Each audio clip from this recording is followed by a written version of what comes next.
Okay, good morning, everybody.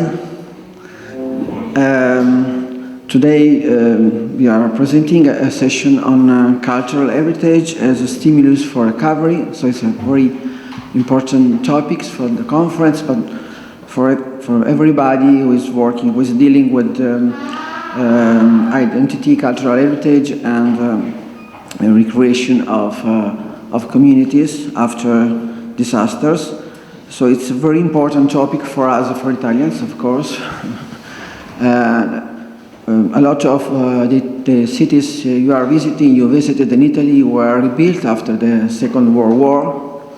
So, and the cultural heritage was one of the points, the starting points for the reconstruction of bridges in Verona, maybe, or buildings, palaces, and churches in our nation. So for us, it's a very important sense or sensitivity, and I'm very happy to chair this session. We have three research programs, three groups from very different scenarios,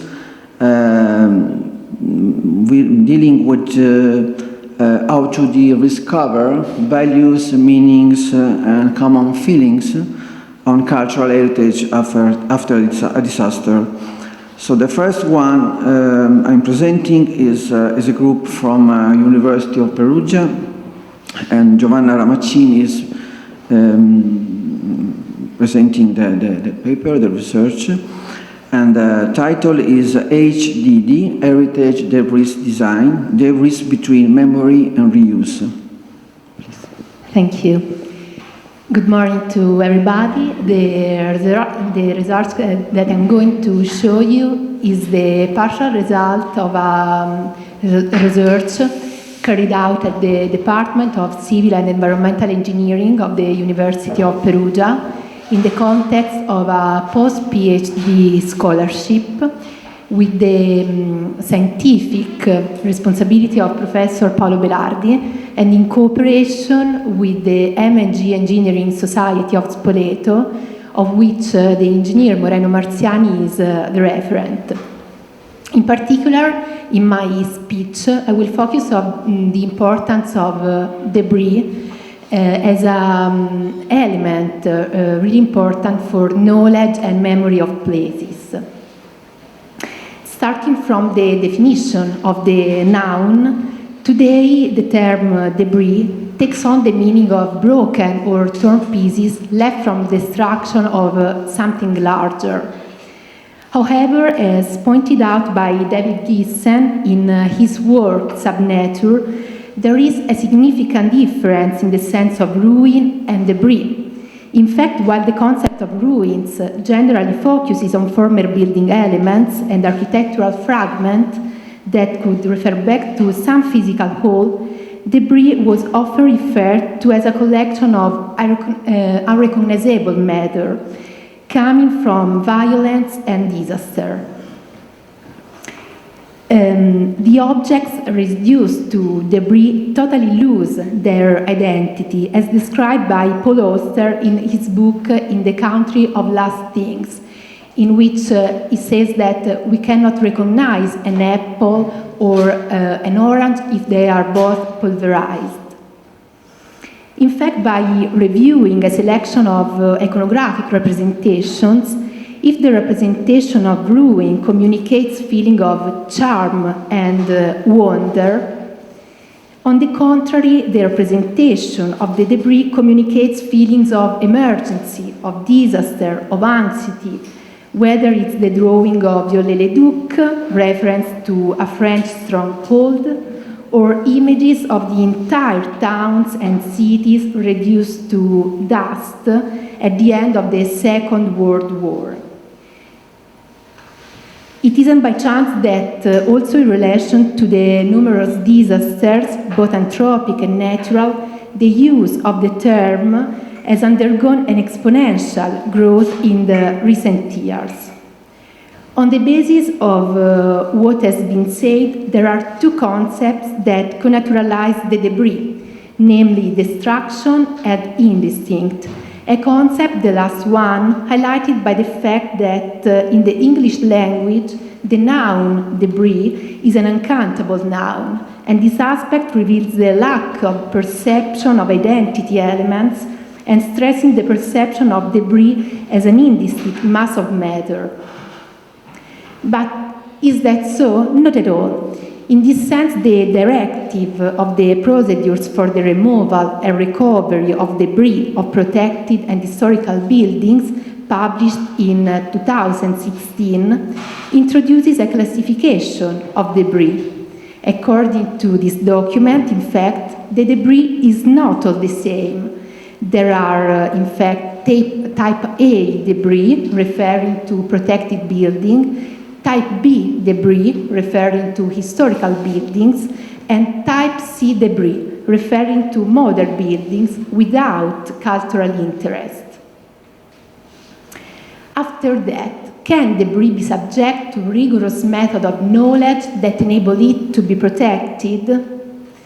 I will try to answer this question through an application case referred to the Basilica of San Benedetto in Norcia. As is well known, following the 2016 earthquake swarm, the Basilica of San Benedetto has been destroyed, saving almost only the facades of the church. If compared to the size of the church before the collapse, the pile of debris is really impressive, by reaching peaks of about 5 meters. The research project was developed at the same time as the safety of the church facade, which required the removal of the debris against it. To this end, it was necessary to draw up a plan for the removal of the debris, which consists on 16 steps. Just to give you an idea, today, almost 3 years after the collapse, we are at step 9. So it remains to do the removal of the material that still covers the area of the transept and the apse of the church. From an operational point of view, for each step, the removal of debris has included the identification of a debris sorting area, of an area dedicated to hosting the pallets on which to collect the square stone that then brought to the deposit of Santa Scholastica, and the big bags dedicated to the valuable elements then brought to the deposit of Santo Chiodo in Spoleto, and of an area dedicated to the transport of debris destined for landfill. These are images referred to sorting and transportation of square stone and to the debris for the landfill. The focus of the research project was to draw up a document aimed at integrating direct sorting operation, as required by ministerial instructions, with quick and accurate documentation carried out through a sequence of laser scanning campaigns. In this sense, a scheme has been drawn up, which provides for the division of the church into 21 quadrants in alphabetical order and appointed from A to Z. As anticipated, this procedure was implemented in relation to the operations of securing the facade, thus involving the debris that occupied the first 4 quadrants, from A to D.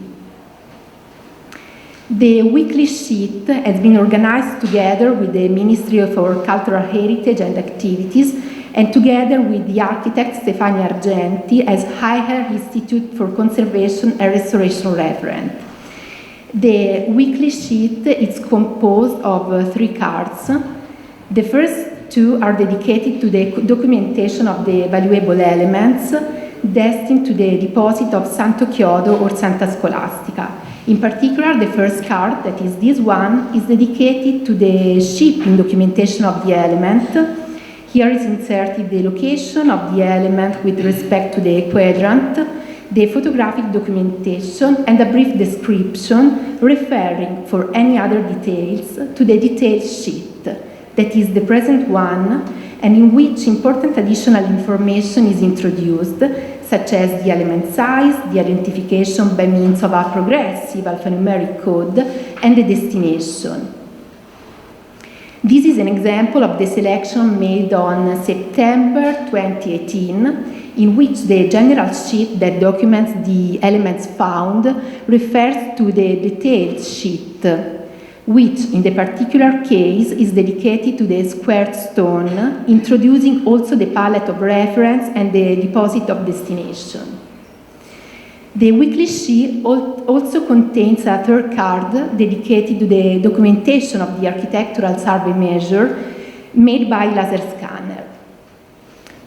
As you can see from the present chronological scheme, the removal of debris in the first 4 quadrants was carried out from 4 September 2018 to 28 September 2018, proceeding at successive levels according to a logical of stratified recovery.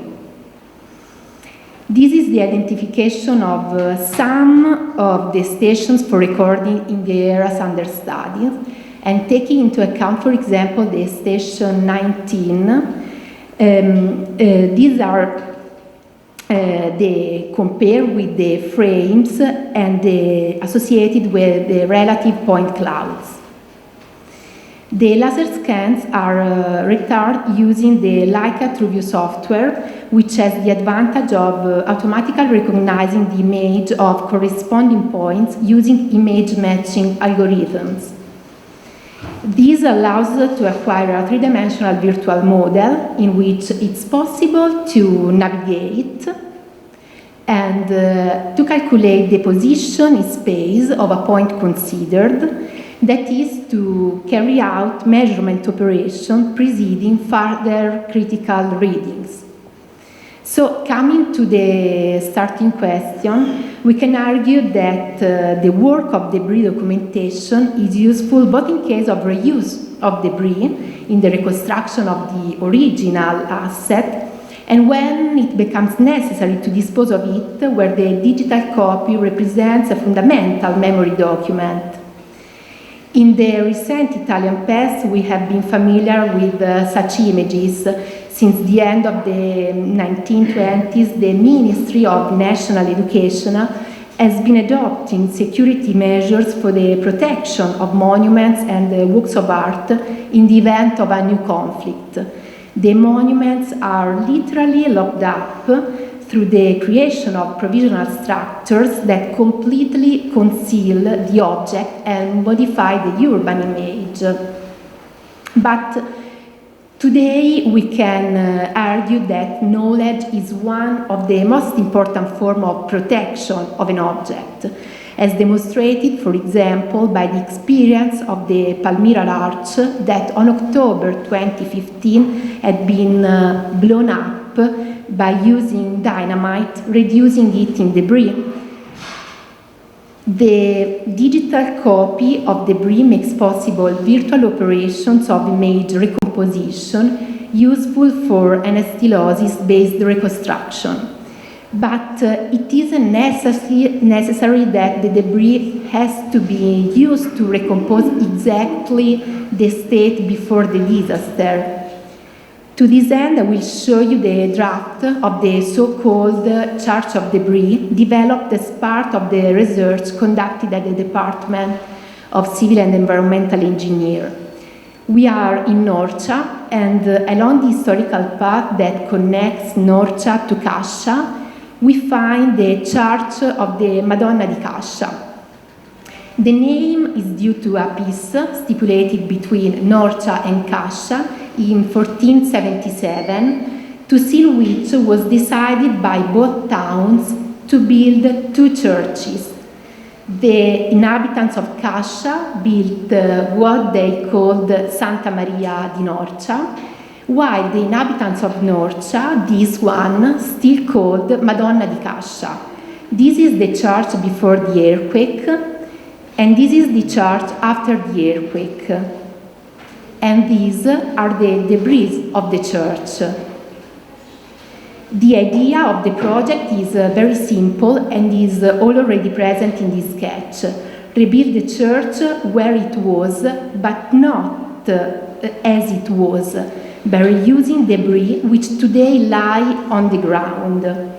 So the new church is always immersed in the countryside, and it has the same silhouette as the previous one, a church built with an anti-seismic wooden carpentry, but protected by the mantle made by recomposing debris. In conclusion, we can say that the knowledge of the debris is central not only in order to rebuild according to the principle of how it was, but also in order to rebuild with what there was. Thank you for your attention.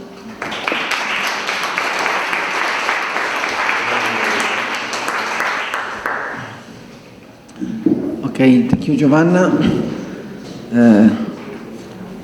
I invite Elisabeth Mali to join the desk.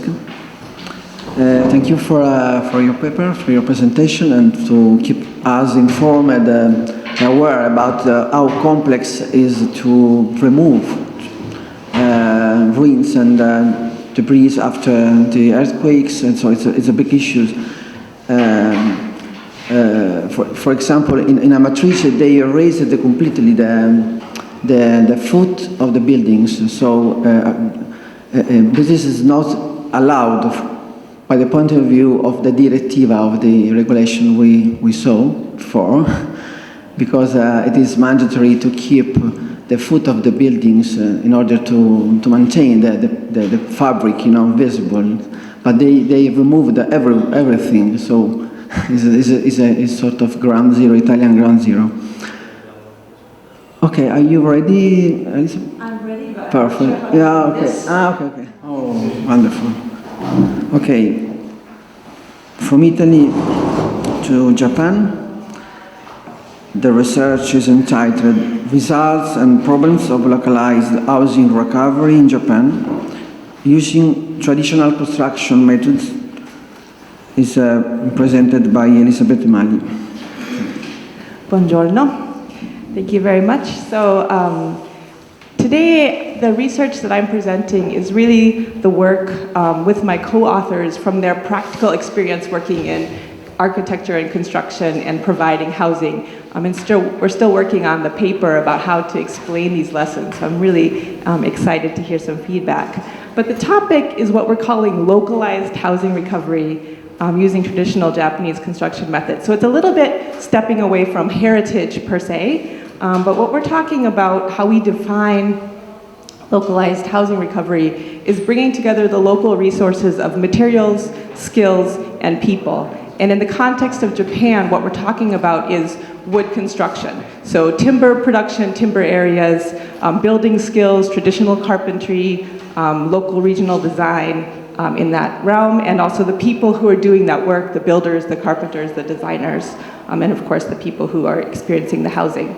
And so when we talk about Japan's localized housing recovery cases, really the two ideas that are coming together, two aspects that are coming together are these wood construction history and culture and technique and methods, and also in the context of post-disaster housing recovery support policies in Japan, which are a little bit unique. So I'm gonna kind of set the backdrop about these policies first, and then talk about some of the cases and how they progressed over time of the actual timber and wood construction.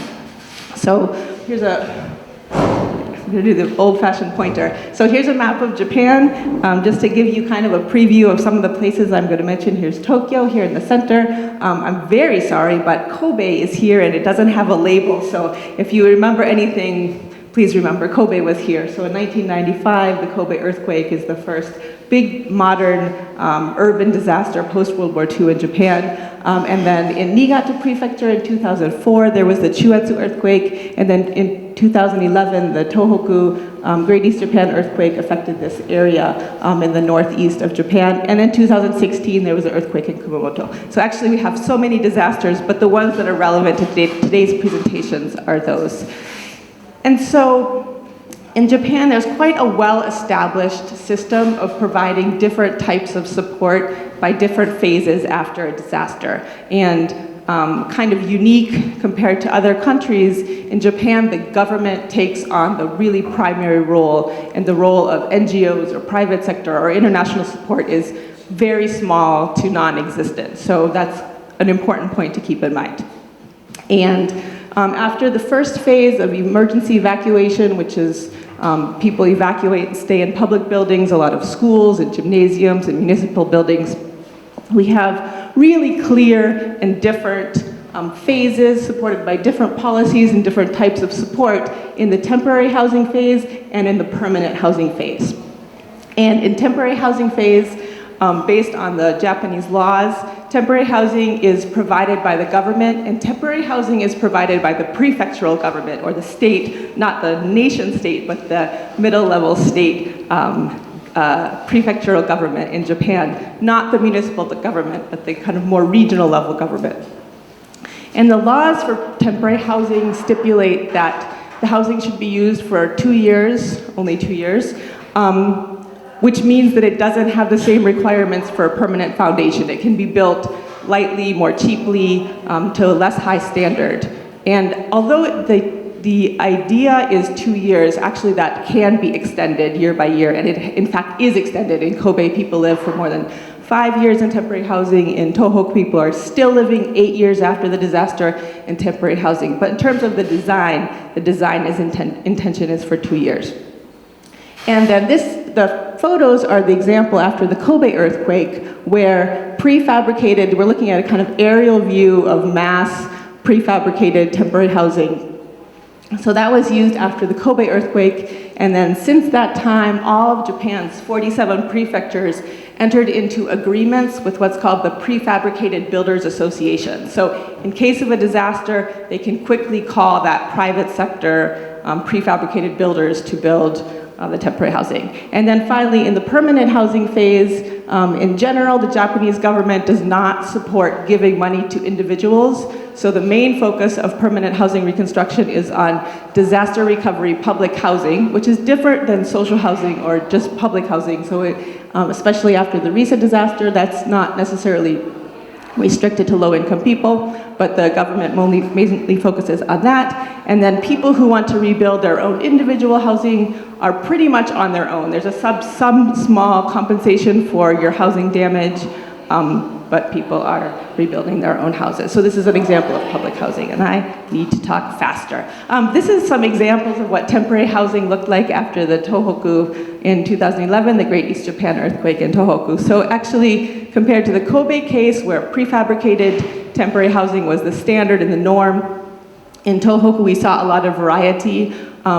We learned from the Kobe case that people being scattered and separated by lottery into temporary housing is really bad for people's mental and physical health, and so there are attempts to make it better. There were attempts to make a more friendly housing, but that was not necessarily the case. So there's really a lot of variety: prefabricated housing, wooden temporary housing, and then also the use of private apartments instead of temporary housing. And public housing, also we have, I'm not sure what everybody has in the image of public housing, but we have both. This is all disaster recovery public housing, which is rental subsidied housing built by the government. And so it could either be multifamily apartment units, or it could be single family detached housing. So to look at this kind of trend of what we're really trying to talk about, which is this localized housing recovery, and especially wood construction, going back to 1995 there was a prefabrication movement, the private sector, and how the technology of prefabrication was growing, and this was the prefabricated temporary housing.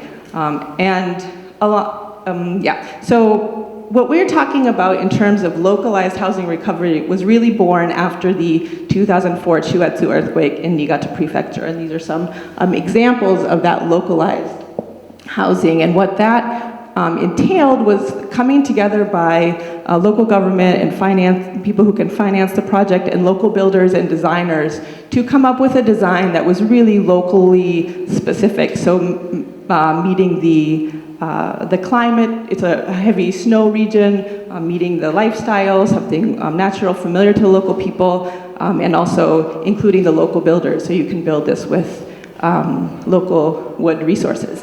And in the end, it was used for So I mentioned that people can rebuild their own houses privately, or the government also provides public housing. So actually in this case, they built some models to show people if you want to rebuild your house privately, you can choose to use this kind of design. You can choose to hire this kind of local builder.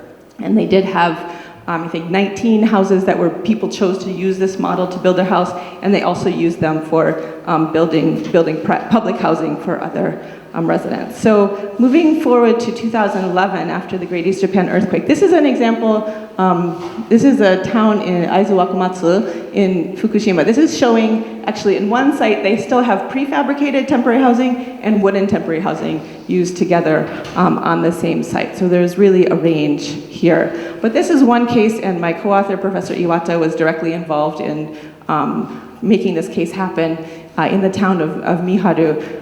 Which is in Fukushima Prefecture. So of the three most devastated prefectures, Fukushima, because of the long-term displacement that residents are going to face, from the beginning there was already understanding it was going to take longer than 2 years for sure, and also due to the prefecture's promotion of the local wood timber construction industry. They had one of the largest shares of wooden temporary housing of the affected area. And this is a case in Miharu town where using local builders and local design and timber construction, they created temporary housing there. So this is another picture of that showing the plan and the design.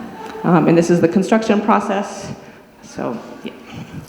This is another case, actually this is the same picture I showed with the wooden housing and the prefabricated housing in the same photo. This is a case also in Fukushima. So in the previous case, in this case, we're also talking about people who are displaced outside of their former communities because of radioactive contamination. So the receiving town the temporary housing is then built in the receiving town. So this is the Aizu Wakamatsu is receiving the evacuees from the coastal nuclear contaminated area. And in this case, they built temporary housing, which you can see in the top, and then that temporary housing was converted into public housing, so permanent housing provided by the government, by combining 2 units. So actually, because of the site, they had to be moved off the site, and then the site had to be prepared with all of the infrastructure, and then they moved back onto the site to convert them into permanent housing. This is another example in Iwate Prefecture in Sumita Town, which is also a local area that had their own really energetic local industry timber promotion activity. They created small temporary housing units. On the left side is the exterior view of one of the temporary housing units, and the bottom is the interior view. And then they also had the idea to allow these houses to be reused or allow people to take them and reuse them. There are not so many cases until now of that actually being done, but this is an example of one of the residents who happened to live close by and happened to have some carpentry know-how and took that house and reused it, putting some other cladding on the outside, but then the inside is this, and it became like the teenage son's room, kind of like hangout space to get away from to be in a separate space from the rest of his family. So this is another example. This idea of wooden temporary housing is really kind of got taken on teeth and continues to be used in disasters since. This is an example after the Kumamoto earthquake. So finally, also to talk about the permanent housing and how these localized temporary housing has been used. This is an example of Onagawa town where using one of the programs after the disaster for reconstruction was a group project. So this was a group of local carpenters who got together, and then they got the contract to do the construction of, this is also public housing, but single family detached disaster recovery public housing, which is a special Japan thing. And finally, this is a case closer to Sendai in the town of Iwanuma, using local architects and local design to try to use some configurations of traditional space, a module in the Japanese house. And this is an example of 2 models that were set up for residents who would be rebuilding their own houses on this land that's provided by the government. And unfortunately, none of the residents actually took them up on this. And you can kind of see in the background, I'm sorry I don't have a good picture, but these other more prefabricated, we call them home builders, like private developer projects were faster. But in the same town, in Iwanuma, they used one of these houses, the city used one of these houses to become the form of public housing and group them together, which is a more kind of friendly living environment for the people. So finally, just to kind of go over some of the discussion points that came up in looking at this situation, we can see an economic benefit of building using local resources, not just direct, but also all the subsidiary other money that gets spent and flows into the local community. If we're using local designers and builders, we don't have mistakes like not building houses that are warm enough for people because you don't realize it's a cold place.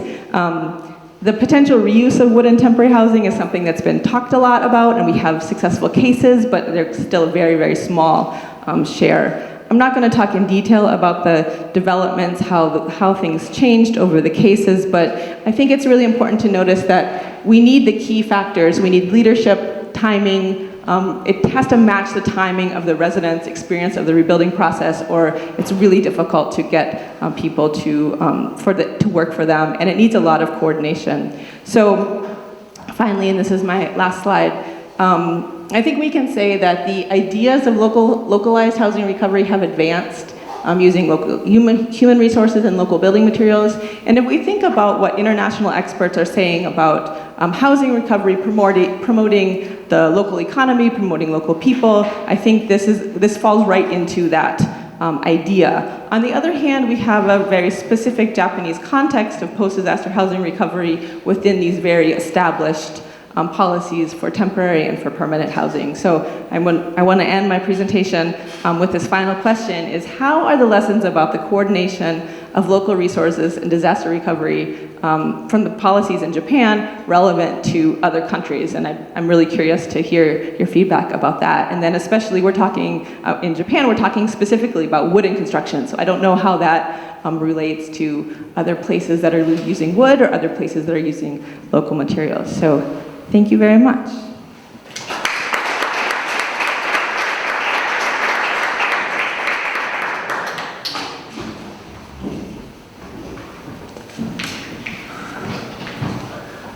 Thank you, Elizabeth. Okay, we will have the debate after the last presentation, but of course the lessons from Japan are really relevant for us, for the discussion, for future reactions after earthquakes. The dell'Aquila reconstruction was the most expensive reconstruction in the Italian history of reconstructions. So the very most expensive waste of money, in my opinion, it's personal opinion, of course, by the central government, led by the central government, and so it's very important to discuss and to see how other countries where there is a tradition of earthquakes, let me say a tradition of earthquakes, let me say a tradition of building skills, traditional building skills, construction techniques, like in Japan.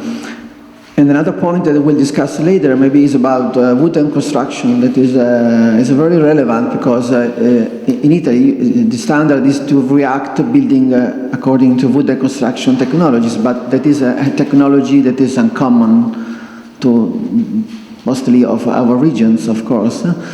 So it's a paradox. It's something.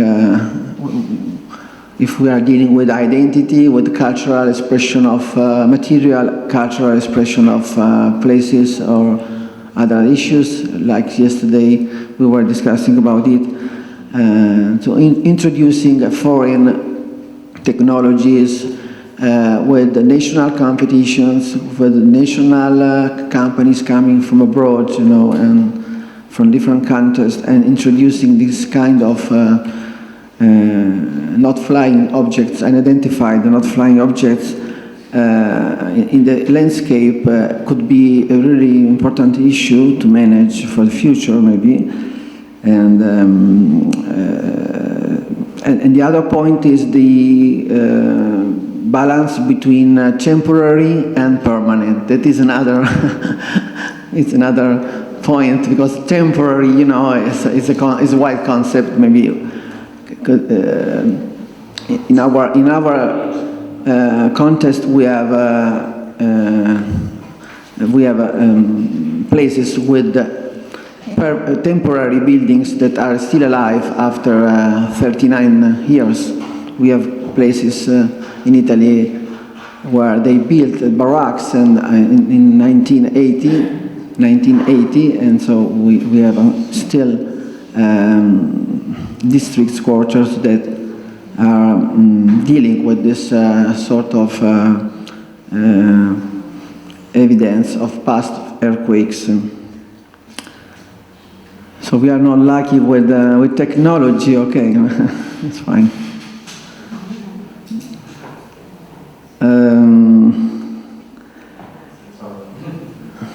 We are waiting for the last presentation. It's about Aleppo's old souks, post-conflict heritage reconstruction. It's a wide topic. It's a wide issue, as we know. Before we saw an image of Palmyra, we know what is happening in those countries about refugees. In those countries is important also the temporary housing. If you know the IKEA temporary housing, IKEA delivered a prototype of you know, post-emergency or refugee temporary house, and other charities, international charities, are doing the same. Okay, so it's another point how the international community are maybe supporting some way these countries with different kind of solutions, maybe more technological solution or more, you know, post-emergency solutions. Okay, Judy Mahfouz, please. My name is Judy Mahfouz, and I'll be presenting Aleppo's old souks, post-conflict reconstruction, heritage reconstruction. This was part of my thesis work for the past year, and okay, move on. So we all know what happened in Syria for the past 8 years, and specifically in Aleppo, the Battle of Aleppo that took place from 2012 to 2016 destroyed a lot of the city. And as you can see, the heritage city, the historic city, lies in the eastern side, which was under the oppositional forces, and the west side was under the governmental forces. So a lot of the bombardment happened in the historical area, and a lot of the significant buildings, and mainly the minaret of the Grand Mosque, as you can see in this image, was destroyed. And you see the one below it is the old souks that got severely burned. And as you can see in this image, you can see the before and after, and you can see in the after how, like, a lot of the buildings are literally on the grounds. So, and only 5.9% are in good condition, while the rest are between lightly damaged and completely destroyed. So, in that sense, my question was, like, what are the people of Aleppo's feelings related to their lost heritage, and what narratives and meanings are associated with it? And yes, saving lives and supporting people's basic needs is very important during the conflict, and it comes first, but also heritage is significant, and that's what I'm going to try to show, because it is the glue that connects society, and the city is the primary identity. So, looking into the conceptual frameworks and the literature review, I identified 4 major points. So the first, the uses of heritage, there are 2 types. One which is very dominant and more national based and very selective of what type of heritage that moves on. And the other is more alternative and is defined as the cultural process embodied within the societies and the memories and the experiences, and most importantly, it's community based.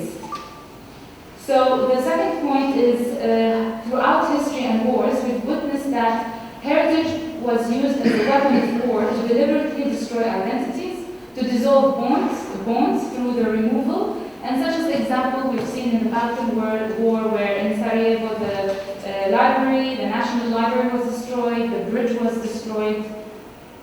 And the third point is that basically heritage is usually integrated in the development stage and not in the early recovery.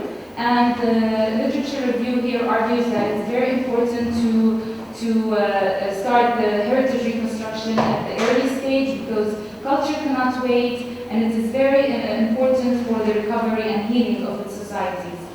And for the best practice for post-war reconstruction, one of the main points, it urges the integration of the cultural heritage into the physical, economic, and social response. So in summary, in Aleppo, the physical destruction of the heritage disrupted the social and cultural processes, and therefore the heritage recovery has a healing capacity for its community.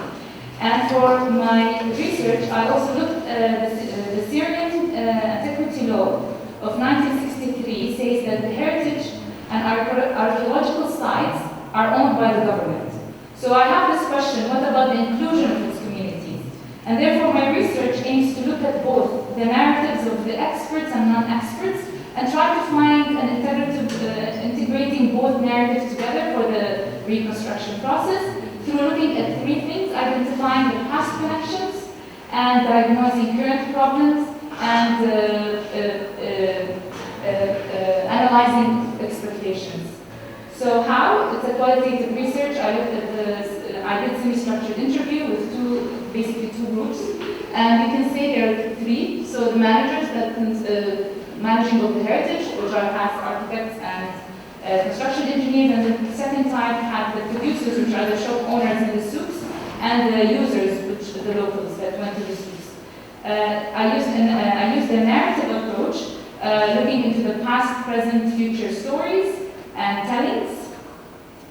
And basically the questions looked into questions first: what were the visiting intentions? What activities people performed? What memories were in those spaces? For the present, how did they feel when they first visited the site and saw the destruction? Because for 5 years, no one was able to enter and see the heritage site. And what were the emotions related to this destruction? And what are the problems for the future? I wanted to see what people expect out of the physical form, functions, and who is responsible for the reconstruction. So where specifically, so I'll just go back very quickly to the historical evolution of the city. So the city is one of the oldest inhabited cities in the world, constructed during the Hellenistic period. You can see the grid, which is still visible today. And then the city became the third most important city after Istanbul and Cairo during the Ottoman period, connecting east to west, sitting on the Silk Road. It was a prominent trade hub during around the 13th century.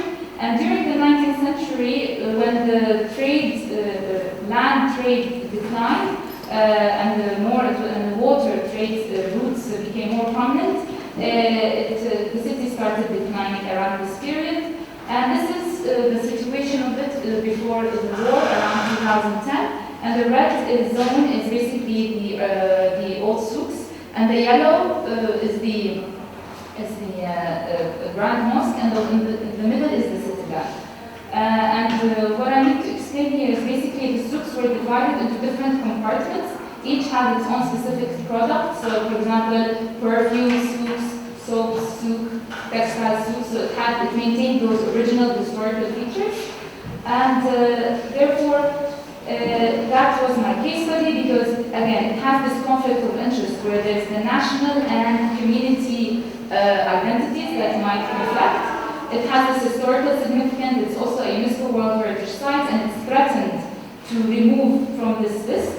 And also because for the longest time, it was economic development for the city, and by reviving this economic activity, it might help reviving the city. This is the conditions of the souk before the war, so it was very vibrant and active with all of its products.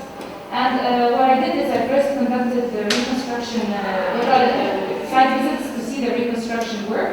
First, this is the Grand Mosque. This is how it looks currently. And the stones on the ground are all the minaret stones, and they're numbering it and they're working on it.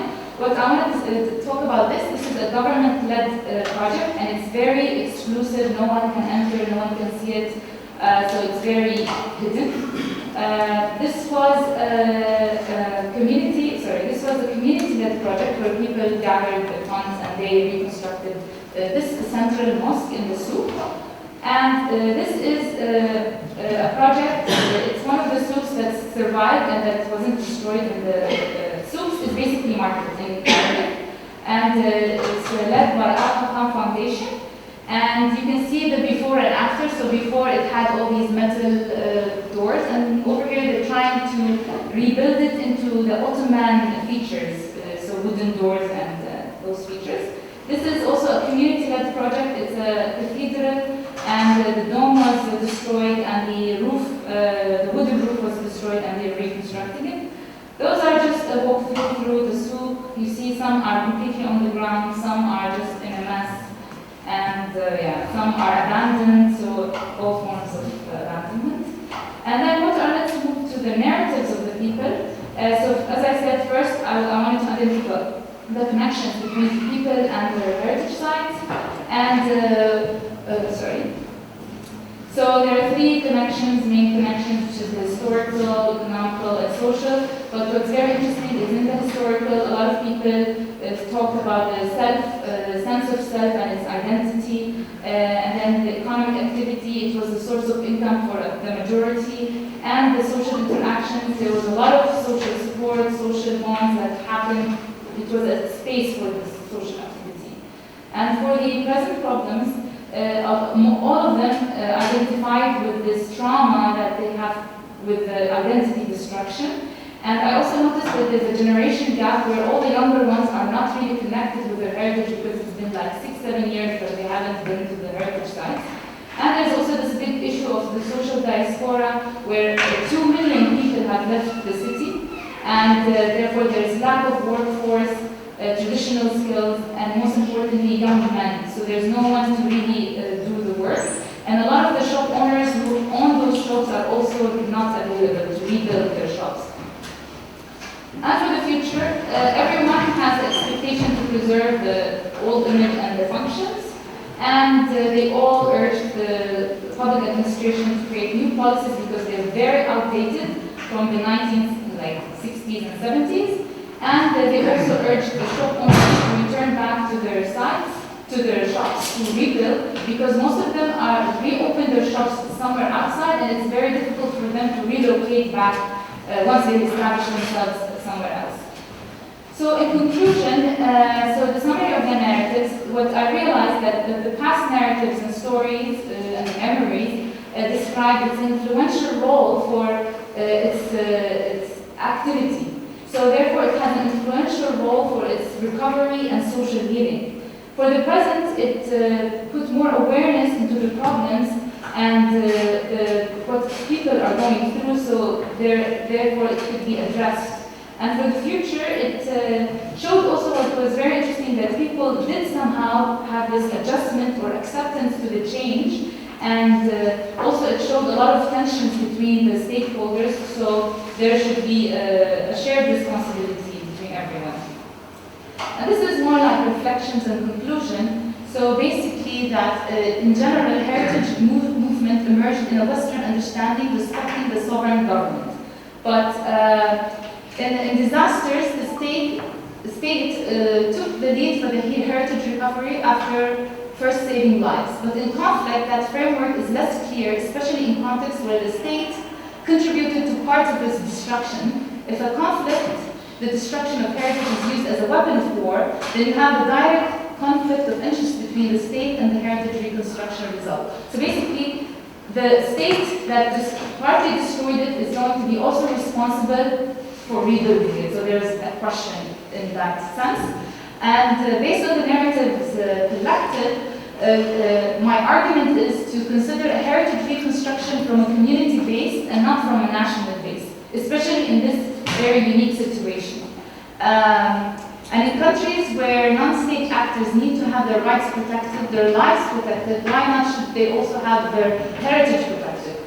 And therefore, I urge or I recommend to review the international agencies' engagement with heritage. Right now, they are only supposed to engage in the development stages, not in the humanitarian state. So my argument is that it should shift from the development to the humanitarian, and it should not be led only by state, but by international agencies that are kind of impartial and not selective of what kind of heritage that need to be to do. So therefore, there's an opportunity to consider non-state actors and possibly to move heritage reconstruction to the humanitarian space, using heritage as a weapon of peace and healing instead of as it was used as a weapon of destruction.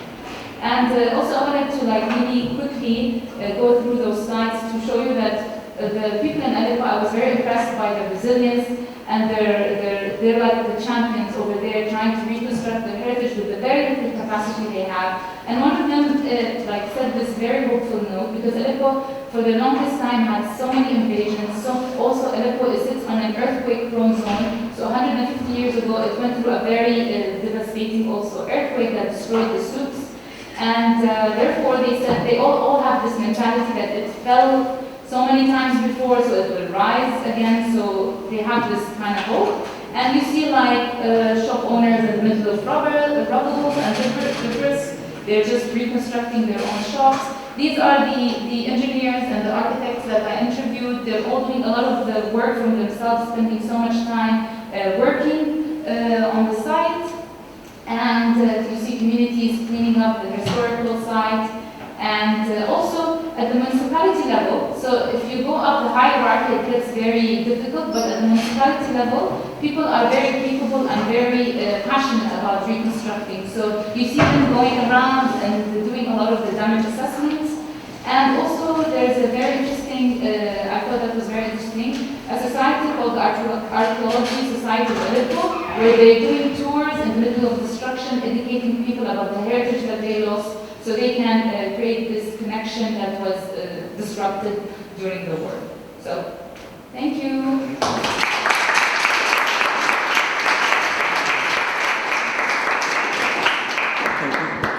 Okay, you can stay here. Okay, I invite the other speakers to the desk. Someone has some questions? You, Judy, your presentation was very pragmatic, in my opinion, because you resumed a lot of issues. Maybe one of the issues you touch is the relation between heritage and peace. You know, maybe the UNESCO, some ways was born on the Nicholas Roerich contribution of peace during between the two world wars. And I would like to ask you about the role of community-led project. You mentioned how community is arranged, how these projects are arranged. They have charities, so how are driven these projects? So for the project that the small mosque, that basically the area had like souks around it, and the mosque was in the middle of it. So what people did is the shop owners themselves, they contributed some money, and then they did the work themselves. So they did not really wait for anyone, but I think it's because the small mosque was not considered a very important heritage site. But what I understood also, one of the biggest problems is getting the approvals and permits. That was taking a very long time. So that was one of the barriers or constraints that they did. But from what I understood, that it was them collecting money together, and from their memory they reconstructed the domes, and they did the paintings and some repair. And the master builders, they work on a basis of practical reconstruction, or they follow some, regulation, written documents and books. So it's a sort of they have in their hands, or they follow some prescriptions. So the historical city has its own municipality.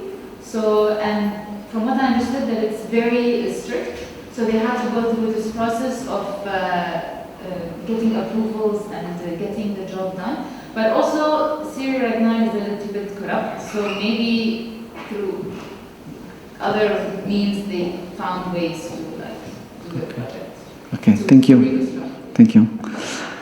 Okay, for Giovanna about Norcia, you know that you presented a contribution on ruins, debris, and we know in the past centuries how ruins were the subject of many travels, literature, narrative, and the birth of landscape in some way with beautiful views of Italy or of the Mediterranean basin. Today you presented an application based on new technology on 3D scanning. How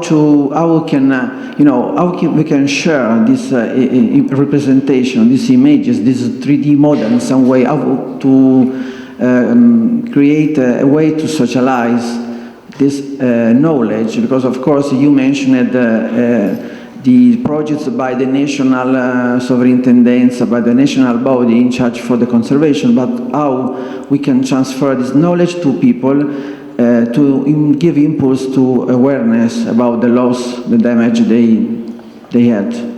Thank you for the question. And in the last part of my presentation, I tried to give an answer to this question, because maybe the strategies could be really different. And in the last part of my presentation, I showed two cases in which there is the reuse in a very different way of debris. In one case, it's the highlighting the consciousness of the importance of debris to give people what they had before. In the other case, it's something of very different. So I underlined the aspect of the importance of debris like a memory that could be changed over time.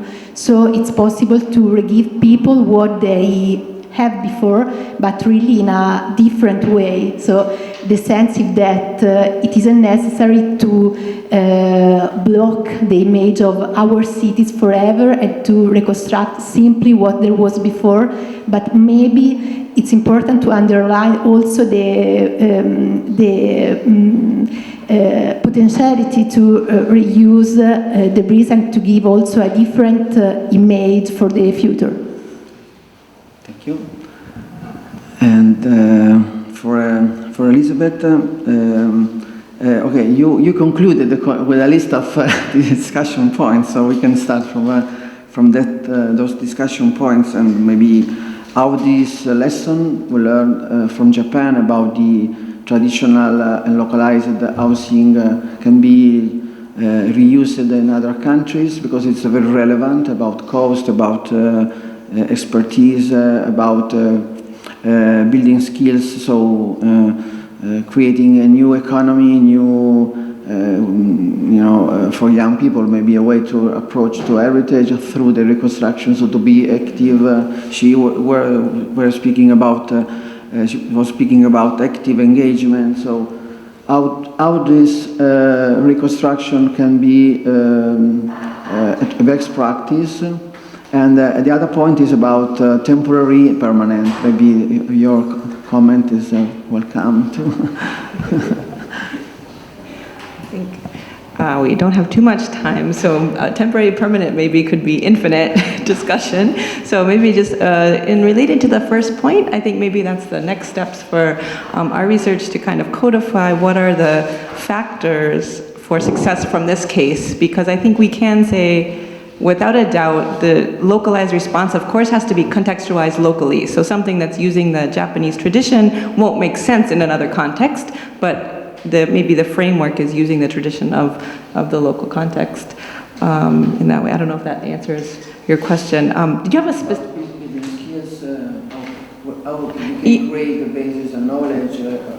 Yeah, I think that's definitely a relevant situation, because this is happening in the context of traditional carpentry being lost, basically. So there's not enough people learning how to do those skills. There are not enough clients hiring them to do the work. So one piece of this is not just about disaster recovery or supporting disaster survivors, but also teaching the young people or providing the economic drivers to make these ways of buildings continue into the future from the traditional way.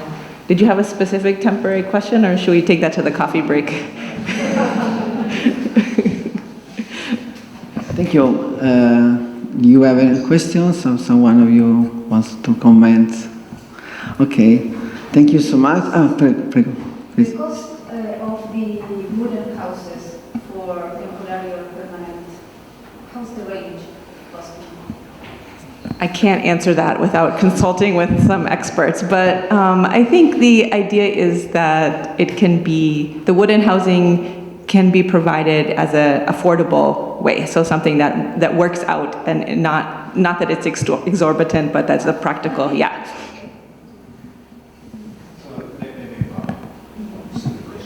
I don't want to disturb you guys having a coffee break.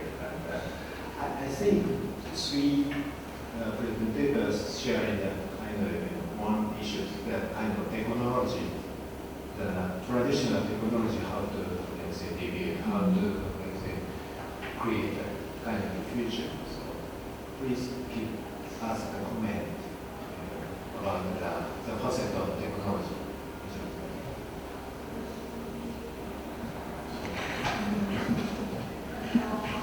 Yes, I think you're right. Methodology, how to create architecture base. I'm an architect, but I'm very fascinated with your interesting presentation. So your question is how technology can be used in the recovery process? Traditional technology, of course. Including reused and recycled in some way, regenerated. Yeah. For example, in the case of Japanese, we are losing the traditional technologies. So that's a big challenge. The reconstructing with the reconstruction. Yeah, in the context of Aleppo, because of the social diaspora, what they've been doing is they were doing some, like UNESCO and African Foundation, they did some workshops teaching the younger generations those traditional skills and technique.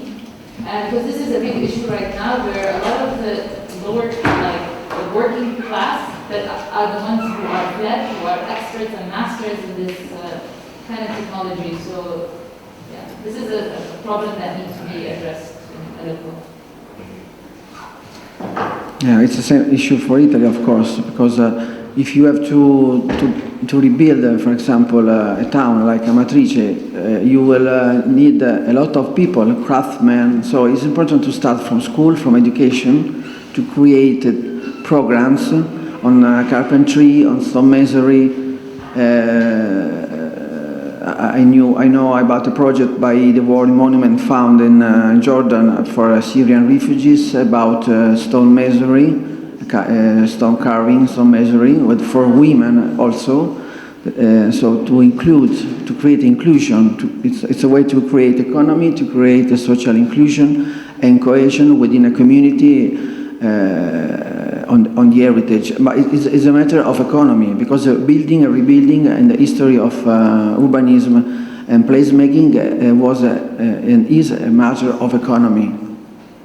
Surviving the sense of creating common wealth and common richness, and the social richness also, of course, not all the material well-being. Okay, thank you everybody. We have to. Thank you. Very amazing, very amazing. Thank you.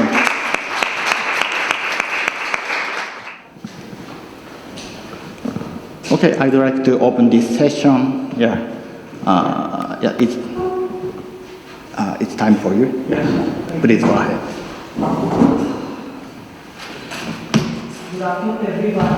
I'm architect Abhishek Jain. I'm an urban regeneration professional and urban heritage India, Delhi. My topic today is Intangible Cultural Economy, a mold for tangible urban built fabric, case of Shahjahanabad, which was the old capital of India, bridging India and Silk Route. So here we are going to talk about how Silk Route is the reason to put forward the new settlements which later became the urban heritage and are the main reason to generate the intangible cultural resources in the old city. So this particular slide quickly shows you the Silk Route which we all are aware of, but if you see here, can I have the pointer? No? It's okay. So if you see the Silk Route, one of the lanes of the Silk Route which is going towards China, is coming to India and it's crossing to the heart of India, which is the capital of India, it's Delhi. And here, inside this portion, you have the Mughal Empire, where the seventh city of Delhi, which I am going to talk about, is situated. So another reason is that this trade route, which has been there since ages, is the major reason why these cities have come up here, which I am going to talk about. So cultural economy is something, economy is the major reason of the trade route, and that has given birth to cultural economy further, which I am going to talk about. So for example, this map on your left shows you, on your right, I'm sorry, shows you all the 7 cities of Delhi. So there has been a constant change of the city center which took place in Delhi.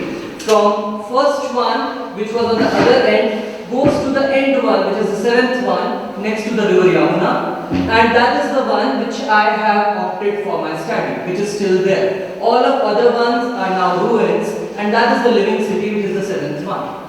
Now this particular map is showing you the map of the 7th city and continuation of this red line, which is the trade route, Silk Route, going inside the city and has been made part of the city while it was being planned in 1639 as the main central spine street to carry over the trade from the other part to Lahore, which is now in current day Pakistan and was the capital at that time. And the lower maps are actually the maps which I have taken courtesy British Library and Columbia Library. It shows the original maps which have been made in 17th century about the trade route which is going further to Lahore and connecting to the Silk Route. So Silk Route, if you talk about Silk Route is very old, we all know, but in India we are able to trace the archaeological remains of it 2000 years back. So if you see, Indraprastha, which is always being considered an important capital of India in the mythology, is now became a factual thing instead of a myth through archaeological surveys which have been done. And UNESCO had already put it forward on their website about this. So it is going next to this route and going further to Shahjahanabad, which I have taken as my case. So if we talk about cultural economy, I quickly want to quote the definition which has been taken from Cities and the Cultural Economy by Thomas A. Hutton. It says cities, particularly primate cities at the peak of national urban hierarchies, have throughout history performed as sites of specialized high-value cultural expression and production. So production, which is economy, is directly connected to the trade route, but around that, the settlement generates a lot of intangible cultural heritage, which is byproduct of that economy. So when we think of Silk Route and economy all the time, we forget that cultural heritage around it, which is actually intangible. So my idea is to think of it. So when we think of cultural economy in old cities, especially in Asia, so first thing comes in our mind are bazaars, hustly-bustly market streets. So I'll show you some clips of the market streets in my city, which I am going to talk about. So this is known as Kinari Bazaar, the famous bazaar for laces and all kind of trinkets. And this is the famous Johari Bazaar in the Riba Kalan. So you can see the character of the bazaar. People are so open, talking, eyes on street, constant eyes on street, with a culture of shops below and houses above, which is a typical mixed-use culture which we have in traditional cities. So this is Balki Madan, this is famous for shoes. They have their workshops there in the houses making shoes and selling it at the lower floor. So the craftsmen with the entity, with the commodity and the economy, while the craftsmanship, which is actually the intangible resource, is lying all together next to the trade route. This is what I'm trying to tell you. This is that main spine street today, which I just showed you, which was going through the city. So this picture has been taken from top of the mosque, which is lying on the other end. And this gives you a view. Now it's a hustly, bustly, wholesale commercial market of India. This is another picture of the same one. Yeah. So now when we come here, this is the map of Shah Jahanabad, the seventh city. And here is the main citadel of the city and the Friday Mosque, which is there. Around that, this is the main spine, which goes all along and continue to the Silk Route, which I have just talked about. Now, my zone of study is lying here under this red circle, which is the heart of the city. And as this is lying next to the main bazaar, it has to be the byproduct of the cultural economy. So urban settlement is a byproduct of cultural economy. Now, this whole city was actually an Islamic city made by Mughals. Now, these people initially have planned that there will be no Hindus in the city. You know, it will be a pure Muslim city. But later on, with time, they have realized their economy can't survive without Hindus. Because major tradesmen in India were all Hindus. So they need to make them part of the economy, to make it an important cultural center. Now there, at that point, they have taken this red spot, the heart of the city, and given it to all the Hindu community to come from Gujarat, Uttar Pradesh and Rajasthan to come there and spread up their roots, and they're all set up for their trade there. And those hustly-bustly bazaars which I just showed you are byproduct of that. So here I will explain you a term which comes from Vedas in India. It is known as pur or a pura. It's a word which has been used many times in Rig Veda, which is one of the ancient scriptures we have in India. It defines city or a settlement. Now, interesting aspect is that these are nothing but these are gated communities which are neighborhoods, the gated neighborhoods, which I am showing you. This is the zoomed up version of that. And here you can see all the different neighborhoods sitting all together. But the interesting aspect here is that these neighborhoods have been named as Dharampura, Vakilpura, Roshanpura. So Pura is a term which has been assigned to every neighborhood. So it means every neighborhood has been considered as a utopian city or a small settlement which is self-sustaining. So that is the idea which came up from the Silk Route, which I am trying to put forward here. Now, out of these, the two which I have just shown you, one is Vakilpura. This is famous, this is the settlement of Vakils. It's an Urdu word, half Arabic, used for advocates and the cashiers of the Mughal court. And Dharampura is another Jain community where I have been born and brought up here only. So this is the zone from where the tradesmen community live, and they run all these jewelry bazaars, jewelry markets around, which I've shown you the pictures of, and all the other bazaars around it. So they all live here. This is the residential quarter, and that's the commercial quarter of the city. So map on your left shows you Dharampura as a kind of neighborhood, and here you will see that these red spots are marking all the gates which are there. So it's a very well planned, organically grown, mark my words, planned, organically grown, gated community, gated neighborhood. Interestingly, there is a typical features of Shah Jahanabad. We call them mohallas. Neighborhoods are known as mohallas in Urdu, and they have a typical culture. They have a typical culture that they have main spine street, which is connected to one of the major bazaar street. So this outer one is the bazaar street, the jewelry market I've shown you. Then there is a main spine street and then secondary spine street. Now further, this fine street got divided into certain tertiary streets which have cul-de-sacs in them. So these cul-de-sacs are nothing but actually one big complex of many houses together with a central courtyard.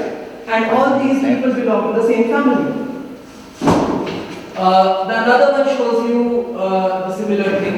Now this shows the development, the evolution of the mohalla which took place from two Islamic havelis which have been planned in 1600, and later on the same space have been used for Jain temples. Hindu temples would be put on the Islamic haveli, and around that the whole settlement grew. And evolution took place, centers got dissipated, we got multicellular sections, and here it becomes more denser and denser like in Asian cities. Similar thing is happening here. This is showing you for Wakilpura from 1846, which is the last map available. We have generated conjectures out of it. And then this is the current one which we find today. So you see the scale, the yellow patch which was one house got divided into 20 houses now. So the land patch is getting divided and divided. And here, because of this, you can see which was totally residential had got major part of commercial now. Now this is the major key problem which is approaching to these places.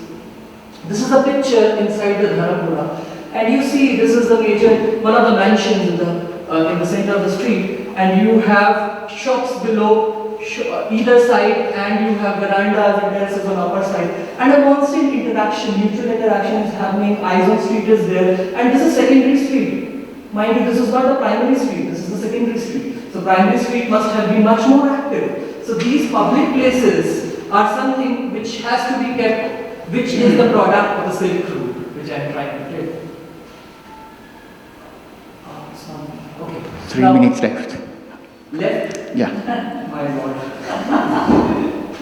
So in this one, it is showing the different centers which you can see in pink and yellow, and they are actually telling you the major zones where the schools, temples, and every public buildings have been associated with a central square with a well. And those wells are part of the temples, and water has been considered holy because piped water was not there. So water has been taken. The blue lines are actually telling you the serving line of the houses through the well. Now, this is the processional route. It also contributes to many processions which take place in the city, which is part of the cultural heritage. And this particular slide talks about the two squares, and I have tried to cut sections through them to tell you that what is the current status of them. And they are not approachable, or there is a lot of commercial coming on top of residential buildings and the central aspect, so the square has been covered and become very narrow. So this is another slide which shows the secondary street is totally got converted into a mixed use section, and that mixed use is majorly commercial and less residential. So the major problem which was coming out of it is de-densification. People are moving out of the city. They are going on the suburbs, they are not living in the city center. And the reason is because the commercial is getting inside the neighborhoods. The similar thing is happening here. Here you can see the building use map pie chart that shows that the red is more. So I say, is there a need to think of building use strategy more than land use? Because in our country people talk about land use. But when it comes to the older parts, the older cities, it is really important to think of building use each and every floor. Because there they didn't have any development controls like we have here. So in this particular section, we have termed this phenomena as terracelessness, which majorly says that this is one of the buildings which used to be a one big household, which has been converted into a hotel, and the next one has been converted into godowns. And you see the connection between the families, because these streets are very narrow. They can't interact on the streets, they interact through terraces. And these families have very strong social structure. So when one becomes red, then this family also thinks of leaving out of this place because they don't have any more interaction with the so this continuous chain of issues is something which needs to be addressed. Now here we have documented around 600 buildings in this whole set, and these are few time is less, so I quickly skip to them. These are few Havelis. Here I was also trying to show how division was taking place in the plots. Time is less, maybe I'll tell you later on a cup of coffee. Now, they also have different set of architectonics, which are the elements of unity which are part of the urban system. Now, this is something which are dying.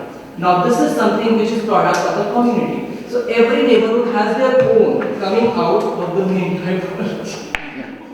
Could you summarize? Yeah, could you summarize in 2 minutes or? Yeah. Okay, so these are the pictures, and similarly, we have created a method of generating detailed inventories of all these architectonics and their assemblies, so that they can be maintained well. And we have also generated, because here when I came to Italy, I'll take 2 minutes. Thank you. When I came to Italy, I've seen everything is very well managed, you know. There are so many controls, facade controls in the heritage zones and stuff. But in our country, things are very organic, because most of the properties are private. Now, here, we need to think, there is a potpourri of different eras. For example, there are elements from British era, there are elements from Mughal era. All these eras, you know, having a difference of maybe 500 years are all sitting together on a building. And it's very difficult, you know, you will find out, oh, that's the apple, oh, that's the banana. That's how it happens in the basket. So it is very difficult to identify them. So we have identified a method which is known as the method of lines.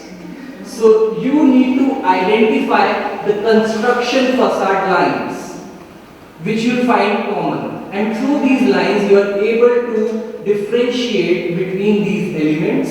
And this can be given as a manifesto, which we have tried to do in these neighborhoods, so that people, when they are taking care of their house, getting it painted or renovated, they should know what elements should be kept and what should be removed.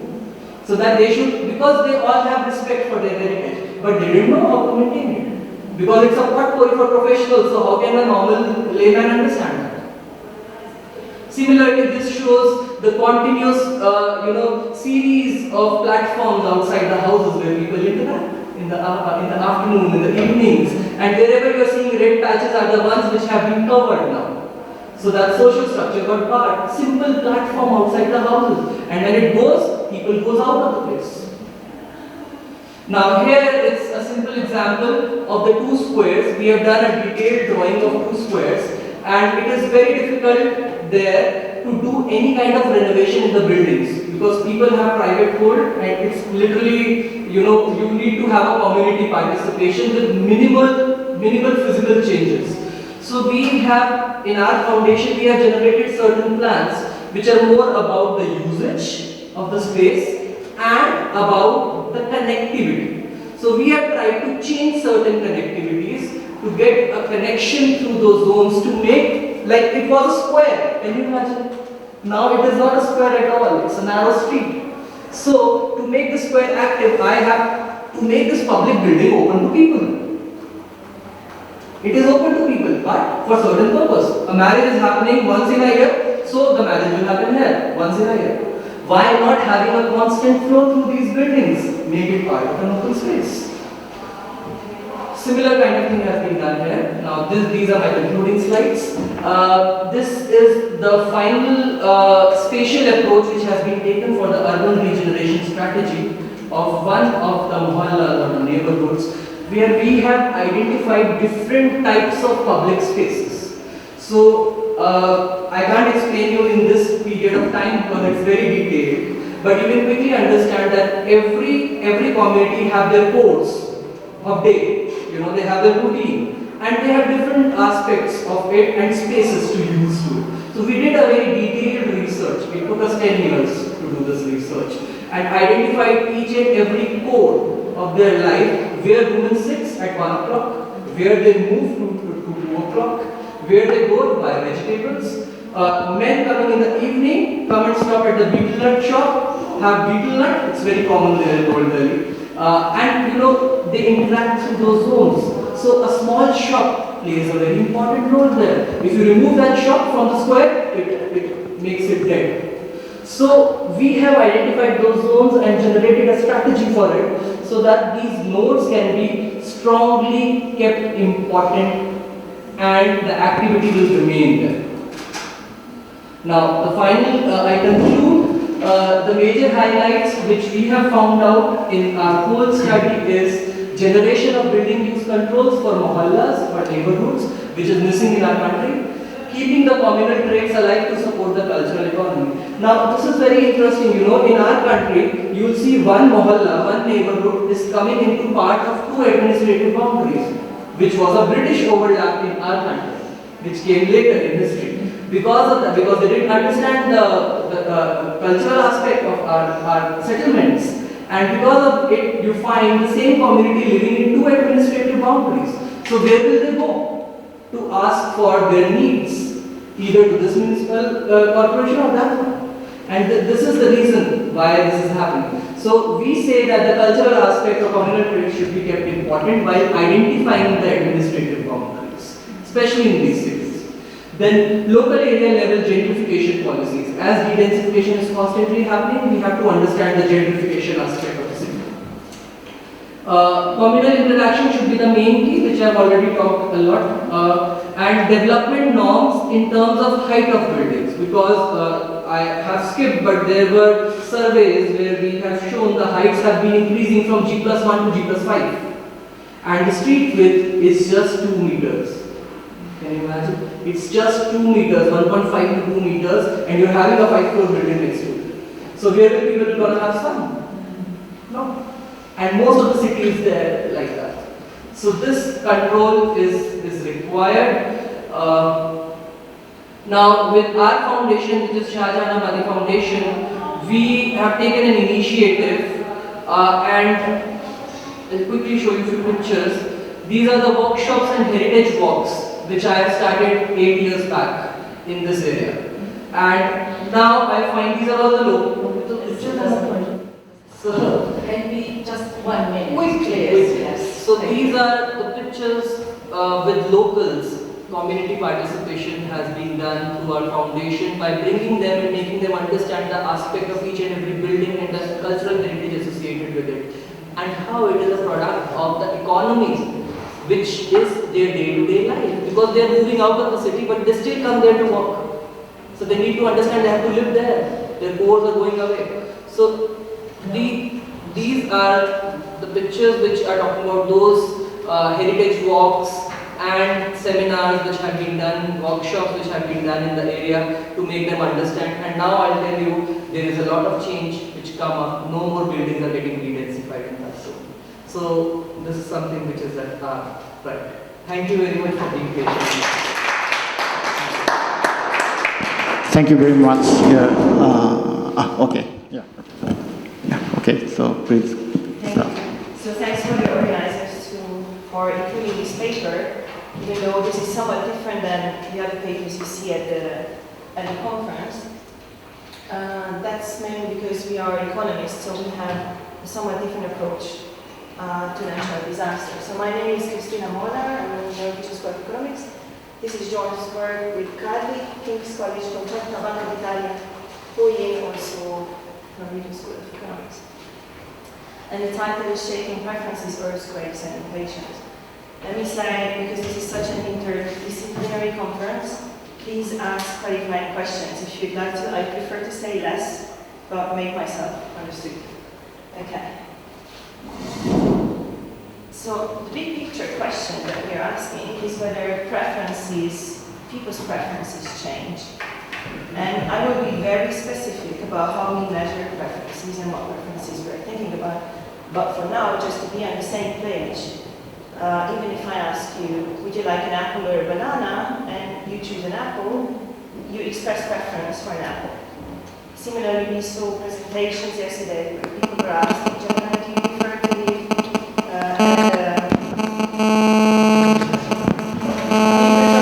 at the seaside, or you prefer to live in the mountain? And we saw how these preferences shifted after the tsunami. So we economists, under economic theory, we keep these preferences fixed. And then we are interested in how, given these preferences and the constraints you have, the money in your pocket, what decisions you make. Now, on the other hand, in psychology and recent economics literature and behavior economics, people acknowledge that these preferences might change when based on experience, based on life experiences or after a natural disaster. So psychology finds it natural to say that trauma might have an impact on your outlook in life. And behavioral economics, there's one model, for example, an ego depletion model, which says that self-control or thinking about complicated things in general is a depletable resource. So you experience a natural disaster, these resources are used, and you will have less time, less willingness to think about other complicated things. This is a theory that's not tested on real data. This paper, Hall et al., they tested it in an experimental lab. And finally, there's some theoretical literature which says that preferences can be modelable as well. So for example, if you take care of your elderly parents, you might appreciate more what will be your needs when you yourself will grow old. And that will make you think more about the future, appreciate more the utility, the happiness that you can get in the future, and understand more what you have to do. There is some okay,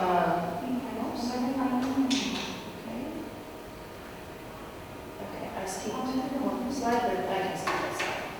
So our research setting is the 2009 earthquake in Aula. This is one conference where I don't have to spend a lot of time explaining what happened and how devastating the disaster was. Our treatment group, so the households we are examining, is actually not people from Aula, but from the villages that are around Aula, the region, including Rome a little bit, areas where people felt the earthquake, but they were not devastated. We do that because we'd like to identify the effect of the trauma and try to get rid as much as possible of the economic impact. So we do a lot of work besides this, besides selecting people whose house didn't collapse. We do a lot of work to try to get rid of the economic impact of these people. And then we take these people who felt the earthquake, their house didn't collapse, compare it to other people, neighboring villages, who didn't feel the earthquake. And we asked the question, did their preferences change? And then, did they change behavior inconsistent with how their preferences changed? So, a bit more in economics language, we exploit the natural disaster, which is quasi-randomly affecting a group of people and not another group of people. We use longitudinal data, so we observe the same people before and after the disaster. And we have the same preference question before and after the disaster. And we identify the examining time and risk preferences. I'll get there in a second. Now, if we observe the same people before and after, that's very nice because we can control for unobserved differences. So I'm a mother with 2 kids, highly educated. Another mother with 2 kids, highly educated, might be having different preferences. And if you observe me and that mother at the same time in the same data set, and you put an individual fixed effect, you can get out these inherent not changing differences. So it's very important to control for this unobserved heterogeneity. Okay. And we have more data points, so we can investigate the dynamics, what happens straight after the disaster, and up to 3 years, we see what happens to these people, those preferences. Okay. So identifying preferences, even if you have the measurements, is inherently difficult because, first of all, you observe behavior, not the preferences itself, so you have to always take into account that it's not like in an economic model where preference is just a parameter. You observe the behavior response that might impact the things. But technical difficulty is that usually we don't have these before and after data on preferences. So there's a growing literature in economics. Maybe it will get to this conference for the next wave as well. But typically what people can do is to go to a place where some disaster happened and do surveys. It's very hard to have surveys before and after the disaster because you just don't know where it's going to happen. It's so costly to ask these types of questions. This is something that we have, which is very good. Usually there's a non-random assignment of treatment, meaning if you look at an earthquake zone, maybe different types of people live in that earthquake zone. They are okay to pay less for those houses, they are more willing to take the risk of an earthquake. So then, when you want to investigate how willing people are, how risk-taking behavior changes after an earthquake, the treated group, the group that is affected by the earthquake, will be the ones to start with had a higher willingness to take risks. So they will not be the same as people in other villages. So it's important to think about this selection bias. And the advantage of this earthquake is that the neighboring villages are in similar earthquake hazard zones. So some happen to feel the shake and some others didn't. So we can argue that they're quite similar. And there are a lot of confounding factors. I get to that in a second because I'm too short. Okay, so this is the data we use. We have a household level data, survey of household income and wealth, conducted by Banca d'Italia. It's a representative sample of the Italian population. It's a stratified sample, stratified by region and by some household characteristics. They do this survey every 2 years. And we have questions on preferences in 4 ways, 4, 8, 10, and 12. So the earthquake is bracketed, this is really bracketing the earthquake. So we can see whether preferences were similar before the earthquake, then the earthquake hits, and what happens shortly after the earthquake, and 3 years after the earthquake. And then there's the data set is nice, it's very detailed on household characteristics, savings decisions, portfolio decisions, and so on. These are the communes that are in our sample. This is in 2004. So let me just move 8, 2010, 2012. So you see that the communes are changing somewhat, but they're all spread across Italy. That's because of the stratification. And these are the questions that we are examining. So the first question is intended to elicit time preference or attitudes towards time. Imagine that you find yourself in the following situation. You have won the lottery and you will receive an income, a sum equal to your household's net yearly revenue. You will receive the money in a year's time, but you can get it today. How much are you willing to give up from the sum? And the more you're willing to give up to get the money now, the more we say the more impatient you are, the more you want the money now. Now, you immediately see how important it is to control for economic circumstances. If your house collapsed, of course you want the money now. That's not because you're impatient, just because you're in need of money. So an important first step is to get rid of people whose house collapsed, and then we do a lot of other work to control for economic circumstances. The second is elicit risk preference, or how willing you are to take risk. The question is, managing your financial investment, would you say you have a preference for investment that offer one high return, high risk, for low return, low risk, and two in between? So the higher number you reply, the more risk averse you are, the less willing you are to take risk. Now, these preference measures are correlated with some household characteristics. For example, people who are more wealthy are usually more patient, because they can be more patient. So the regression we do is a difference in differences. So we have the preference parameters on this side.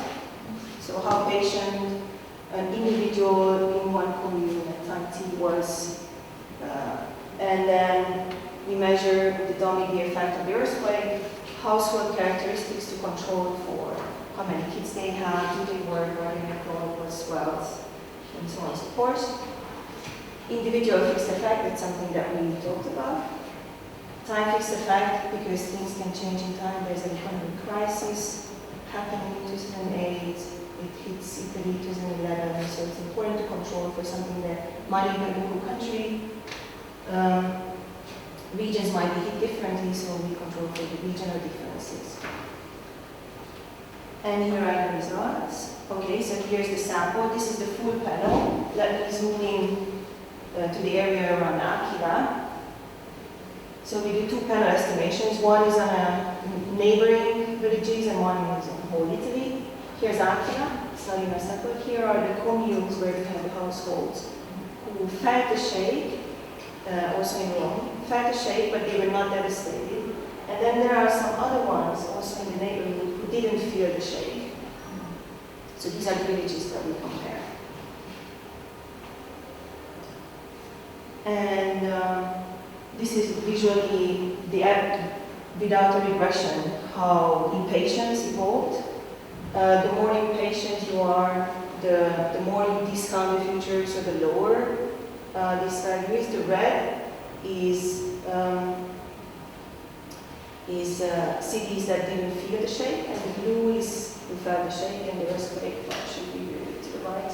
This line, this is the earthquake, so you see that they were quite similar before the earthquake, and then the blue line drops. So those who are in the villages that felt the shake of the earthquake, they all of a sudden become more impatient in their answer to this survey question. And then the same result holds if you put it in a regression and control for household characteristics and everything you can. You also control for whether this household is credit constrained. And you see that they are more impatient, they discount the future more.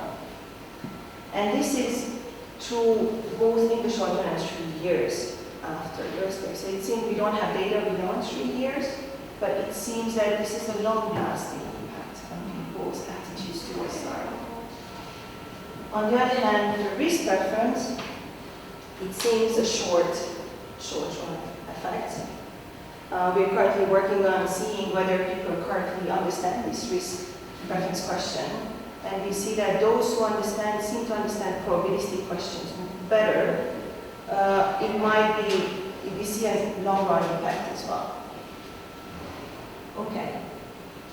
And lastly, they not only become more impatient and more risk-averse, less willing to take risks, but then when we look at their actual decisions, savings decisions, these are in line. So they start saving less, consuming more, because they appreciate the present more than the future. So they don't save for the future, they consume more in the present. And then they also decrease their portfolio shares of risky assets. So they sell their shares, they don't want to take risks. They sell their bonds as well, by the way, but they sell more of their shares, so they shift towards safer assets and then put it in consumption. We don't have very good consumption data.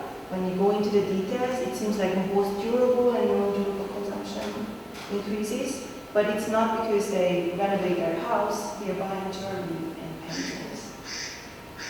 Sorry. So, of course, people's life, even if their house didn't collapse, they might be impacted through work or family. They might lose their workplace. They might give shelter to family members or help them. So we look into all these possible mechanisms, and they don't seem to be working. And we think the three main competing mechanisms that could happen. One is that they have stress. They experience a trauma, and then that's why they change their behavior. and their preferences, their attitudes towards time. That's why they focus more on the present, and that's why they want more safe. They want to take less risk in general. It could be circumstantial change in the budget constraint. We're trying to exclude this as much as we can, but it could also change. There could also be changes in beliefs. Maybe you're not more impatient. You just think you might die earlier. And that's not a preferential change, it's a change in your expectations. So I think 1 and 3 are the two main mechanisms that we can have that become differentiate. Thank you very much.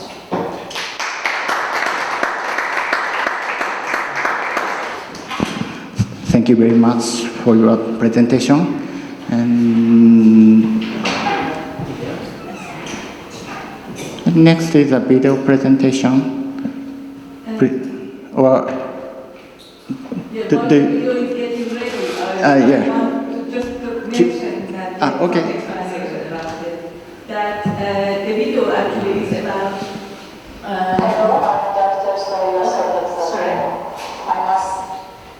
She was one of the few female mayors of a very problematic district in Tehran, District 10.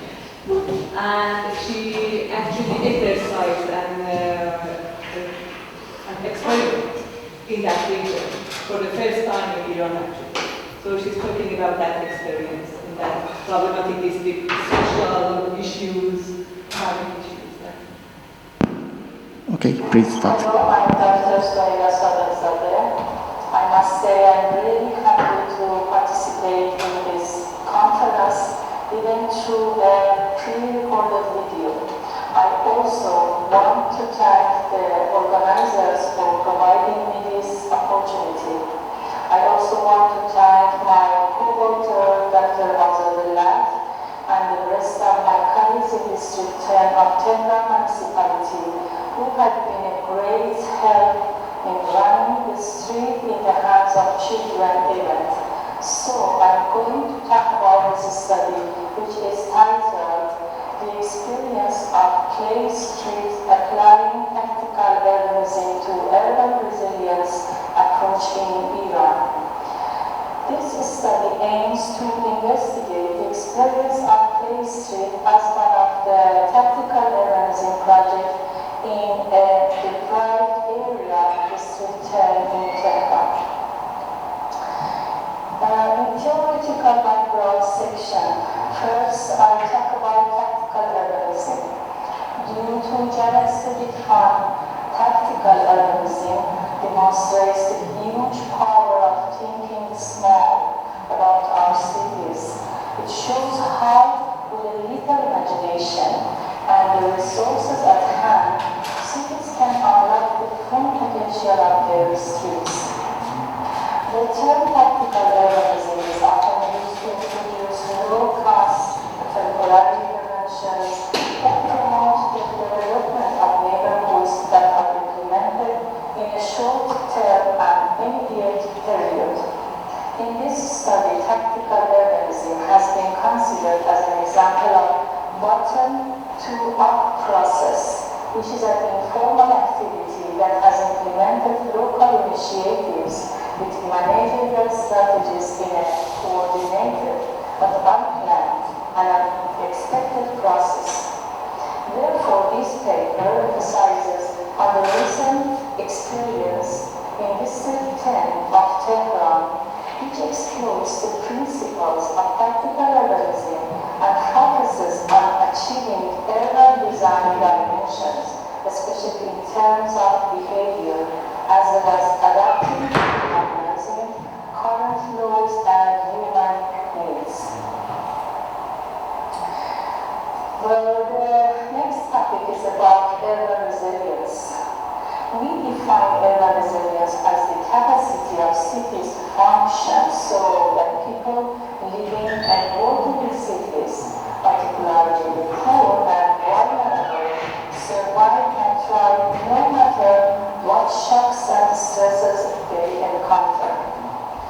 Supporting the planning and development valued in second, tier, and emerging cities especially as they experience rapid growth and as more than half of the world's population lives in cities, many of the most poor and vulnerable. As aliens, we find resilience to be useful in considering a wide possibility of disruptive future events and not only one hazard or type of event. This figure explains about the components of city resilience. As you see, it focuses on the dimensions of community resilience and concludes local knowledge and capacity for learning, community networks and relationships, improving organizational capacity and communal asset. Community resilience. It covers the ability of communities to self-organize, adjust to stressors, increase their capacity for learning and adaptation. Community resilience will produce better results, lower costs, improve the livelihoods of poor and vulnerable populations. Into Petal 2017, by three main elements that have been proposed as important within the concept of community resilience shown in supplementary figure as existing models or measurements incorporated all of the elements identified. These elements are local knowledge and capacity for learning, capacity to organization and asset, community networks and relationships. This study employed qualitative method and used a case study to examine the event which took place in Buda district located in the 10th district of Tehran municipality. The event was held in November 2017. The data were collected using participant observation and semi-structured interviews with 13 experts and 50 participants in the project and then analyzed via content analysis. Besides participant observation, documentary study, interpretative data analysis were used to discover the reasons behind the studied phenomenon. The reports were compiled according to the project procedure, and the authors themselves participated in the street festival event. This is the District 10 of Tehran and the location of the event. The area of 10th region in Tehran with 817 hectares, consisting 10 neighborhoods, each having their own active neighborhood organization. The population of the region is more than 320,000 people. In this regard, it is one of the most densely populated areas of Tehran. Its population is 4 times higher than the standard and more than twice of Tehran's average. Here you can see the different participating groups in this diagram. It is also the streets plans collaborative. Due to London 2012, tacticians are found from the bottom up, the top down, and everything in between. This event was held on Aula Street. It is one of the most vital streets of Tehran. All actions and coordination took place very quickly. First, the decision-making committee was found. The members of this committee, in addition to myself, accompanied by my deputies in the areas of urban and environmental services, social and cultural, transportation and traffic, and representative of the secretary of the local councils, it was formed. Each member of the committee, in addition to offering the proposal, took on responsibilities. One of the most important advocacy efforts was the police. At the festival, the secretaries of the district councils and district administrators played a very significant role. but along with this, the district's regional director, who had a significant participation in providing games for children, was in charge of the precincts, emergency and police department at the local permanent prisons. All services were free of charge. The analysis of the interviews of the participants showed that about 56% believe that this event promoted local knowledge and capacity for learning and saw it as the best possible venue for citizenship, education, both for children and others. And 31% believe that the event was the best grounds for the interaction between the officials and the public. About 33% believe that the event and the activities included could help the formation of a new type of neighborhood ties and interactions, and could eventually bring about further liveliness, satisfaction, knowledge of the neighborhood, happiness and joy, improvement of children's relationship with families, and entertaining the kids, which would all together help increase the social capital and social interactions. To most participants, having such events on a regular basis would result in further satisfaction of people with the performance of the municipality, increased liveliness and participation on the side of the citizens, increased vitality and mobility among children, and increased knowledge of citizenship rights, which would in turn lead to further social resilience. Again, this question remains that why is this important for future? Make citizens aware of their spaces, their views and potential, keep us employed, obvious areas of shifting demographics, potential for economic development, and general quality of life improvement. Thank you for your attention.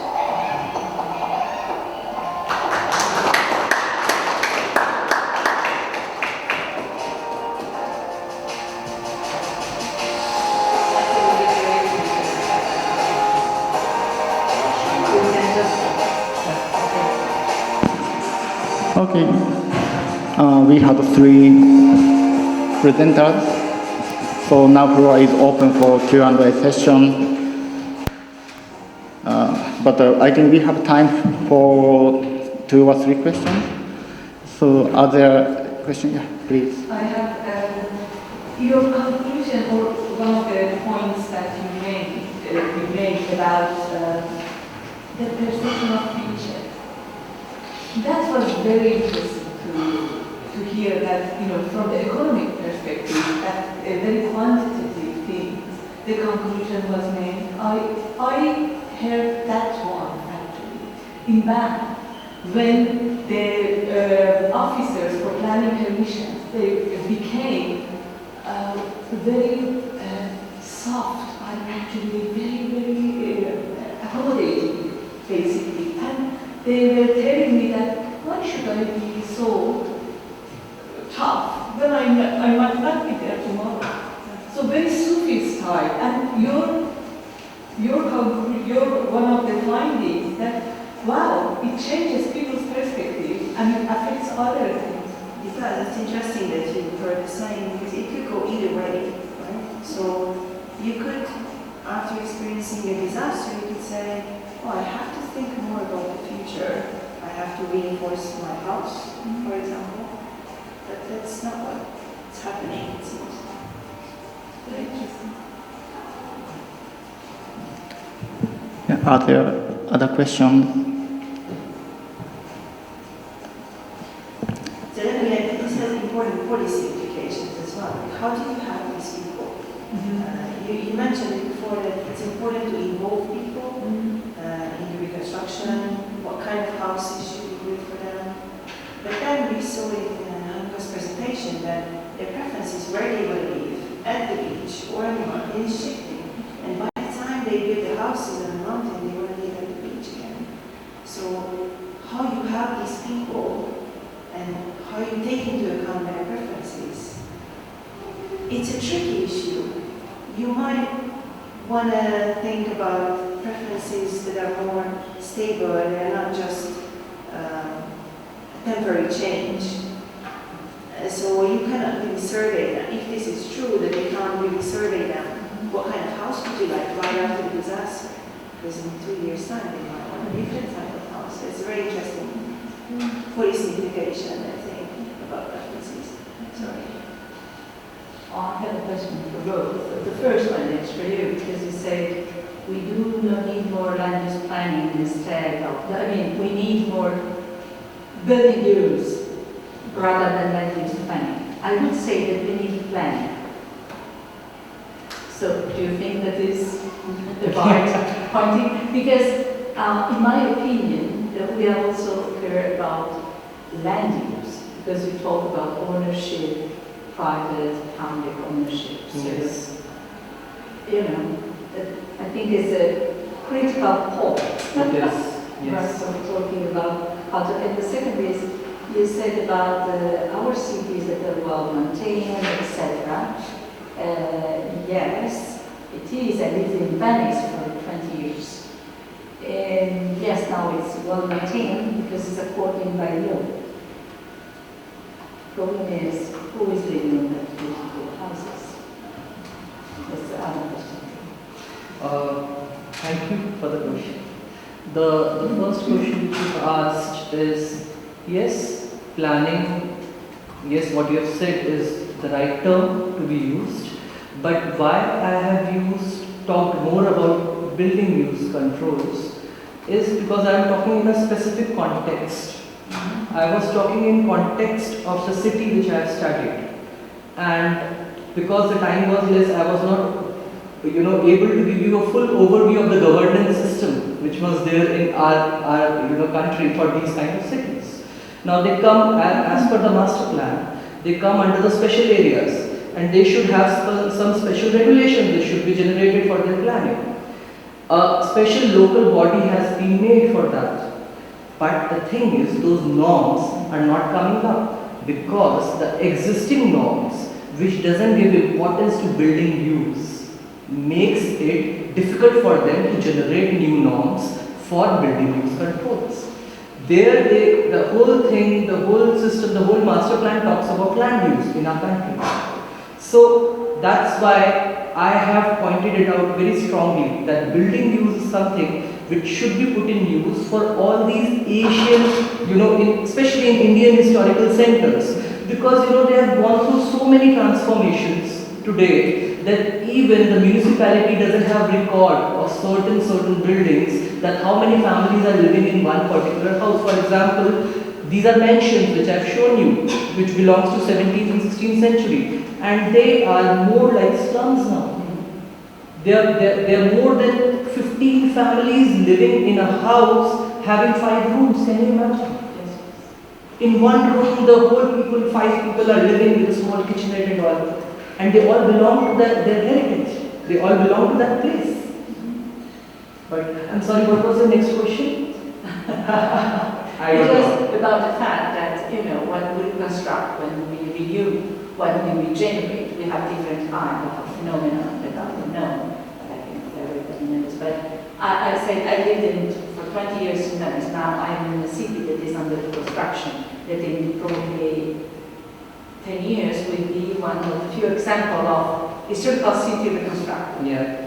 But the question is, who is going to be there in that beautiful reconstruction? Yeah. See, you see that a little bit in Aula.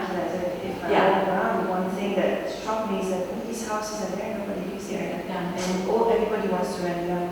That's why I would say that's why we need economists as well, because one of the basic principles of economists is that you can't force people. You make their house, and then they make their choice. You have to understand how they make their choice.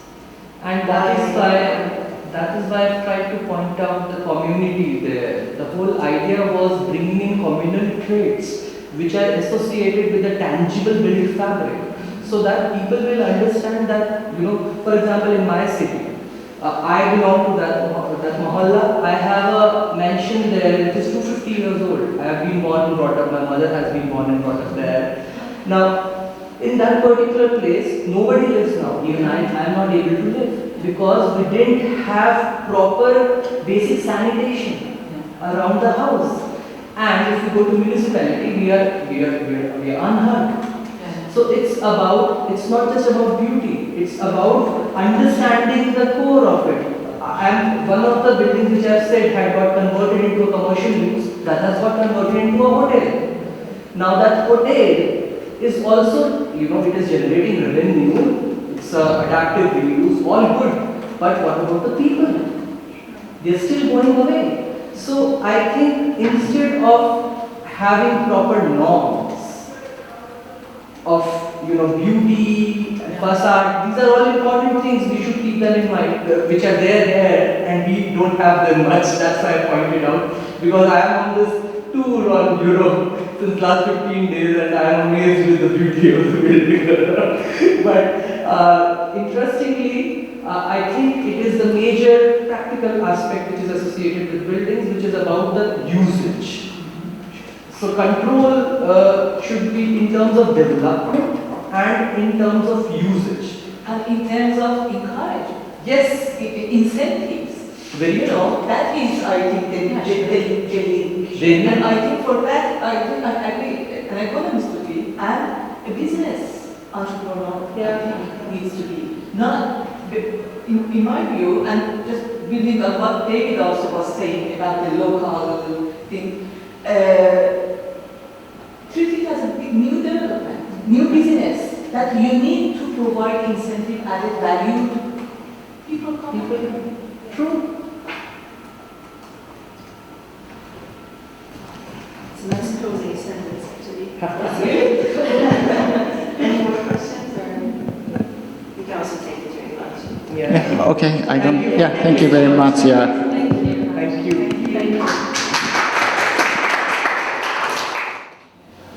Well, I think we're going to get started. We're obviously a little bit behind today, but I don't know if it's good news or not good news, but two of the presentations will not happen in this session.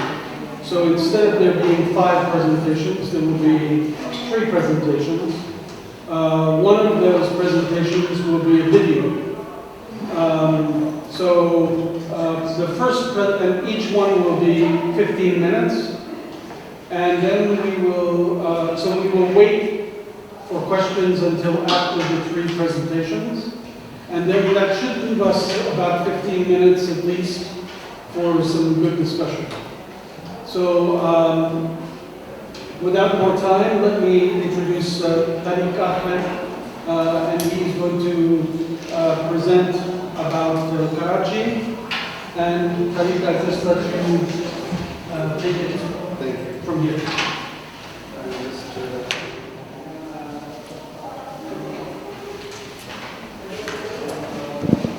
Thank you. I think my voice is audible. Before going for my presentation, I just want to show you a video. So I just want to show you the urban fabric of Karachi. This is the downtown area of Karachi.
So through this video, I can say that you have got some idea of what type of life we have in the downtown of Karachi.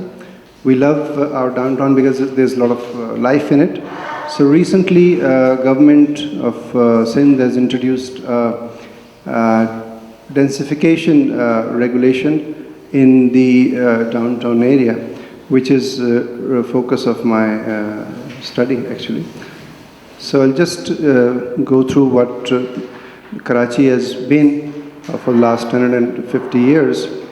A small town of 15,000 people occupied by British. So this is how they developed the city from a village into a cantonment. Just go fast.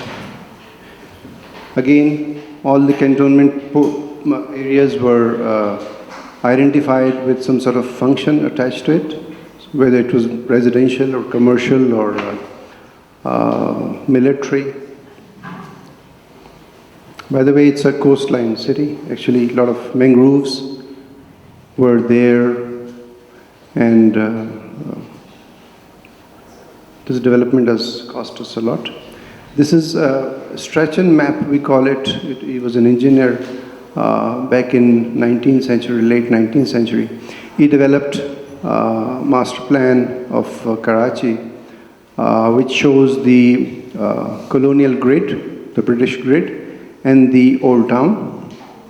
So you can see the old town is more or less in organic form, and the British town of 19th century is more of an grid format.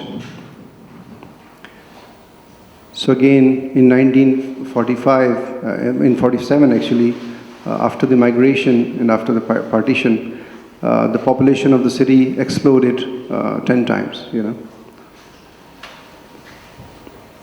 A population of 100,000 had to go to 500,000. So we had a series of master plans developed as part of development plans in 1953, master plan of 1973. This is how the old town refers to the its surroundings. So it's very important, though it's a very 5 to 10 square kilometer, but it's important because of its historic and cultural heritage. So this is how the historic town or the colonial town refers to the existing built-up area of Karachi. So it's hardly a fraction. It's hardly a fraction. So recently, government planned to densify the area through changing the land use regulations from 1:2.5 to 1:5, and wherever it's possible along the corridors, they change the land use densification from 1:2.5 to 1:10. So we architects basically fear that through this process of densification, we will lose our historic character, the more than 100-year-old buildings. So this is more or less the periphery area of Sadr, which we call as a central city. And you can see almost 1,600 heritage-listed buildings within the periphery of 5 to 7 square kilometers. So you can see the snaps of the area. We think that all the development through this change of land regulations will affect the heritage character of the city. See, so all 1,600 buildings spread over an area of 10 square kilometers. So we are trying to show to the government that, when we do a lot of development in the downtown, the architecture and the cultural aspect of the city also changes. We've already told the government that Karachi, the downtown of Karachi is already quite dense, so there's very limited rationale for further densifying it. So I'll just brief you some points of the Densification Act that we have. So it raises the FAR from 1:5.5 to 1:10. So we expect almost 2.5 times of densification. So more people coming in and the infrastructure is not that suitable. So we expect that the architecture, the cultural aspect, the transportation aspects of the city might change. So as of now, approximately 100 buildings with ground plus 14 have been developed or are under the process of completion.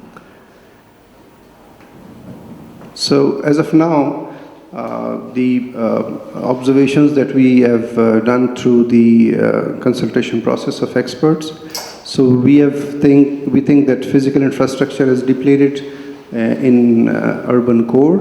On the average, 15 heritage listed sites are demolished for construction of high density act, for the construction of high density buildings.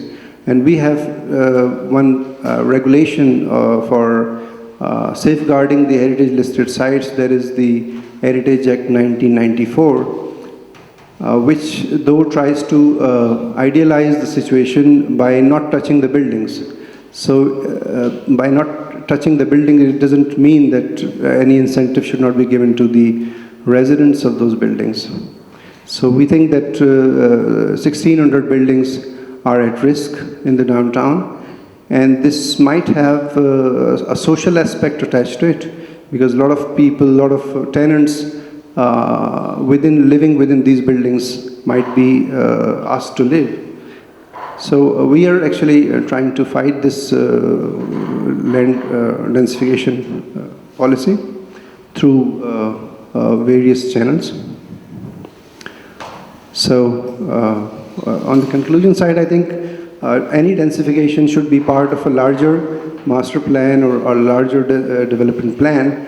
So once a regulation is introduced to, for the purpose of money making or for the purpose of manipulation, it might end with the situation, might lead to, it will get out of control. So I conclude that we need to revisit this Densification Act. And it is also suggested that any densification should be part of a larger master plan. Thank you.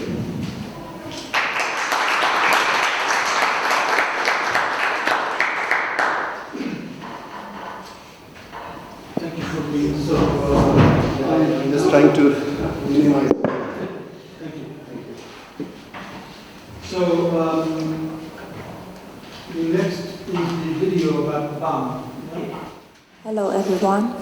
This paper, entitled Integrating Green Solutions into Post-Earthquake Recovery of BAM, has been extracted from a master's thesis project in SPU, which I'm going to present now.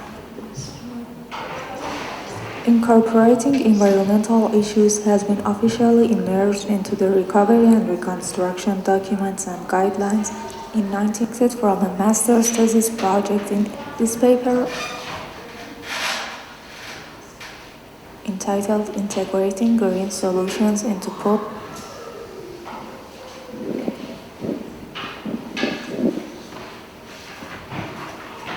Okay, this is a timed 15-minute presentation about BAM. So I will start now. Earthquake recovery of BAM has been extracted from a master's thesis project in SPU, which I'm going to present now. Incorporating environmental issues has been officially immersed into the recovery and reconstruction documents and guidelines in 1994 through Code of Conduct for Disaster Relief. The concept has been evolved ever since, and in 2015 it was addressed in a number of global policy agreements. This has also resulted in developing several concepts such as ecosystem-based adaptation, green infrastructure, and build it back green.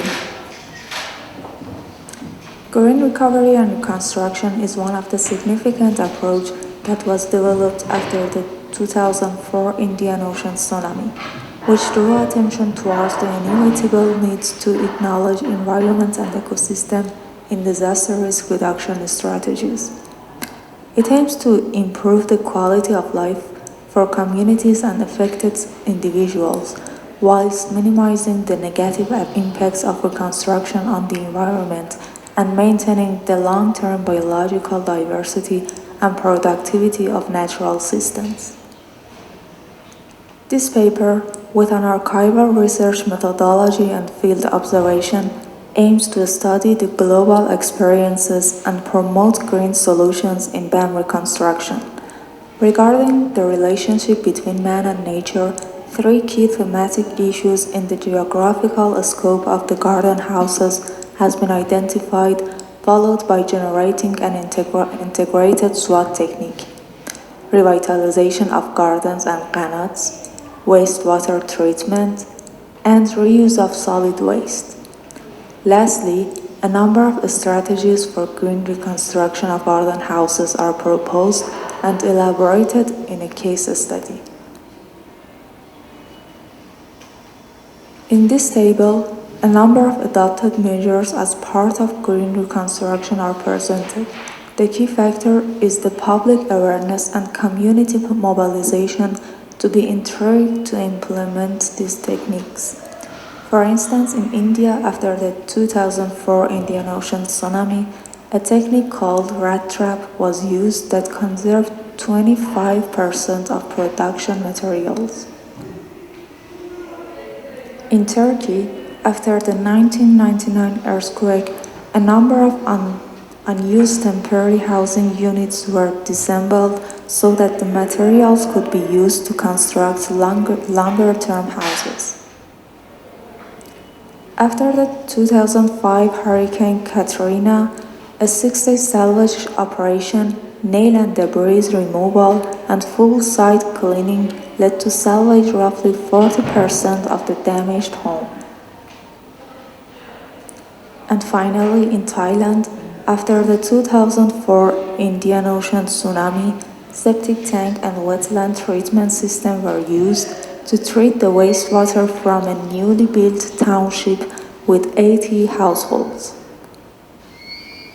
Taking a step back, the vernacular architecture is claimed to be in complete compliance with the environment, owing to the traditional knowledge that has been progressed and passed on over the years. In a community with rich indigenous knowledge, employing the traditional techniques that are more economically and socially sustainable than modern methods will provide a firm ground for incorporating further new green solutions. The cultural landscape of BAM is located on the southern fringe of the Lut Desert in southeast of Iran. BAM Baravat, a strike-slip fault, extends along southeast of BAM, and numerous qanats of the area originate from this fault. Recent massive excavation revealed that the region of BAM was inhabited since 6,000 years ago. BAM is a traditional organic garden city, and there is a full harmonization between the local culture and the natural environment as a result of centuries of effort to increase the resilience, reduce vulnerability, and making full use of the locally available resources. Accordingly, the water behind the fault was managed to be extracted by means of qanats. Qanat is an ancient water management system which brings groundwater to surface by means of gravity. The qanats of BAM, dating back to almost 3,000 years ago, led to flourishing locally adopted agricultural system and vernacular urban fabric. Together, they illustrate the traditional visage of BAM Garden City. The 6.6 magnitude earthquake hit the BAM area on 26 December 2003. In BAM City, more than 91% of total surveyed places and 95% of residential houses were severely damaged. Apart from the heavy death toll, the canals and gardens were highly damaged by both the earthquake and the reconstruction process. Shortly after the disaster, a number of codes and guidelines for recovery and reconstruction were developed in which the environmental concerns were addressed together with so many other issues. Despite reaffirming safeguarding the environment, measures were adopted in large and small scale that highly degraded fragile environment of the city and had severe drawbacks on its identity. Some of these measures are increasing building area and reducing size of gardens and yards, poor site selection and endangering the groundwater table and violation of Qanot's buffer zone, replacing drying Qanots with pumped wells. It appears that following the disaster, local population lost their dynamic, valuable connection with their environment. This might be a result of focusing on physical reconstruction rather than rehabilitation of environment and social bonds, whereas without undertaking an integral approach in terms of physical, social, and environmental aspects, there will be little chance to find a suitable and sustainable solution. Generally, a vernacular garden house in BAM consists of the house, the garden, and the Qanots that circulate around the garden. The traditional garden houses are mostly in form of courtyard, while the semi-modern garden houses can be found generally in freestanding style. What distinguishes a garden house of BAM from other typical garden house is the fact that the garden has high economic values for the household. Using thick walls, dome roof, wind catcher, semi-open spaces, and high ceilings are common techniques in the region to adapt to the extreme arid climate. However, it's not about using physical features as a decorative tool to resemble the vernacular architecture. It's about grasping the essence of traditional construction and combine them with suitable new methods to improve the overall sustainability and resiliency.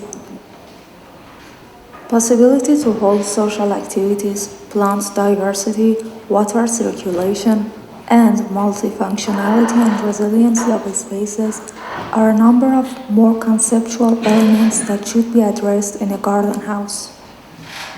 To facilitate introducing green solutions, the following challenges are highlighted as the most primary ones in the landscape of a traditional house: revitalization of gardens and Qanots, wastewater treatment, and reuse of solid waste. A SWOT analysis is prepared to identify the key internal and external factors and generate the strategies based on them. Rehabilitation of damaged Qanot in the immediate aftermath of the earthquake is, for instance, one of the strengths in the area of Qanots and gardens. Based on the SWOT analysis, these strategies are identified.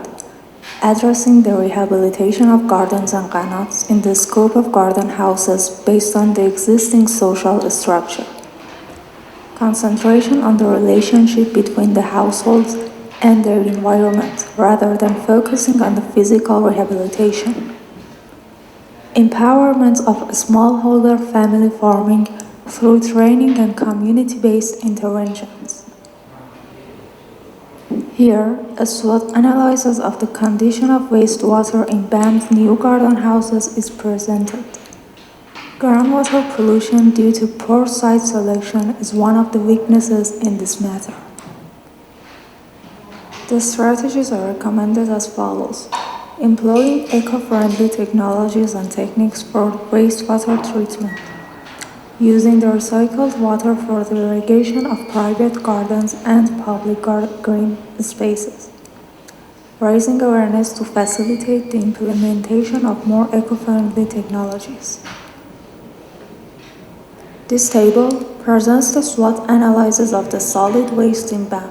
For example, there is a great opportunity for reusing bricks as a material in harmony with BAM urban fabric. The main strategy is considering how the material choices can optimize environmental sustainability in project planning phase, such as through use of materials that include recycled content or have higher life cycle, reuse of disaster debris, and use of materials that fit the local conditions better. A number of houses were surveyed and mapped to identify a case study with the highest level of accordance with vernacular buildings criteria and the dynamic relationship between the household and its environment. Many houses has become simple cube with no resemblance of traditional sustainable practices, and the newly built units in the yard highly impacted the interaction between man and environment. This house, located in the south of BAM, is considered as a freestanding semi-modern garden house. The house was founded in 1972 and the earthquake left minor damage on it. With 3,000 square meter land lot, it enjoys a large date palm grove in the south and a smaller garden in the north and the water of one of the oldest qanats of the city. 2 units were added after the earthquake that disturbed the landscape, but the 2 temporary housing units that were placed after the earthquake has been combined together and transformed into a working place as a true testimony of a successful, sustainable reuse practice. Here, a number of small green solutions are suggested for the sample garden house. To revive the sense of self-sufficiency, the small north garden can be dedicated to food production, which can also improve the synergy between residents and their environment and revive the economic value of the garden house. For wastewater treatment, a 2-stage treatment system should be implemented, including a septic tank and a horizontal flow planted filters. Although the annual rainfall of the city is quite low, considering the large size of the flat roof and proper slope and drainage, installing a simple rainwater harvesting tank under the roof gutter will bring additional amount of water to the house. Regarding the solid waste management, the undamaged bricks can be exploited for surrounding wall restoration. Further and more importantly, the temporary housing units are well insulated and currently in use. This paper tried to shed some light on the possibility of integrating green solutions into traditional vernacular systems in a post-disaster situation. The study reveals that the relationship between local people and their environment became vulnerable after the 2003 earthquake. Reviving traditional social bonds and empowering the already existing social structure that revolves around qanat is a key factor. It's imperatively essential to choose modern environmental approaches in accordance with local context and people acceptance. In this case, vernacular architecture are genuinely in harmony with their surrounding and provide a solid ground to anchor further techniques and solutions. Lastly, the case study that was presented can be a true inspiration in this matter, to bounce forward and to achieve resilience and support sustainable development in garden houses of BAM. Thank you all for your attention.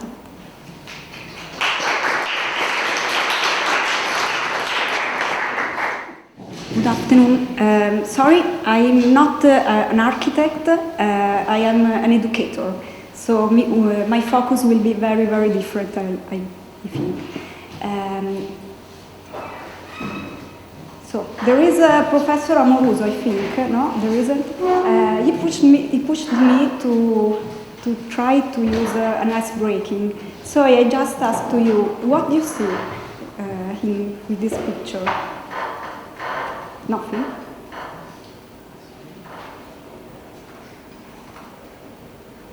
Children showing their drawings. Their imagination of what is a home. Maybe their area. Yeah. The image of the city. The image of the city. Yeah. Everything of my speech starts from this photo. I was navigating on internet because I work on pictures, I work on images. My focus in research is visual culture. Sorry, thank you so much. And so one time I found this picture, and it was so interesting because under this picture there was writing that those children, were heritage activists. And so I say, wow, this is very interesting. And so I try to meet Marvin Mazar, who is an architect in Karachi, and I created this interview. So this is just a starting point. This is not a real research. What is our focus? First of all, heritage education as a tool for rethinking and reopening the city.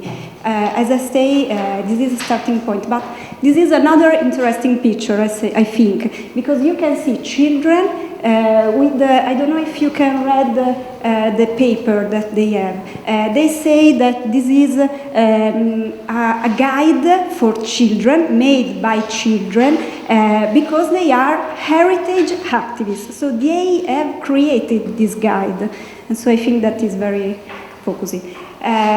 This is just probably a silly interpretation of heritage, because I've seen we are very, very different. We come from very different part of the world, but we have the same focus of heritage. We have the same definition. And probably it's silly, I know, but I think to use the Gulliver's Travel, because it says that if we want to understand each other, we can use object. And if we think about heritage, we are speaking about object. So sorry, this is a totally displacement, but this could be a common place for understanding each other.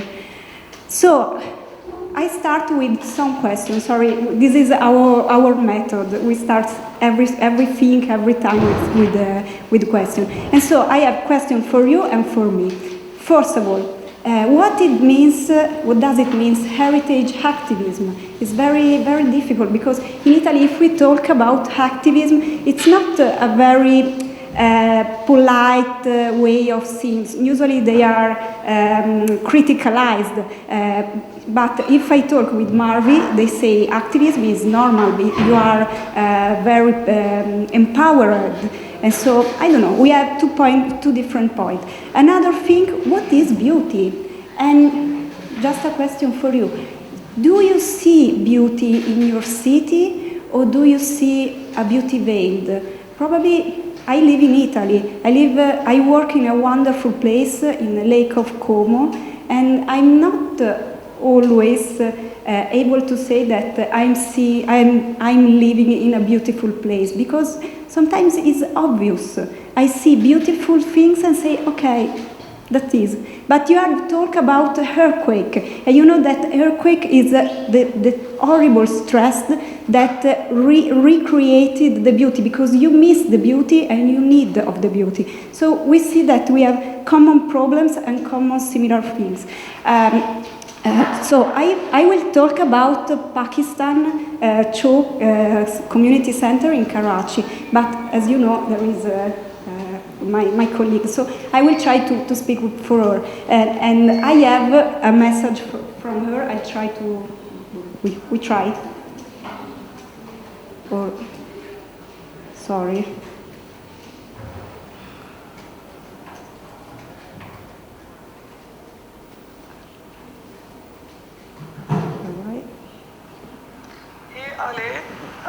It's called Pakistan Chalk Community Center, PCC. Pakistan Chalk Community Center. Chalk means a roundabout.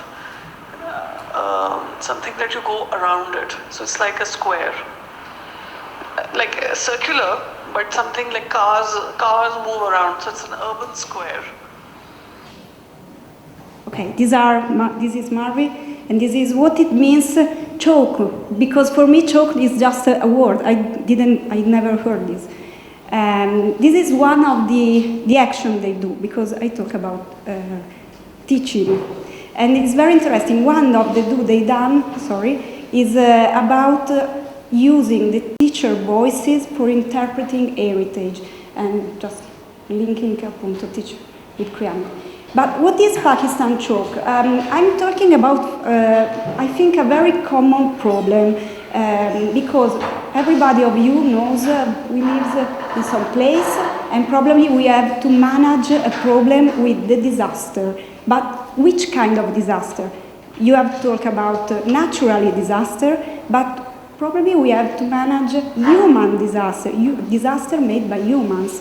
And well, I think that is very common. We live in suburbs with Bicocca, and we have the problem to manage this not very beautiful place that created very social exclusion problems. And so they try. So they have an heritage site very important for community that was devastating, as you know, as you see. And so they try to find some answer. So they try to, first of all, they try to bring back art and culture to the people, not for remaining in the back in the past, but just for looking for the future. And so they try to create a place for artists and thinkers, and then they find a place for hosting cultural and art activities. So these are two rooms in the whole town, and they, and they try to to create a place where doing something, some projects. So they create a map with the people to mapping the old city. They create an heritage walk, and so for us it's very interesting because in Bicocca we do the walking, we have a project on walking for creating an empowerment of students, of people who live in Bicocca. I don't know if you know, Bicocca is a suburbs place, not very beautiful, sorry. And so another things they do is a spoken history project, and another project is educational. So one of the things very interesting is that they enter in the room, in the house of people of Karachi, and they try to find their history, their story, and then they train these people for speaking, for learning, for teaching, to the children. And so you can see this wonderful photo, because this old woman tried to transmit her connaissance about, about her story and the story of the place using this drone. And so for us it's very important, and then I will show for why. So they created a sort of platform for children. So children had found in this center a place where they can create something by art, but then where they can interpreting heritage. So this could be probably a way of being activists. Another very interesting point for us, because we use images and drawings, was that they tried to reopening this city using drawings. And so they create a very interesting course of drawings, and this is the first photo that I show you to you, for making children to understand how drones and how to interpret heritage and the landscapes. And it's very funny because they work all around the city, and they drones, and they try to interpreting this heritage.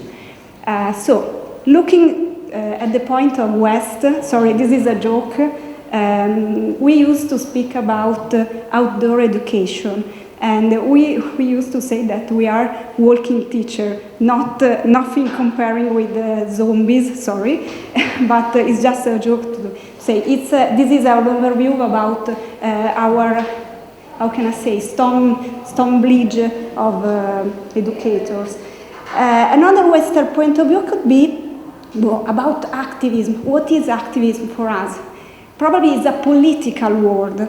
So if I think about children who are activists, I think about Piedibus. I don't know if you ever heard about the bus fit. It's a way for coming to home and to school by feet, not to using bus, not to using car. Another thing is made by Critical Mass. Critical Mass is a movement in Europe, very famous in Europe. They try to encourage the use of bicycle, and so they created the Massa Marmocchi, which is the mass for children. It's a bad translation, but is it? And they try, you can see, they create a very political movement, because they say in bicycle the future probably is a ride. They say they create a manifestation against pollution, etc., etc. And so these are just some example of activism. But we have another Western point of view about heritage and children. And I quote John Dewey. I don't know if you ever heard about him.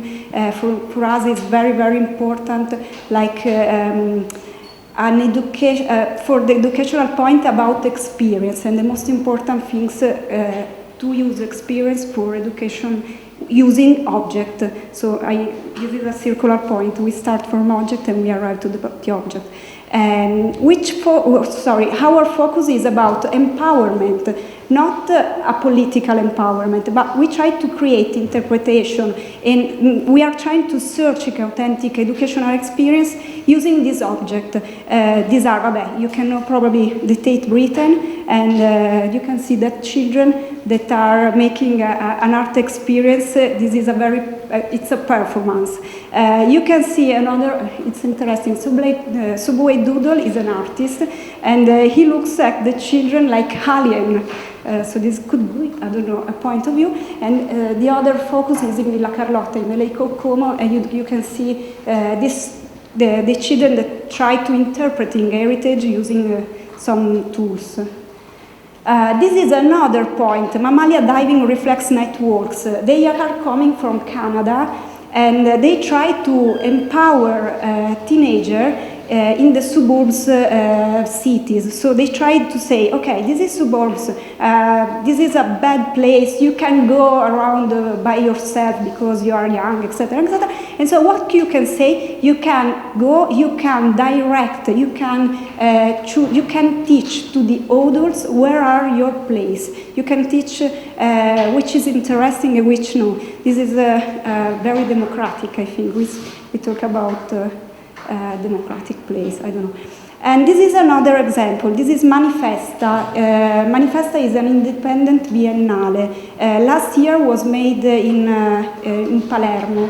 The next two years will be in Marseille, sorry. So in a very difficult, strange city in the Europe. And they create a bus who goes in the suburbs and try to engage people in the suburbs for using a sort of education hub where they can understand how is art, what is going, and then to go education. In conclusion, landscape can be an opportunity. We think about heritage in very different mode, I don't know, way. We can think about memories, identity. We can think about us like a sovereign citizen or custodians. I don't know. I usually to say that I am an heritage conservator. Landscape could be a portrait of territory, our portrait, and how we can conceive a portrait, probably using drawings. I don't know. It's just an answer. And then we can think about landscape like memories, narration, images, drawings, painting, fingers, etc., etc. And in the end, we can think about landscape using senses. So we can use aromas, touch, size. So we have very, very wide range of interpretation. I'm finished. Thank you.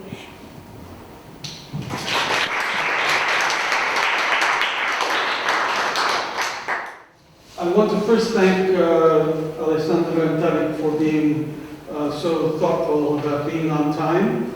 So this leaves us a good 15 minutes at least to have some discussion. And I think there's a great deal to discuss here. So before I say anything, let me just ask you, please, to ask any question you want as we start to dig a bit deeper in this very rich series of points that our colleagues have made. Anybody want to begin with a question? Yes. Yeah, again, questions specifically for Alessandra, but you can all sort of talk about it. It's refreshing to hear you ask these questions about cultural heritage, because I've spent the past 9 months in Aula specifically doing a project. It feels like more often than not, heritage is a monolithic term. It kind of means like whatever people think the heritage is at that moment. So, for example, any building before 1930 is old and deserves to be kept standing or rebuilt as it was. And that's probably not true in other parts of Italy. There are probably certain nuances, but in L'Aquila, that's kind of the mainstream feeling. And I'm kind of wondering, like, how do you take that conversation to a higher level of like decision makers, and how do you encourage people to reconsider? Because if you're constantly saving everything that was built, over 50 years ago, it's very hard for a culture and a society and a country economically even to move forward and focus on the future. Yeah. It's interesting because that was... Sorry, Alessandra, maybe you can use the...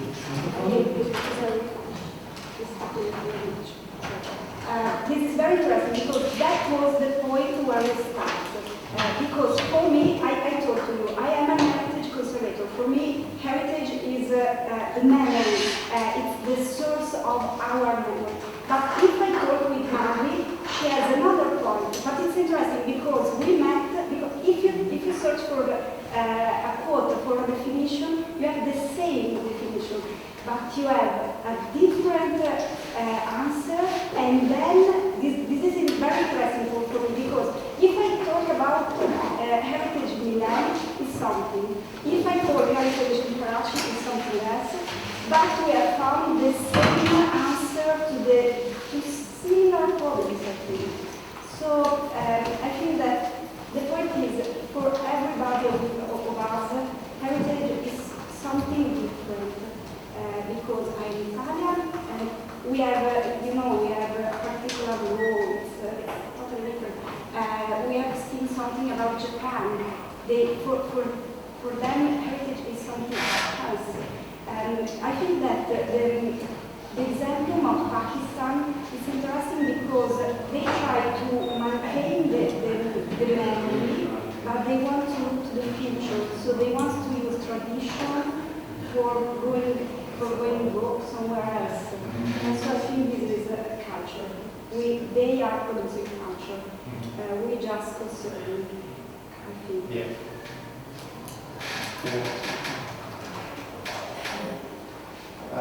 Since Marvi is not here, she is guided you because she's from Pakistan and I'm also from Pakistan.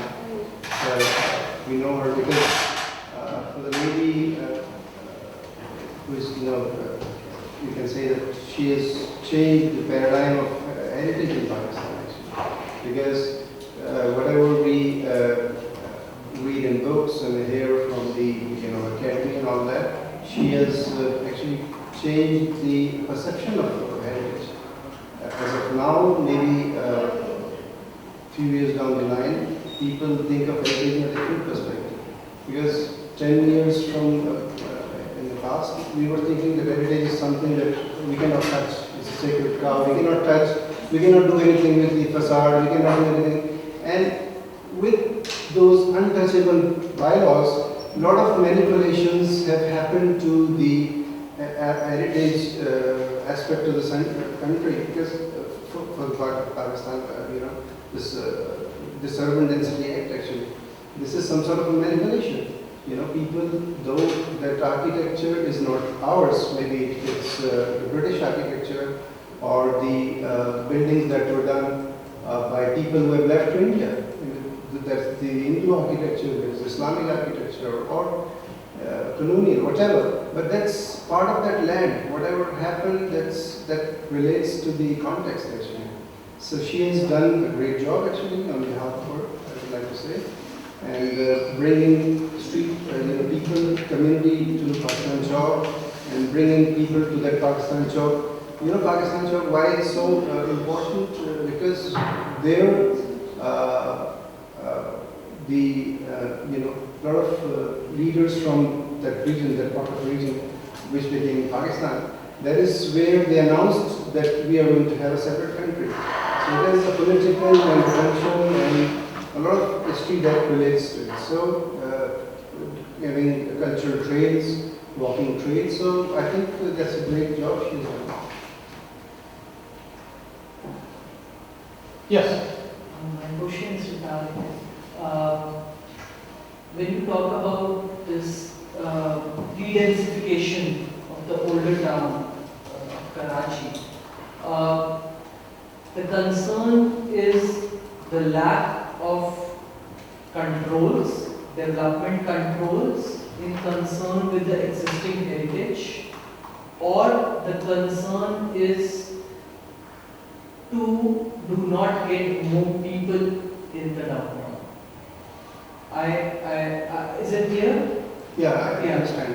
Basically, you want to say that what is our concern in terms of, are we fearful of, more people coming in, or otherwise? So it is about the pressure on the existing resources due to re-densification, or it is about that it is not planned, it has just been enforced. That's what I'm saying. See, it's both ways. Actually, any densification has to go through a process of planning, zoning regulations, upgrading the infrastructure, then, going for some built-up areas to get some economic benefit.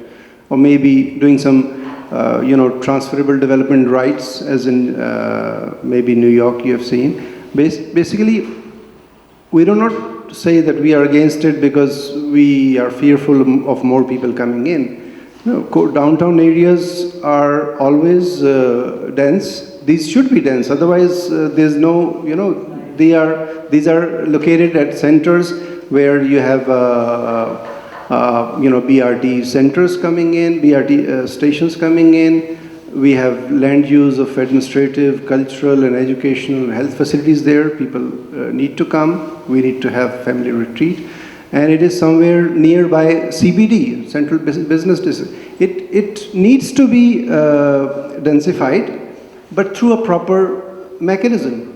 If those buildings are having a long-term lease agreement, poor people living there is a possibility that once these buildings will be demolished, that people will be asked to leave.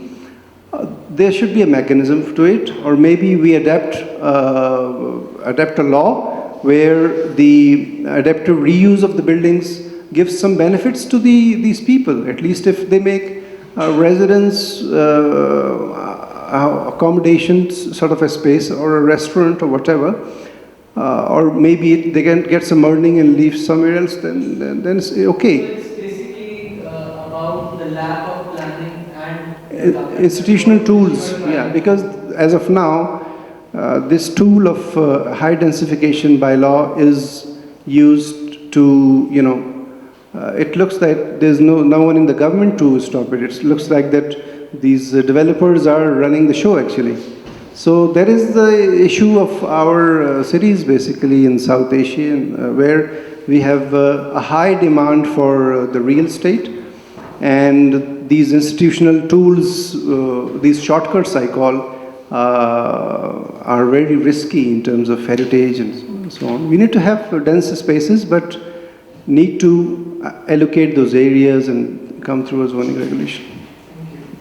I have a question for colleague.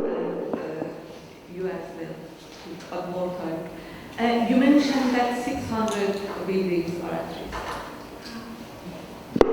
1,600. 1,600. Okay. 1,600. Madam Lari, she was. And my question, actually, I wonder, I want to understand. So, because I know about the context, the professional context in Pakistan, and I've been in contact with, for example, Arif Hassan is a very prominent figure there, and Yasmin Lari, the first female architect working on heritage, working on resilience. What's the issue that, but I feel that it's a very slow move. What is the issue there? See, because people are doing things, but we don't see actually an actual outcome. See, there's no unity in doing something positive, actually. There are intellectuals, there are academia, there are people, professionals. When it comes to their choices, they take a way or some shorter way and get their benefit and don't do something collectively. So, intellectually, yes, of course, there are people who have been, Arif Hassan Saab has been pushing the social cause for maybe 50 years now. And a lot of change has happened. Maybe we have not been able to quantify his efforts, but I think he has created hundreds of people who think his way. Maybe, I think, we have not been able to push the government to do something for the social housing or for doing something for the heritage. But at least these laws of 92 are 94 Heritage Act is there because Madam Lari drafted it, and she's forcing the government to document the buildings, and she's going to the courts. She's actually doing a lot. I think a lot of things have been done, but again, there's no alternate to lust and money in terms of developers and all that. So I think it's a good start. Now it's the time to set a direction, because maybe academia or the civil society in Pakistan has been directionless for some reasons, whatever. So I think we need to correctly determine our direction. And what do you think of this? So, because an insider perspective, but sometimes some people who are having another mindset, maybe what do you think of this slow move? Actually, I think that slow move, when we think about people, is very important, because I don't know very much about Pakistan, sorry, and about Karachi. I know just because Marvi referring to me. But I think that it's interesting because we are talking about an enormous impact in human life. And so if you are slow and if you are kind, because for me slowly is kindness. You can engage people, and probably you can say, okay, we have destroyed something. We have destroyed your community, but we can rebuild, probably training people. We try to recreate slowly our community. And I think that the slowness can be a new production of culture, because you need of time.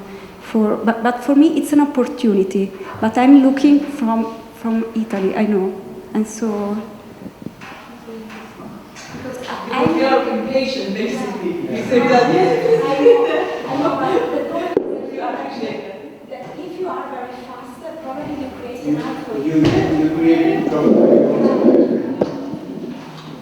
Does someone from here want to engage with this conversation? Also? Or is there another question related to this? Yes? I wanted to ask Ms. about the laws surrounding the city center historic reform. Is there any government entity or institution that is responsible for cultural heritage of this area? And I ask because in Libya we have this interesting system where the city center, which is the historic part of the city, has an authority designated to it called the Historic City Authority. And legally, you can't do anything in the city center without approval from this group, basically. You can't demolish anything, you can't build anything, you can't renovate. Even if you own the building, the heritage aspect of it is under the protection of this authority. So I was wondering if there was anything similar in Pakistan. Actually, we have a three-tier of government, which is which results in inefficiency. Actually, where we have wherever there are two tiers or a single tier, the things are very efficient. So that's the government mechanism, and we have a very fragmented structure of government.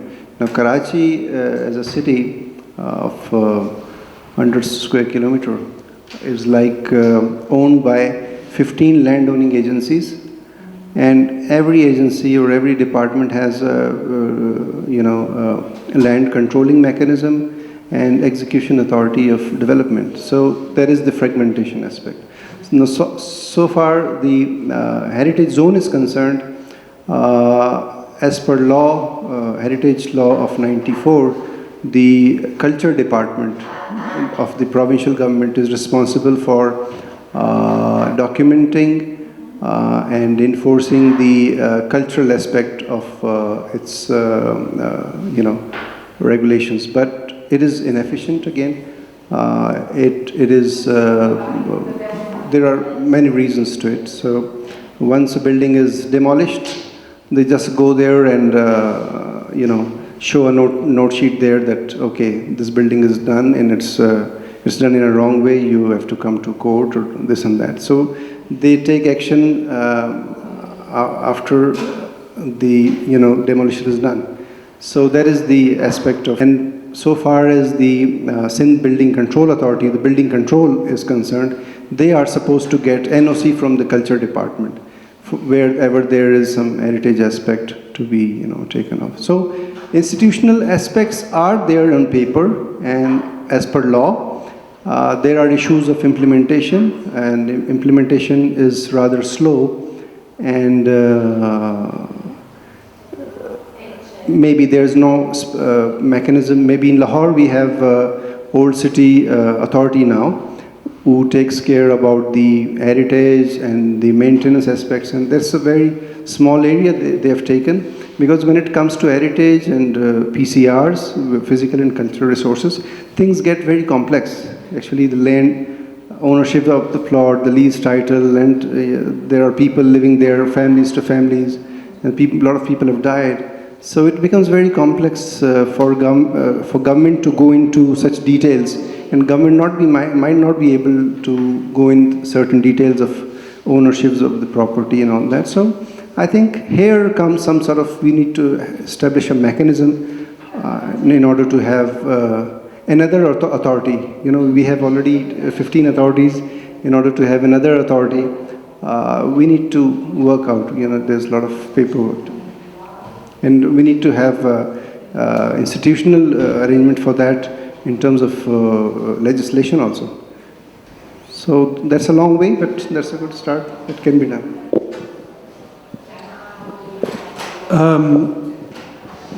In my capacity as moderator of this, I just want to make a couple of observations. It seems to me, listening to these very interesting presentations and the video as well, it seems to me we're really talking in at least two different languages, even though the language is English that we're using. There's the language, it seems to me, of institutions, of government, of complexity, of control. And then there's the language of children and working and storytelling and drawing, which seems completely outside of government and of institutions. So my observation is that we can't escape these, unfortunately, I think, we can't escape government and the institutions, whether it's my country, their country, your country.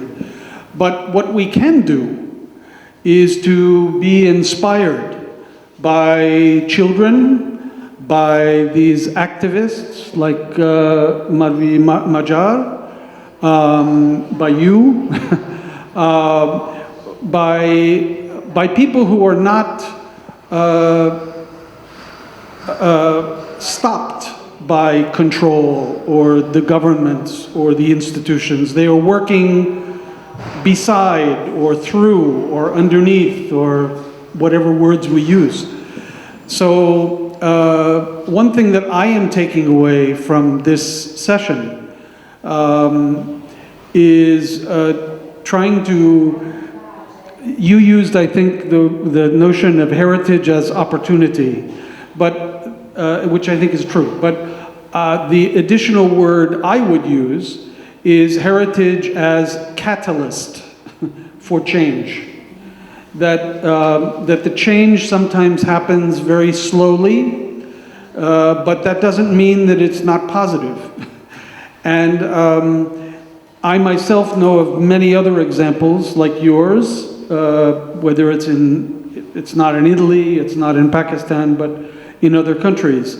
So I think that one of the things that is inspiring about these stories, and also in the video about BAM, it seems to me that the fourth part of SWAT, the opportunity, is coming from people who are just going on with their lives without letting government take too much control of their life.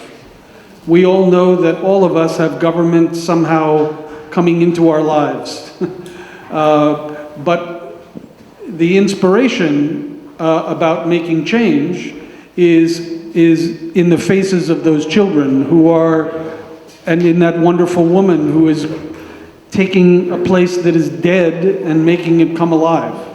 So I'm just sharing with you my own conclusions from this session without having any questions about this, because I think there is some wonderful lessons in all of your stories about just moving on in a positive direction despite the control, despite the complexity, despite the institutions, that maybe we should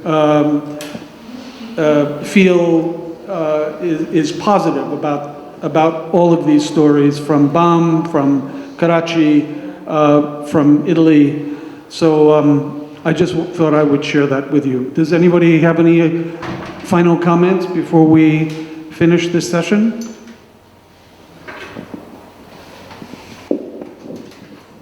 Well, again, I want to thank all of them.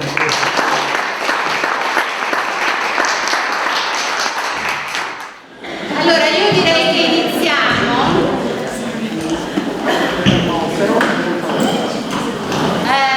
Benvenuti a tutti. We have a problem of double language here tonight, so I'm going to be speaking Italian and English.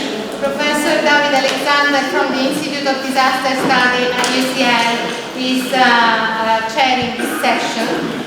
This is going to be an academic session, and then we want to have a discussion with our kind and very nice administrators who have come to talk to us about the situations of the schools in L'Aquila. And if the local stakeholders don't speak English, we will conduct a session in Italian, at least the final part, and I will translate. Parlo in italiano. Benvenuti, grazie per essere qui. Questo è un convegno internazionale che abbiamo organizzato con la collega Farnasa del piano di Silk City e la collega Paola Rizzi di Univac. Io sono una alunna di Univac ma trasferita a UCL a Londra. Sono un'aquilana, mi piacerebbe rientrare all'Aquila, ho una gran paura di riportare i miei figli in queste scuole. Devo essere sincera, questo è uno dei motivi per cui mi tengo un po' lontana ancora, a parte il fatto che non mi è stata data ancora la mia casa. Ma abbiamo identificato questo delle scuole come un problema all'Aquila ancora, è un problema che io sento forte come cittadina aquilana e come ma anche come un osservatore esterno, cioè una cittadina che però guarda la città da lontano. E quindi nell'ambito di questo convegno abbiamo organizzato una sessione che è puramente accademica, ma che poi ci piacerebbe trasformare in una discussione per capire come queste esperienze di altri posti che ci verranno spiegate possono forse aiutarci a capire che cosa potrebbe succedere all'Aquila, come si potrebbe aiutare a trovare, non dico una soluzione, ma delle risposte. E poi ci piacerebbe anche sentire qual è lo stato delle cose per l'Aquila, cioè che cosa sta facendo l'amministrazione, se ci sono delle decisioni, quali sono le decisioni, che cosa si sta facendo, che cosa si è fatto, che cosa si farà come dire, intavolare una conversazione che vuole essere puramente accademica per capire, per scambiare delle esperienze, per informarci con le esperienze di altre culture. Insomma, vuole essere, come dire, un'esperienza accademica che ci informi anche della situazione dell'Aula. Passo la parola alla professora Alessandra. Grazie. Buonasera anche da parte mia, un benvenuto speciale a distinti membri della pubblica amministrazione, grazie per la vostra presenza. Good evening also from me, and many thanks to the local public administrators for being kind enough to join us. Dovrò tenere la testa abbastanza bassa per non fare ombra sulla proiezione, non è perché qualcuno forse mi sparerà. Stiamo attenti. I need to keep my head down because of the projector. It's not because anyone is likely to shoot at me, but I'll be careful what I say. Starò attento a quello che dico. È molto importante ovviamente la questione delle scuole. Anni fa le Nazioni Unite hanno mandato un questionario a più di 4 milioni di persone nel mondo chiedendo semplicemente che cosa volevano e la risposta era education. Volevano la scuola, l'università, più dell'acqua pulita, più della pace, più di ogni cosa, perché vedevano l'education come una cosa che gli permetteva di sviluppare e di risolvere altri problemi. Ed è così. Abbiamo il principio che l'educazione è il diritto di tutti i bambini ed anche di adulti, ma anche l'educazione in uno stato di sicurezza, ovviamente, è un altro principio che fa parte dei diritti umani. We have the principle that children and indeed adults too have a right to education, but a second principle of equal importance is that they have a right to education in conditions of safety, and that is why it is so important for us to concentrate on making schools safe against all forms of disaster and preparing for anything that might occur in contingency. Quindi nella preparazione per le contingenze c'è da ricordare che non è una cosa semplice. Il Pakistan, ad esempio, ha varato un programma eccellente, perlomeno eccellente sulla carta, di sorveglianza delle scuole e 58 elementi da sorvegliare in tutte le scuole della nazione che variano da aspetti ingegneristici, aspetti dell'evacuazione delle scuole, della sicurezza interna, esterna e così via. C'è da sperare che attiveranno questo progetto perché è un ottimo segno su come si potrebbe fare. Pakistan, for example, has an excellent program for improving the safety and security of schools, at least on paper it is. The level of implementation, of course, is something we need to worry about as it is in all such cases. But it's an example among many around the world that are easy to learn from because they contain so much rich and useful detail.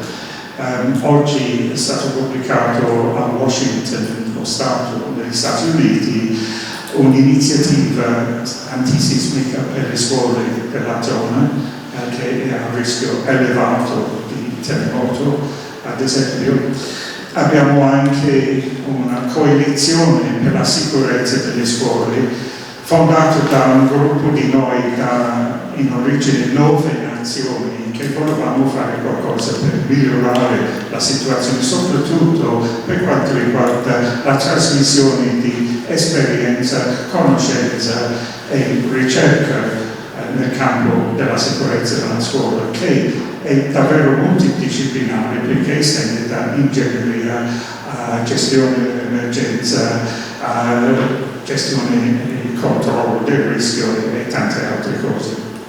We founded something called the Coalition for Global School Safety that you can find on the web, with the intention of trying to help transmission of knowledge, and it's a multidisciplinary, multinational, multilingual site as well, which simply attempts to collect known information on how to make schools safer.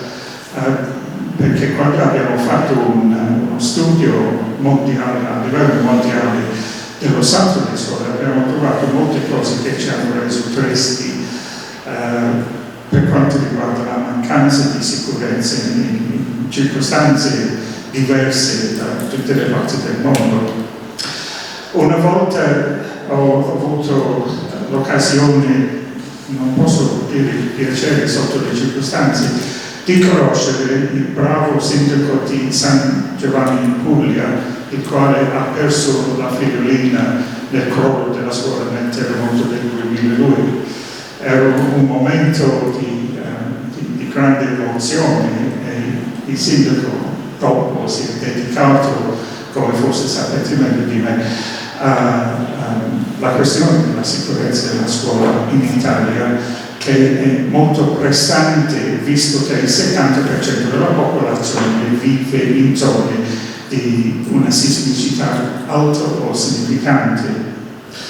I had the occasion to meet the mayor of the small town of San Giovanni in Puglia, where in 2002, 26 children and 3 teachers were killed in the collapse in an earthquake of the local school, and he lost his daughter in that event and has subsequently dedicated himself to trying to help improve school safety, which is a significant problem in this country, where something like 6,000 schools out of 60,000 are judged to be, or the last census of such things were judged to be unsafe from a seismic point of view. At the time, only enough money was available to retrofit a third of them in very basic terms. But we all want schools to be safe. It's a basic need, a basic right, and we need to consider how to do it. Vogliamo tutti che le scuole sono sicure, è un diritto di base, è una speranza di base anche. Allora cercheremo di condividere la nostra conoscenza per un modo migliore in questo caso. Posso quindi presentare la prima relazione, che è di Alessandra De Nicola, Piero Magri e Franca Tuboli, e si chiama Fa la cosa giusta, Do the Right Thing Exhibition, an opportunity to create synergies between schools, museums and our heritage. Eccellente idea, sentiamo di più.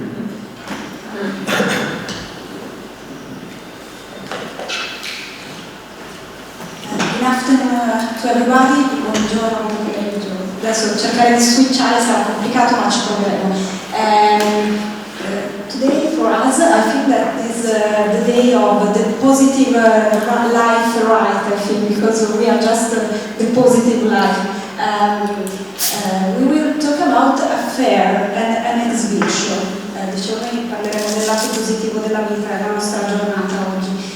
Just a little summary with the keywords, because we are educators, so we use this methodology to introduce usually fields, concepts.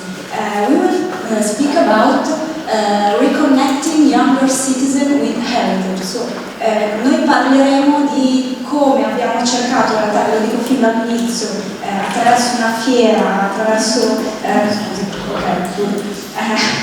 un'azione pubblica molto commerciale, di collegare il patrimonio culturale e i giovani.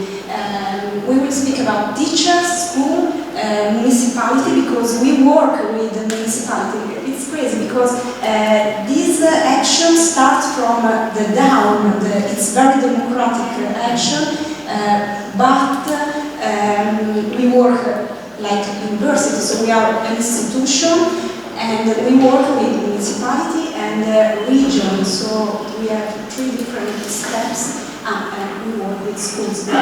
Our institution, but we work with teachers that are part of the schools, but that aren't institution. I don't know if it's compressed. Quindi noi abbiamo cercato di fare un'azione dal basso in una fiera che era quindi un'azione commerciale, lavorando con la municipalità di Milano, con la regione Lombardia, con le scuole, con questo piccolo particolare però che in realtà abbiamo lavorato sì con le scuole ma soprattutto con gli insegnanti, che è vero che sono parte della scuola, però in realtà sono prima di tutto delle persone, diciamo così. Abbiamo parlato di musei, di amministrazione, di educazione, insomma così. Adesso noi faremo questa staffetta anche perché sennò abbiamo di reste tantissimo. This presentation aims to talk about an exhibition that has engaged in developing the relationship between school and museum beside the role that cultural heritage can play among them.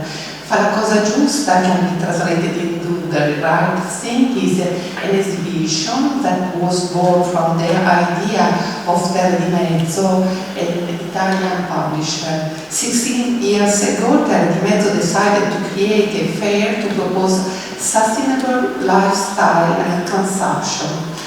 Within this fair exhibition has been created a place for reflection on culture and school. Here a few data. From 8 to 10 March with an exhibition of 32,000 square meters, 65,000 visitors, 700 exhibition, 450 cultural meetings. It is not that we use both the term fair and exhibition because Fa la cosa giusta embrace the two souls expressed by these two words. Per noi è stato importante perché è una fiera proprio, quindi un luogo di trasmissione ma anche culturale, ma di incontro molto informale, gestito da questa casa editrice, che è una casa editrice che non ha profitti e che promuove, anche in questa sede ha parlato di una guida legata appunto alle terre abitate, quelle colpite dal terremoto, una guida di turismo lento per riattivare il discorso economico e in questo caso è uno spazio dove ci si può incontrare in modo molto informale. E ci piaceva portare l'università, che è un luogo a volte fin troppo formale, e anche il discorso della cultura e del patrimonio proprio in un luogo in cui a fianco degli spazi di vendita si potesse dialogare. Ecco questo, this is the map of this year exhibition. In the market area you can see the section FIDE, la scuola di tutti, translated as challenge with the school for everybody. This place was asked by teachers to the organizer in order to have a space specifically dedicated to them for discussing current school issues. Here they started out also to propose a roundtable lesson workshop. 2 years ago they also asked to reflect on cultural heritage museum and the relation with the school. The teacher wanted to enhance the relationship with the museum, seen as advocates of cultural heritage. In questo posto sono stati proprio gli insegnanti che hanno chiesto alla fiera di avere un luogo per dibattere, dove portare tematiche molto anche difficili all'attenzione della cittadinanza, e in quel luogo hanno invitato gli amministratori locali, le municipalità, la regione, per portare la vita di tutti i giorni della scuola. È vero che la Lombardia, diciamo, è un luogo abbastanza con sicuramente meno problemi, ma abbiamo un alto tasso anche lì di abbandono della scolarità e una difficoltà di legare livelli di competenze e conoscenze, soprattutto che vengono un po' disancorati dal percorso del patrimonio culturale, e anche provare a innovare una serie di pratiche didattiche per noi voleva dire portare anche delle didattiche molto attive che vengono fatte in alcuni musei all'interno anche delle scuole. Our intention is to explore this potential collaboration between school and museum. And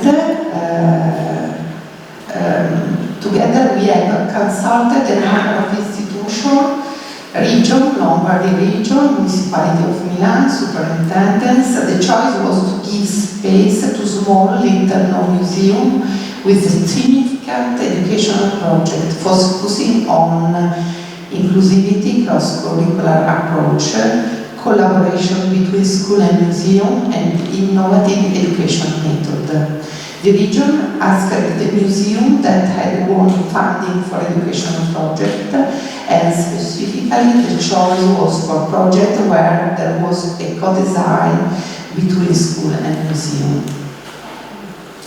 These are some examples of work that you use in the museum, some museum different, and the idea that the object, the memory, the cultural heritage is an important space of education, and is possible to have a direct link with them.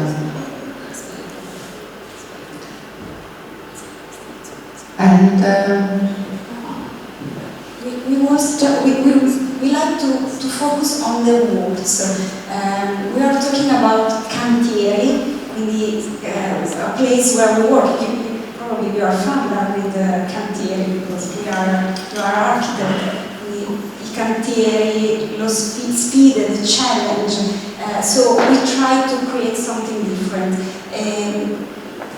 And we have a session with the frontal express, quindi abbiamo avuto una discussione frontale, and then during the afternoon we have a most significant original experience. So we try to create a place where teacher and educational department of museum can create something in cooperation, collaboration. Quindi abbiamo cercato di creare uno spazio, ci piaceva anche farvi vedere, quello è un progetto di Villa Carlotta, è un progetto di alternanza scuola-lavoro in cui i ragazzi durante la scuola hanno cercato di interpretare quel patrimonio. E che cosa abbiamo cercato di fare? Di mettere in connessione proprio gli spazi educativi, gli educatori dei musei, che sono degli spazi di educazione informale, dove in maniera subito automatica possono venire fuori delle fragilità, per esempio, insieme agli insegnanti, cercando di creare dei nuovi modelli di sviluppo. So we will work about informal education in place of where in museum we have the chance of trying to find different languages, and so to work on fragility, from fragile people to help with fragilities. And this is one other panel to research project, a place of meeting teacher, meeting educator, meeting municipality, a place to talk about them, to talk about heritage, informal network, and the idea that was a transmission of good practice, because some good practice stay inside in the school or in the museum and is possible to show them to the other people, and it's very important to show them and to create a new relationship with them. The voice of participants, it is very important because some of them say us that in the museum some little child have a different possibility to do some new contact with cultural or with material, or with different kind of study, is an opportunity of the person. The idea was how evaluate also this process in education and how to insert museum project within school planning. Not a one-spot visit, but create a relation in the program. And another kind of example was the manifesto of Ucatelli Museum. It was an ethnographic museum that think about how a museum acts as a connector, a driving force for a territory, and that is the Museum of Ucatelli. And inside this fair, they proposed a manifesto. The idea who has the property of the interpretation of the culture and the heritage, and all the persons say about that, and it's important that with roundtable collaborative research they do that. We finish with that. Thank you.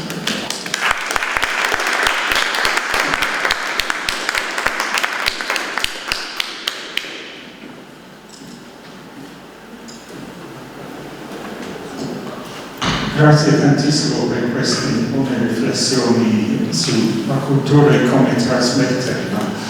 Molto importante, visto che viviamo in un'epoca abbastanza astorica, un'epoca in cui si tende a dimenticare le origini della storia e ciò che la storia ha da contribuire alla nostra formazione, forse meno in Italia che altrove, comunque è sempre un problema.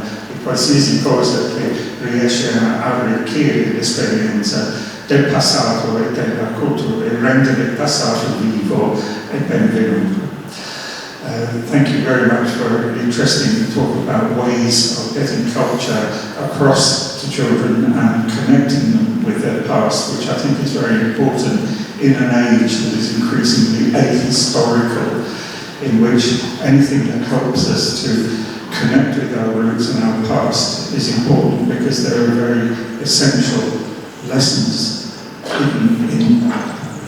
incorporated in that past.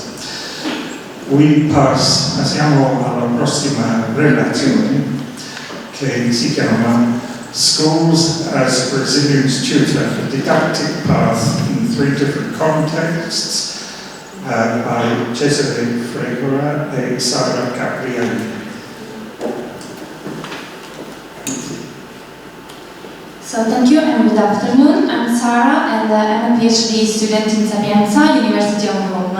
I'm going to present a didactical path we created with my professor Cesare Fregora, and when I was studying to be a teacher. So my degree as a teacher is very important to me, and probably also for the following presentation. In fact, the didactical path is realized inside schools. In this slide, you can see my grandmother's house in a region involved in the 2016 earthquake. So probably that's the event where my interest in resilience was born. And I first started studying literature and the theory of resilience. And here I collected some of the theoretical references that I study. Then I asked myself if it was possible to introduce resilience inside everyday pedagogy and didactic.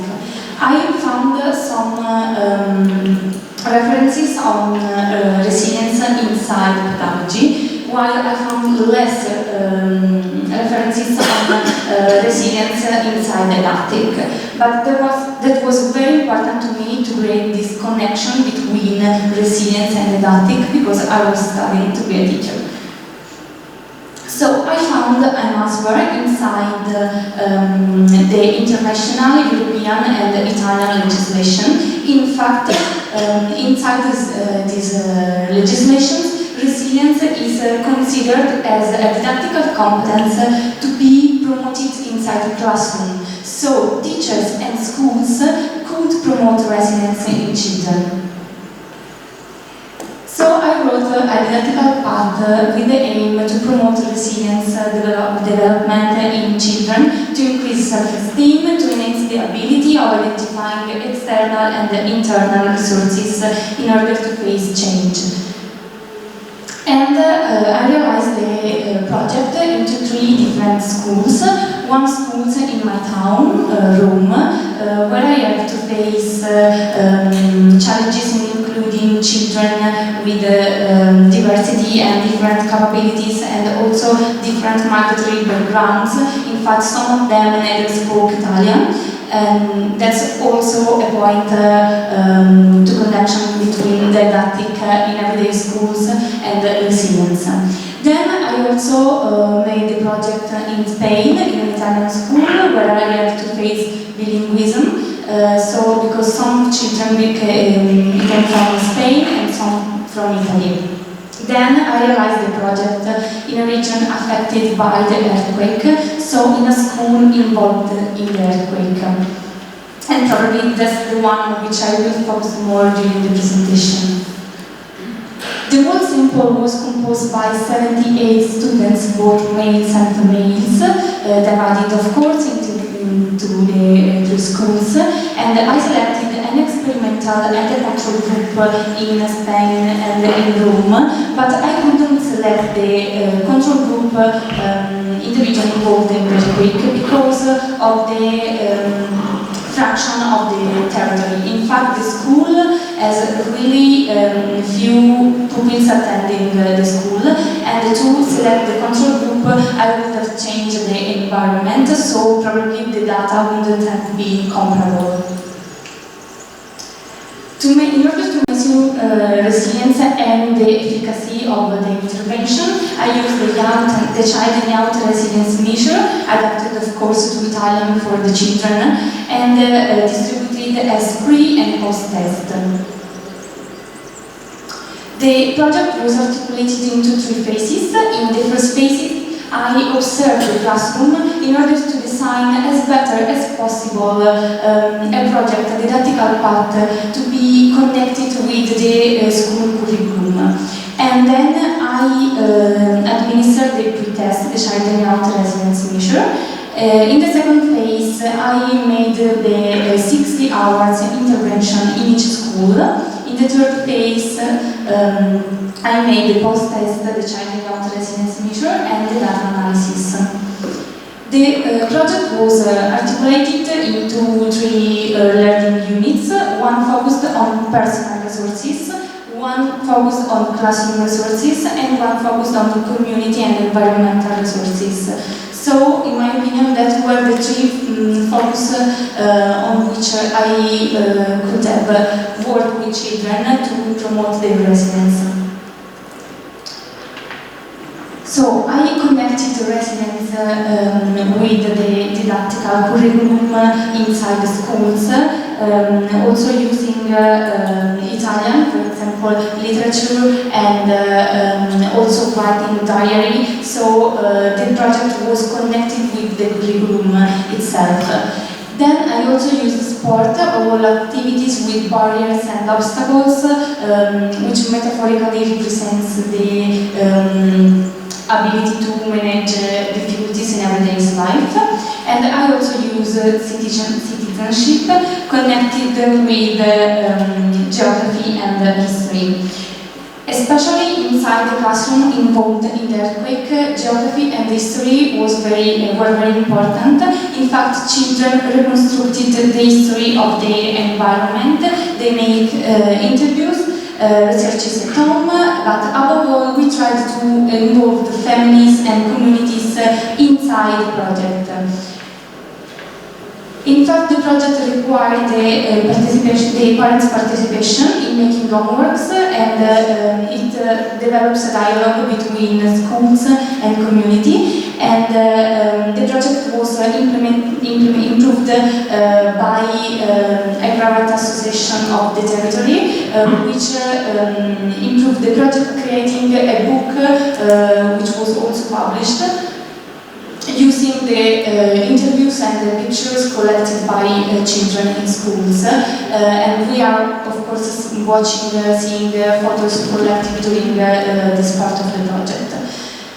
An important resource was grandparents, which cooperated with schools, and they had a story to tell. They had tales and photos to share with the school, and that was important not only to children and grandparents, but also for teachers.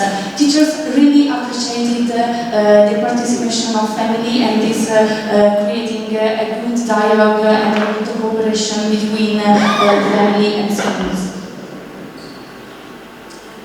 We also used problem-solving and creativity, two important columns in resilience promotion. So children tried to analyze problems of their territory. They recognize problems which are the central part of the tree, and then they try to identify possible causes and possible solutions to this problem that they identified. And they also realized using also the connection with the didactical curriculum, an example of their ideal city, their ideal town, divided into little groups and using recycled materials, and it was really connected with the geography curriculum in Italian school. As you can see from the result, the intervention succeeded to promote resilience in children, in the school, in the classroom involved, and as an experimental group, while the classroom on the control groups has the same level of resilience. We can see a very little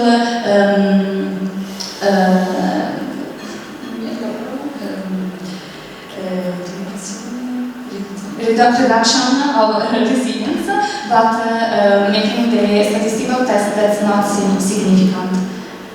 So I would like to close with a quotation from Elena Malaguti, which describes what a resilient tutor is.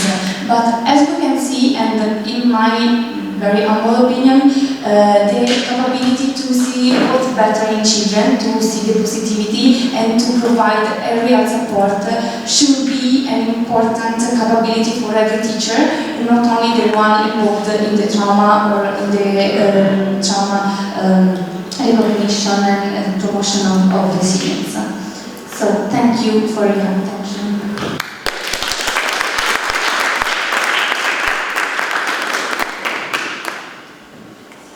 Thank you, grazie.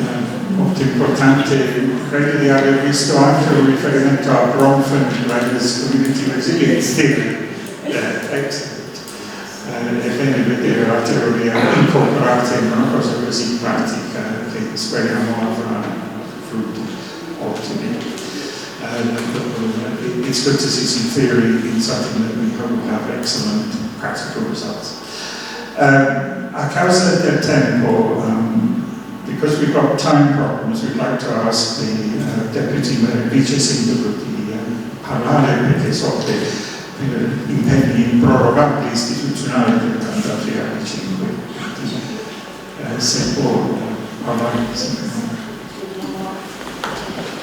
Vediamo il microfono, anche se viene qui, dato che stiamo registrando, l'università sta facendo uno streaming di tutta la sessione, tutto convegno in realtà. Buon pomeriggio a tutti. Se vuole, sono francofono, pessimo inglese e non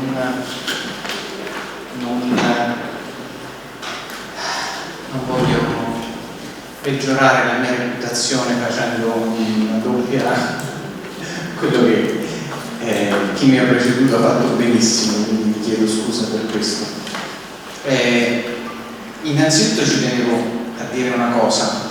In questo momento, soprattutto la professoressa, lei prima ha detto che le scuole dell'Aquila, che aveva paura per i suoi figli delle scuole dell'Aquila per la sicurezza. In questo momento mi sento di dire che le scuole dell'Aquila sono probabilmente le più sicure d'Italia. Non saranno le più belle. Aspetti che traduco. So, I'm so sorry. Oh, David, do you want to translate? As you prefer. Yes, because I was talking to Paolo. Perché se no dice troppo e non riusciamo a tradurre, perché loro veramente non parlano italiano. The question was raised earlier about whether it is safe to send children to school in L'Aquila, and the Deputy Mayor says that at the moment they may not be the most attractive schools, but they're actually probably the safest in the country. Che sono attualmente molte ancora in moduli antisismici sicuri al 100% provvisori, e stiamo predisponendo un piano delle scuole per ricostruire quelle definitive. The schools at present are mostly in modules that are anti-seismic, completely and temporary. In the meantime, a full plan for reconstruction is being brought to fruition. Nel ricostruire le scuole ci siamo posti due temi importanti. Il primo è stato se ricostruire o meno le scuole nel centro storico, visto che in caso di sisma le vie di fuga possono essere sempre complicate e si possono creare problemi importanti. They are tackling two main problems. They pose two main problems. The first of those is whether to reconstruct schools in the historical centre of L'Aquila. And the reason why this is problematic, or could be, is because the evacuation routes are rather limited from such an area. E il secondo problema è stato quello di decidere dove posizionare le scuole e con quale criterio farlo. And the second problem is how to decide where to put the schools, where to position them, and with what criteria to decide. Per farlo abbiamo commissionato uno studio che ci dicesse, che analizzasse i flussi di traffico e ci dicesse dove le persone andavano a dormire, cioè dove risiedevano, e per andare al lavoro che strada facevano.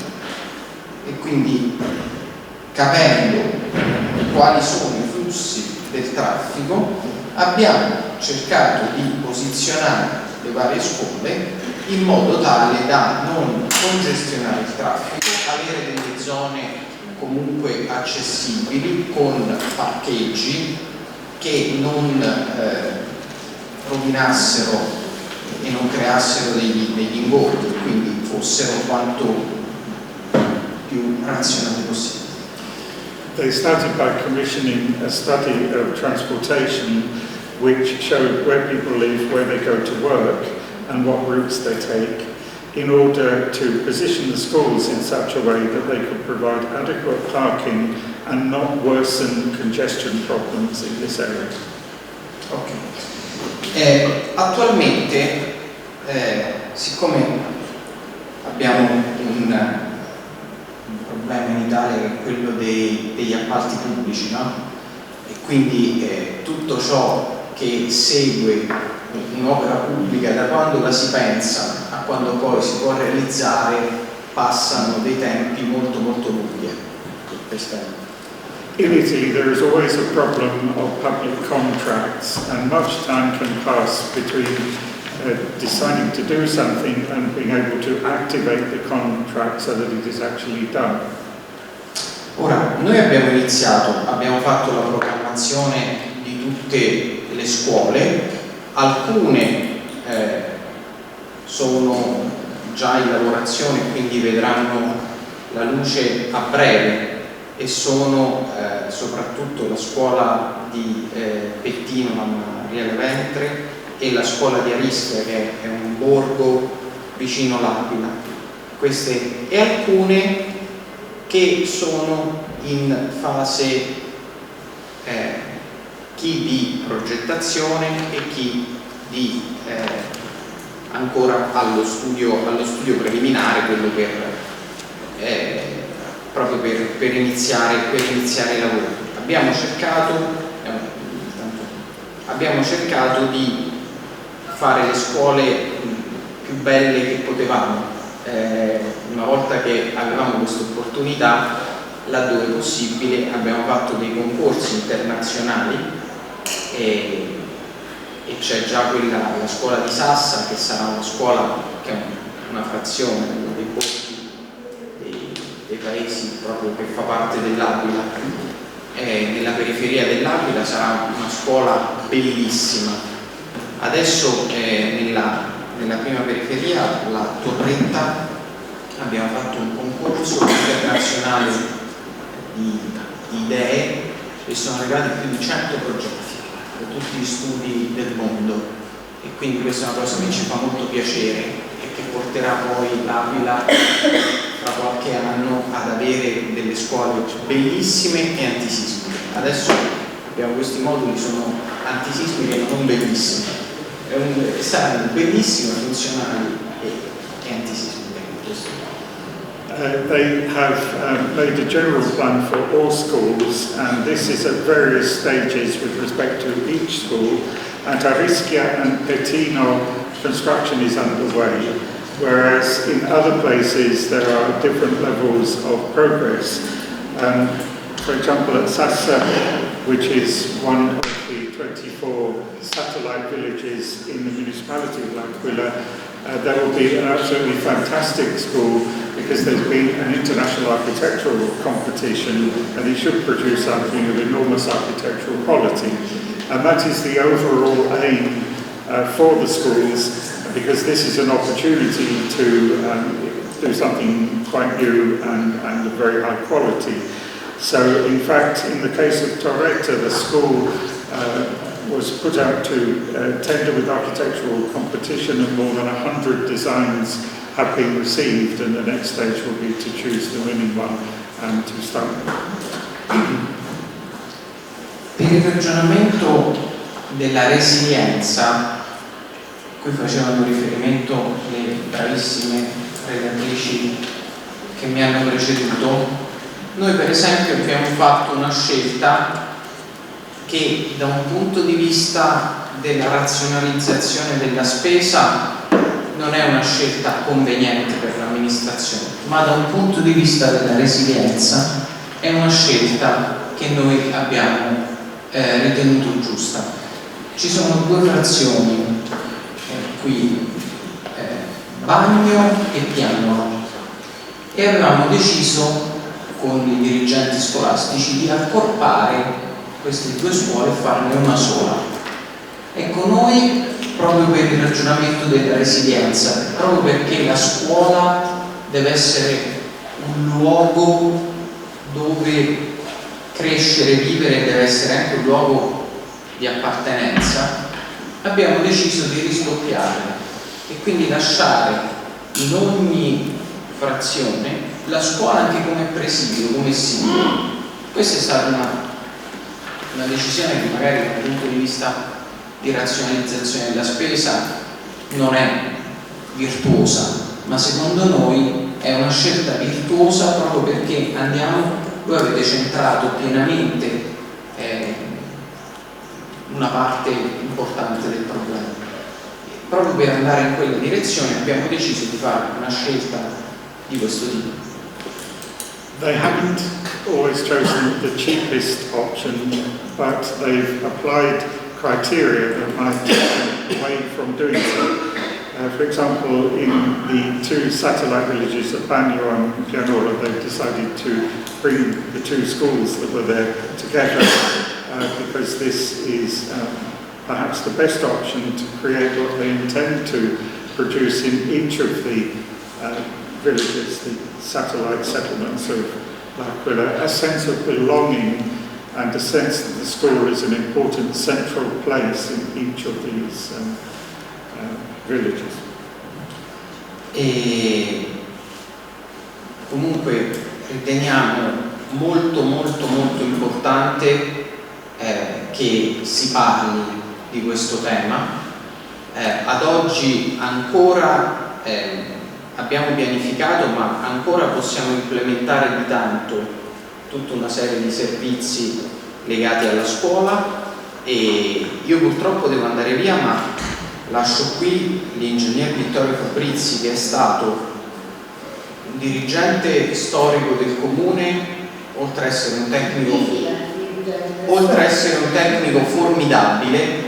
È una delle migliori energie che ha questa città. Noi gli abbiamo chiesto come tecnico di, una volta andato in pensione, comunque di continuare a spendersi per la città. Lui con grande generosità ha accettato di fare l'assessore, oggi è assessore alla ricostruzione e alle opere pubbliche del comune dell'Aquila, quindi lui poi è la persona con cui ci interfacciamo anche per questo tipo di ragionamenti. Quindi io vi ringrazio di cuore, grazie per quello che fate, grazie per farlo in questa città.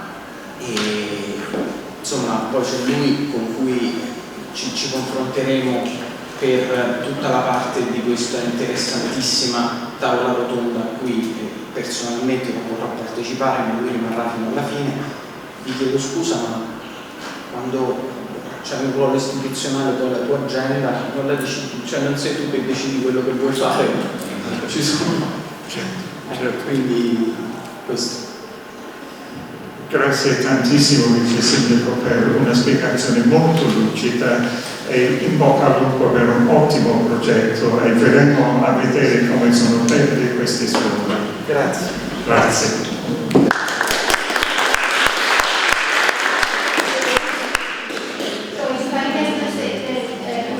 I was just going to translate the last part, which I hadn't done. So the debate has got to continue about schools.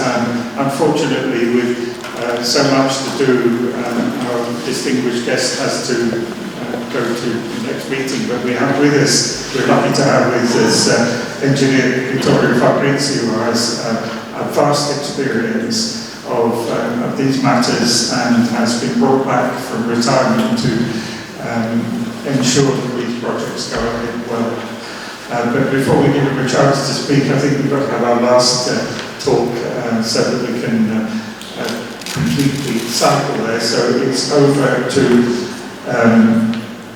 Alessandro Vaccarelli and colleagues Nicoletta Di Genova and Silvia Nanni for a talk entitled Educational Poverty Factors and Resilient Responses in the Aquila Youth Population, a qualitative study. Thank you. Good afternoon. I will read for all the colleagues, the young colleagues, and I decided to speak just in English to run time. 2014, Save the Children introduced for the first time in Italy an educational poverty index, which consists of 14 indicators concerning the educational offer and the use of the recreational and cultural activities to monitor how much the Italian regions promote the educational development of children. Abruzzo ranks 13 out of 18 regions evaluated in total, and probably the earthquakes here, but also the recent events in Teramo and in other territories are very important to explain this phenomenon. That same report defined educational poverty as the deprivation among children and adolescents of the ability to learn, experiment, develop and flourish freely with abilities, talents and aspirations. So it considers, in synthesis, educational poverty as a deprivation of possibilities. Normally, emergencies and post-emergency situations are not taught in relation with educational poverty, while, as we will try to demonstrate, they are in a strict relationship with it and constitute a strong factor of educational risk. In the context of the post-earthquake in L'Aquila and in Amatrice, the idea of pedagogy of emergency has taken shape, and today it is recognized by the scientific community as a specialized field that reflects, studies and intervenes in critical situations related to individuals and collectivity into context of catastrophe. Some educational research studies and projects have been activated to respond to situations with educational poverty in support of sociality and individual resilience.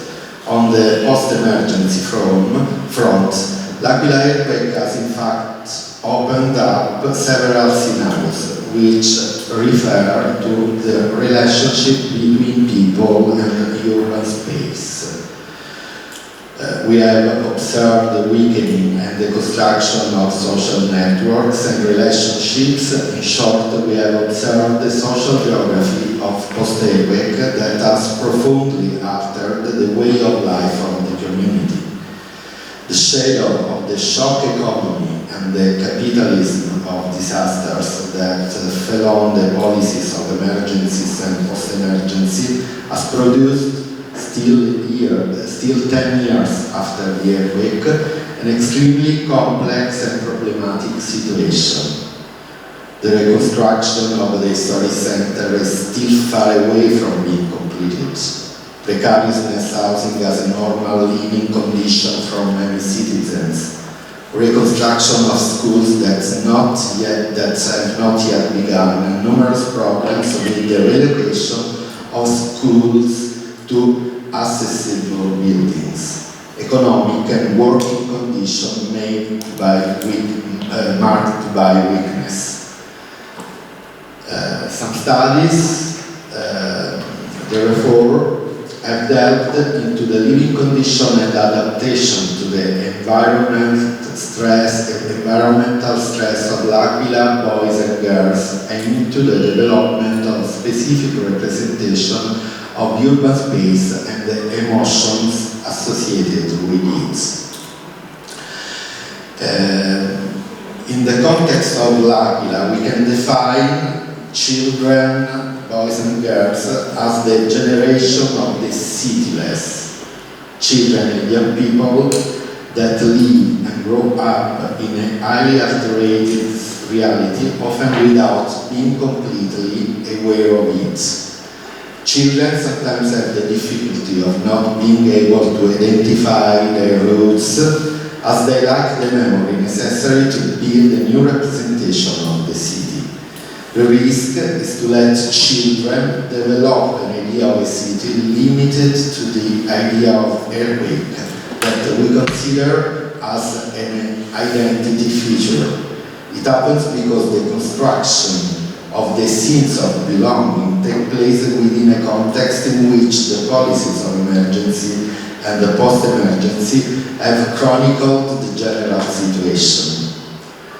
In the face of children who conceptualize in a weak way compared to children from other places and contexts, the more general idea, cognitive idea of the city, and lose the spatial and social references, our research group gives space to the action research aimed at promoting resilience, sociability, and reappropriation of urban space through a series of activities that, according to the methodologies of outdoor education, re-established contact with the idea of city and with the urban space itself, fostering resilience and socialization.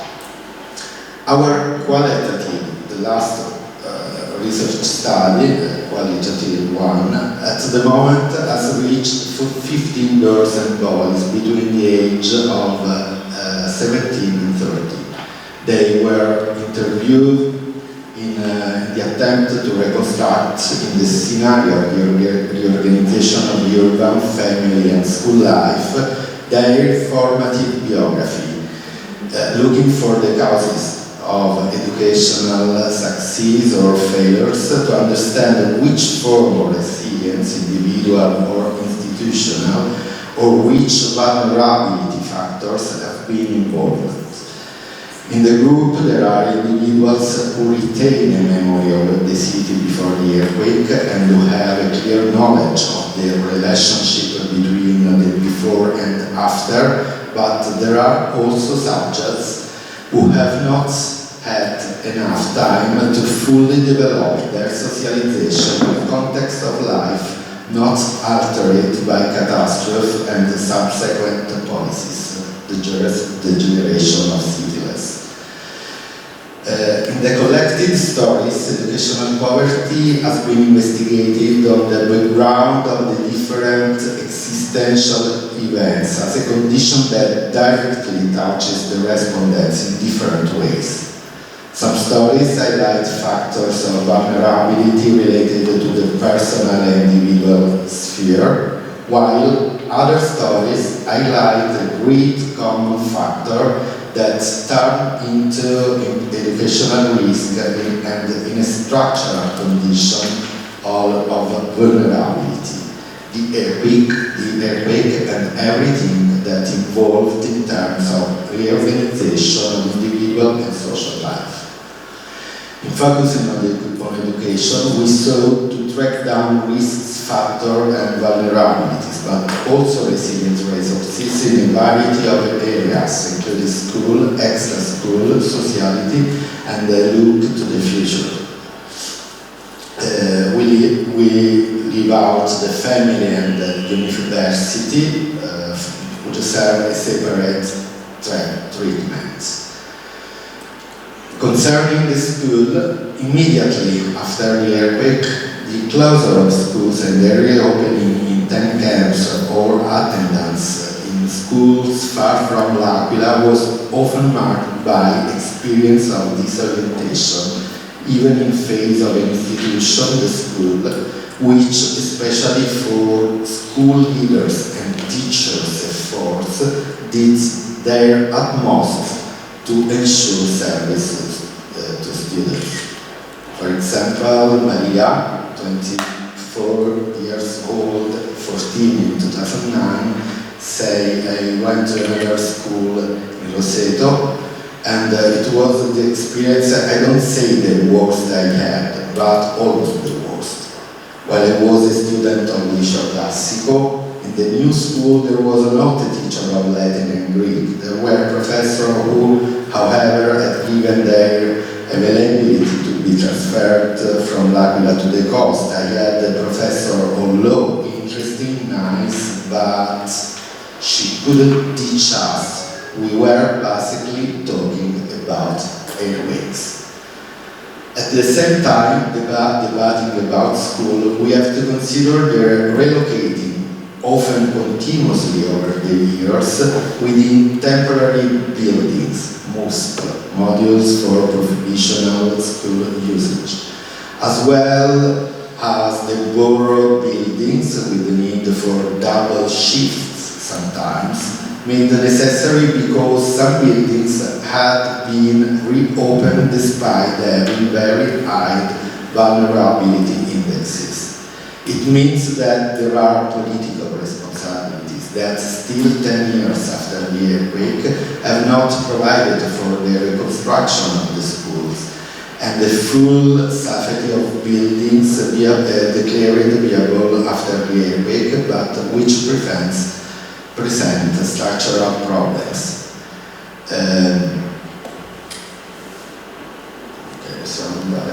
Federico, 17 years old, tells of his experience as a high school student of recent years, and he compares his school, Liceo Cotugno, as a meat stew.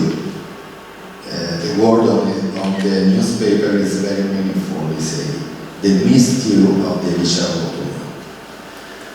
Sociality is also strongly affected by earthquake, not only because logistical and housing problems, continued transfers, weekend-friendly and social network established before the earthquake, but also because the city itself takes another shape. It becomes an altered space of social relations. The center loses its aggregating function, and often sociality is oriented elsewhere, in commercial galleries or in friendly relationships cultivated within the home walls. In the immediate post-sales making, what Giusti Montanari called the honeymoon phase, people also experience war form of sociality, which over time seem to leave space for relationship marked by the anonymity, sometimes conflict, anonymity of the places, and by a space disorientation that is likely to become also social disorientation. Carlo, for example, says, Carlos, 17 years old, 7 years in 2009, say, now we're missing the meeting point away. I think the meeting point now are the malls, Babylon, the Globe, or anyway places like them. We're just missing landmarks. We're a little disorientated. For example, if I say to my friends, see you in San Lucio Street, maybe they don't know where it is. Or the avenue, they don't know what's the avenue Vittorio Emanuele arrives up to the colonnades, I portici, and then to Piazza Duomo. They don't know how it is called, so it is a little not embarrassing, but it is ugly that they don't know their city. And that's precisely because they're disorientated. And the third point concerns the extracurricular educational opportunities. After the earthquake, the city reacts in a very different way, considering the extracurricular training opportunities, which represent an excellent chance to prevent forms of educational poverty, and which can also constitute an alternative to the long lives of those who are living in casa projects, for example, or away from social networks.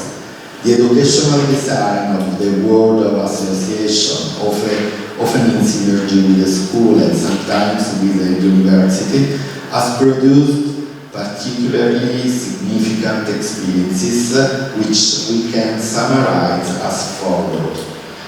Opening of school in the afternoon with different workshops, opening of the Sassa Punto Luce by Save the Children, good reaction from sport clubs, projects to reappropriate urban spaces through outdoor activities, opening of Piazza delle Arti, free space for association with different aims for theaters, arts, tourism, and the projects directly aimed at combating educational poverty, including the standing only educating beyond the benches project with which we collaborate.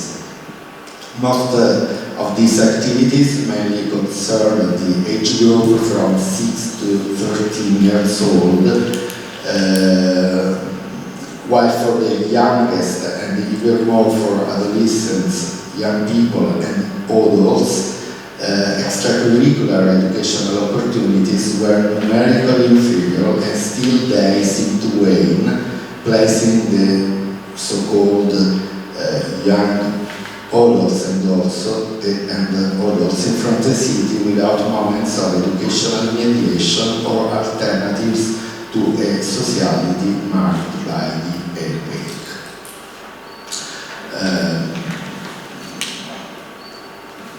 We can go to the look to the future and also to conclude. The educational poverty seems to be strongly related to the post-seismic conditions of the city, and results not only in the loss of individual potential, but also in a look towards the future that almost in all cases does not bet on the rebirth of the city, making both the past and the future an indistinct projection of the present.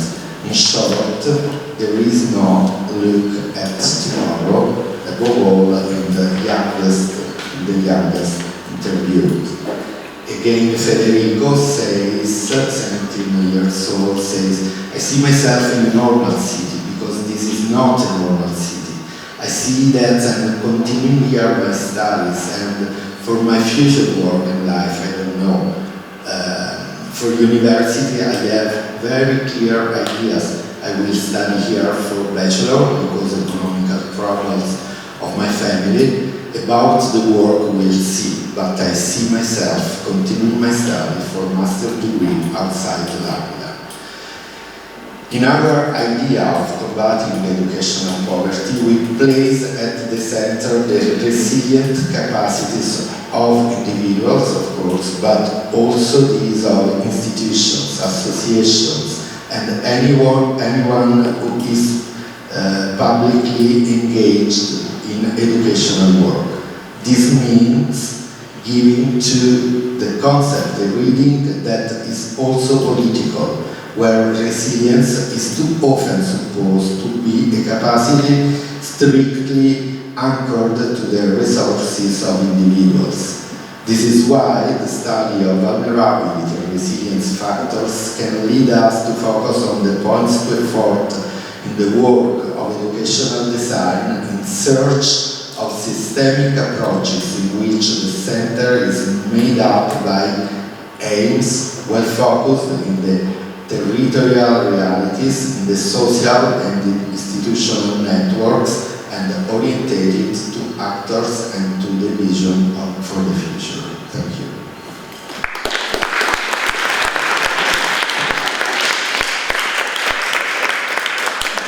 Grazie per averci indicato quanto è importante ascoltare, meditare su quello che si sente e reagire appositamente per includere anche quelli che subiscono l'educazione oppure sono nel percorso, non soltanto quelli che organizzano e forniscono.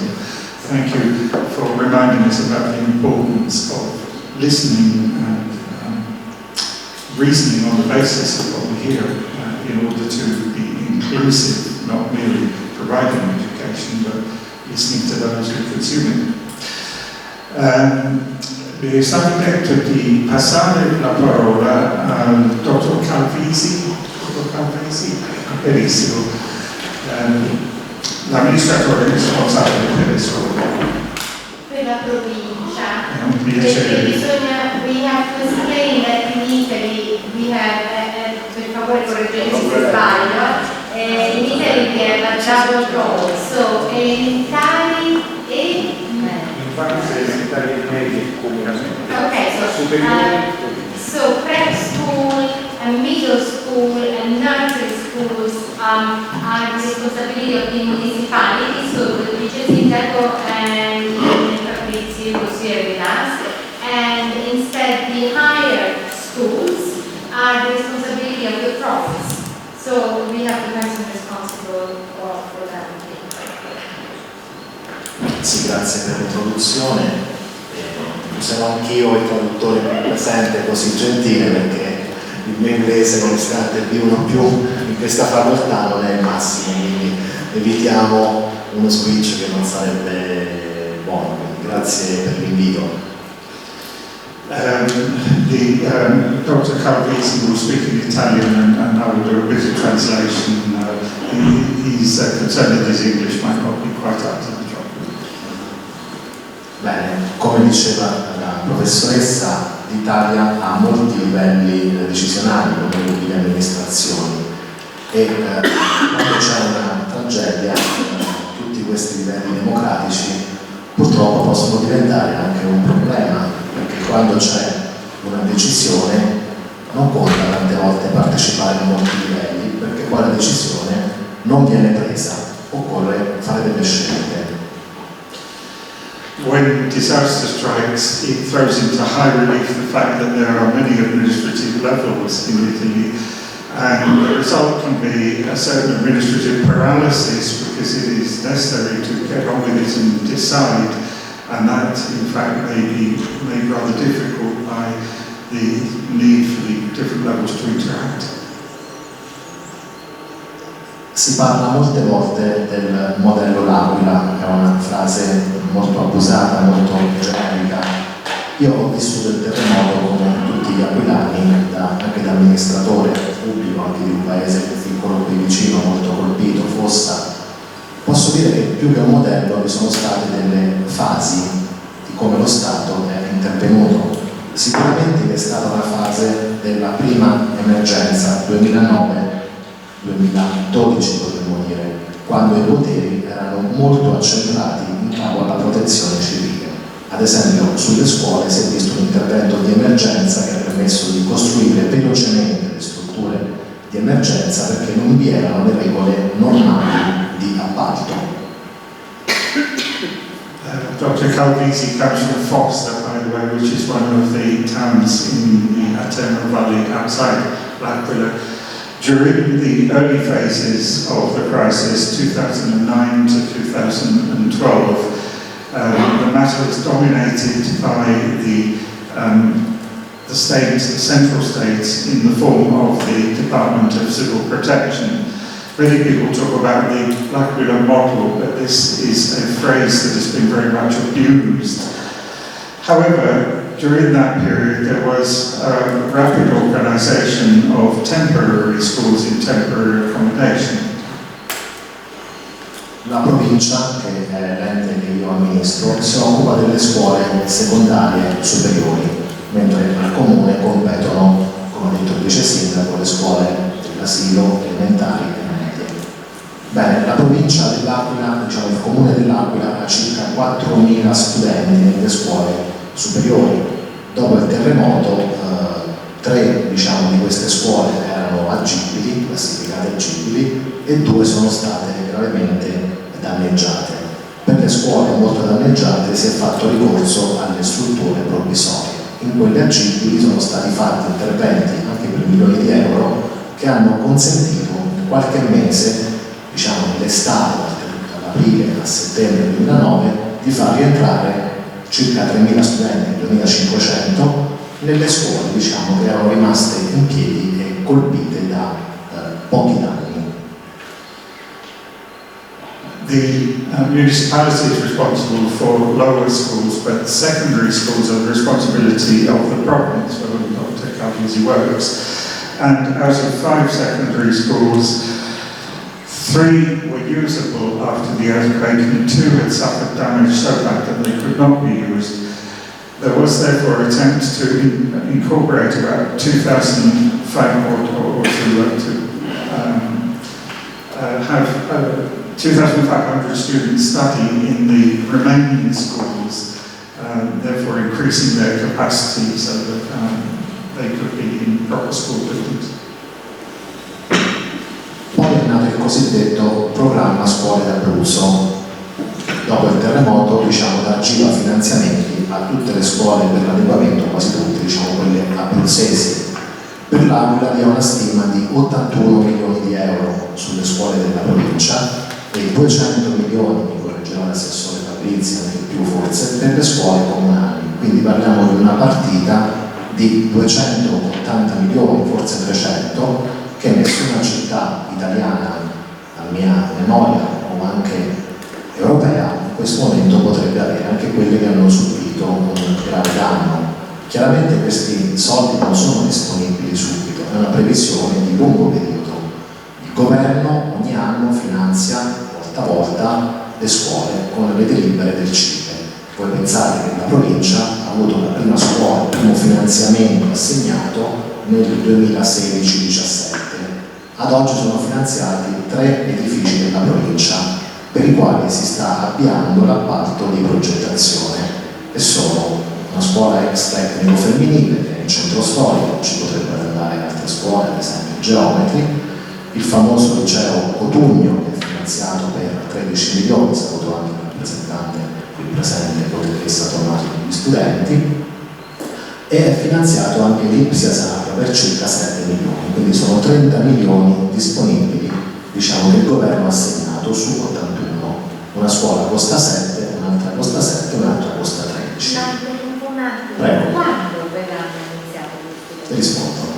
Ho detto che sono stati assegnati nel 2017. Aspetti che traduco. So he just said that there are 280 to 300 millions that are available for the construction of schools, and specifically 3 new schools have been redesigned, or the money have been released for 3 schools, because the 300 millions are not immediately available, but it's the previsions, so that they're released in years. Yes. So I say, when are these 3 schools going to be rebuilt exactly? Right, to qualify that slightly, 81 million under the Abruzzo Schools programme is assigned to the provincial level schools, which are secondary schools, and 200 million to the lower schools. Roughly 300 million, but as always with Italian financing, the money's not available right away. And the first financial tranche came along in 2016 to 17 financial year, enabling the reconstruction of 3 buildings to be one of those was an ex-girls school in the historical centre. Another was the famous Cotugno Lyceum secondary school, for which 13 million were available, and 7 million for another school. So 30 million out of the 81 million that were assigned, and the rest are presumably waiting for. Per 2 scuole è in corso l'appalto di progettazione che dura non meno di 2 anni, quindi da quando c'è un avviso pubblico a quando l'ingegnere approva il progetto possono passare 2 o 3 anni per la fase di progettazione. Viene fatto proprio dall'ente. Le faccio un esempio: quando si fa un appalto di progettazione possono rispondere 120-150 ingegneri o studi a tutta Italia che devono andare a fare la verifica del cantiere. Questo comporta soltanto che un geometra o un tecnico accompagnino per 120 giorni gli ingegneri a vedere il cantiere prima che rispondano alla data. Quindi 120 giorni lavorativi su una scuola se ne vanno solo per la presa di visione dei luoghi. Non so se mi spiego. Questa è una legge del codice degli appalti italiano. 2 schools are underway in terms of design, but this takes 2 to 3 years generally, and when the building site is open, about 120 days have to go by whilst engineers check the whole process before anything can actually be done. So there's a very careful process of checking that goes on before the construction actually starts. È evidente che deve essere semplificata la normativa degli appalti, specialmente sulle scuole in Italia e sugli edifici strategici, soprattutto nelle zone a sismicità notevole o con problemi notevoli. Quindi andrebbe derogato il codice degli appalti per o dove c'è un terremoto o dove c'è una ricostruzione, perché vi può essere un grave rischio sismico. It's evident that Italy needs to simplify its rules for giving contracts, which have evolved over time because of a variety of different problems that are not related to earthquake, but when earthquake comes along there's a need for a much faster process, which at present cannot be adopted because the rules are the rules. Per alcune scuole, per 2 edifici, è stato, tra virgolette, semplice perché vengono ricostruite dove erano, ad esempio, l'Ipsia Sar e l'ex IDAS, che era il Viale Duca degli Abruzzi. Per il liceo Cotugno, la nuova scuola del liceo Cotugno, si è posto il problema di dove farla. Non è semplice trovare un sedime, un terreno di 4 ettari in prossimità del centro storico, perché per 1200 studenti occorrono 4 ettari, 40.000 metri quadrati di suolo pubblico, e non si trovano con un giorno. Abbiamo individuato con il comune la caserma Rossi, una ex caserma che non ha più la funzione militare, secondo il principio corretto anche della nuova ingegneria di non mangiare ulteriore suolo nella città, ma di convertire le strutture che non sono più in uso, anche un corretto concetto ambientale, credo. They were faced with a very difficult problem to solve regarding the new Cotugno Lyceum. 2 schools were reconstructed in situ, which meant no particular problems over acquisition of land. But the Cotugno had to be moved, and they needed to find 4 hectares of land owned or capable of being owned by the state, where 1,200 students could be accommodated, and that without creating environmental problems, and also very near to the historical centre. That was very difficult, but they managed to find the Rossi Caserma Rossi, which is barracks, which was out of use and could therefore be demolished and converted into the school.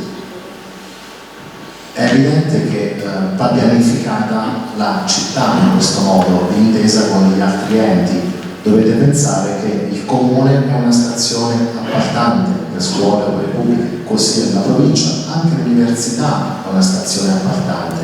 Un problema è che in questo momento non vi è un coordinamento vero, forse, tra queste 3 stazioni, ognuna opera a testa sua, ma manca una direttrice unica, è sempre mancata, ma non è facile darla, perché ognuno vorrebbe ricostruire, diciamo, dov'era qualcosa, senza tener conto delle esigenze complessive della città. Non è facile la pianificazione complessiva, signori.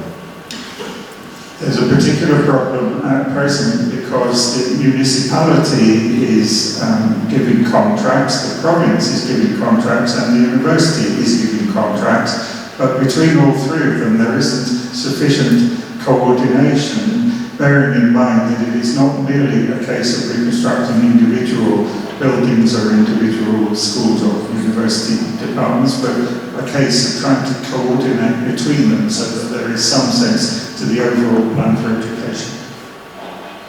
Se voi girate la città, riconoscete i immobili di proprietà pubblica, è molto semplice, sono quelli non ancora ricostruiti, ma non perché tutti i politici di sinistra o destra erano matti. Succede questo evidentemente perché la normativa non è di favore. Prendiamo i 4 cantoni, vi sono 4 quarti nel centro dell'Aquila, un quarto ricostruito, un quarto ricostruito, un quarto ricostruito, quello che appartiene alla provincia, alla Camera di Commercio, al convitto non è ricostruito. Perché? Perché sono le regole che sono contrarie a una ricostruzione rapida rispetto a quelle private che hanno derogato alla ricostruzione, e saremo anche sanzionati domani su queste cose, però intanto la città si è rifatta grazie a quel governo che fece quella scelta, che era il governo Berlusconi, lo dico senza polemica politica. It's all down to the Berlusconi government, I feel. The trouble is, if you go around L'Aquila, what you'll see is that if you want to know which are the public buildings, they are those that are not yet reconstructed. In other words, those that are under private hands. There's been the opportunity to bypass many of the rules, or rather to make them activated very much faster, whereas state concerns are subject to a set of rules that they cannot get around. That has nothing to do with whether politicians are good or bad or clever or not, but they are the rules and they have to be observed in order to maintain legality. And it was essentially the Berlusconi government that put that set of rules into place, which therefore made it very much slower for the public sector to reconstruct. Concludo dicendo che la ricostruzione delle scuole sarà un processo certamente finanziato dall'Aula, perché, ripeto, la normativa governativa, il decreto Abruzzo del 2009, ha stanziato risorse certe, pubbliche e private, fino al 2032. Il terremoto del centro Italia, questo non è successo con la certezza normativa di un decreto legge del governo. Sarà una ricostruzione lunga, anche di 15-20 anni sulla parte pubblica, ma è così. Parlavo con la professoressa di Marizzi, se ricordo bene, che è di utile che studia il terremoto del Friuli. Io ho visto Gemona 3 anni fa, l'ultimo aggregato è stato ricostruito 40 anni dopo. È così. Il terremoto è una sfida per chi verrà dopo. Non guardiamo il dito, guardiamo la luna. Posso aggiungere che le navate del Belgici finiranno di pagare nel 2028, 60 anni dopo i terremoti del 68. reconstruction of public buildings is likely to take 15 to 20 years after the earthquake. There was a decree, the Abruzzo decree of 2009, that very concretely and very definitely provided the resources up until 2032. So it will not be because the resources are not available. It will simply be because the regulations involved in reconstruction for public authority will draw out the process as long as it is drawn. Grazie a lei, grazie a tutti.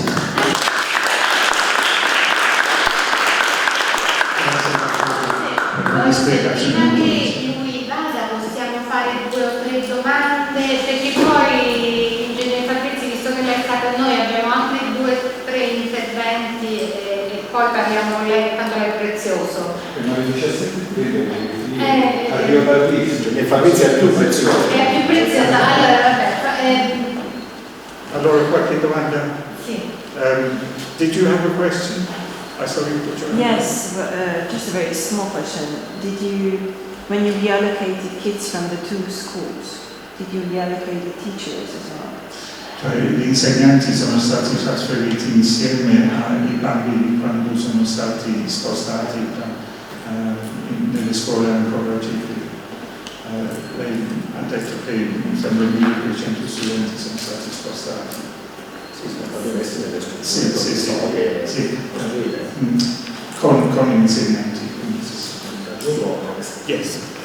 Lei pensi che all'Aquila il terremoto ha fatto il 6 aprile, a settembre tutte le classi di ogni scuola avevano una sede, anche se provvisoria, assolutamente sicura, con il riscaldamento, con gli impianti, con i bagni a norma, non parliamo di strutture come dire di latta, ma erano strutture quando anche provvisorie che sono costate milioni di euro e sono tuttora lì, anche se erano tentate. It's worth remembering that the earthquake occurred on the 6th of April 2009. By September, the school year began normally with all school students in appropriate buildings. They're temporary buildings, but they cost an awful lot of money, and they had bathrooms that were sanitary. They obeyed all the sanitary rules. There's properly heated and so on, right, including the university. So, in fact, it was all sorted out in temporary terms without a hiatus in education. E arriva il miracolo.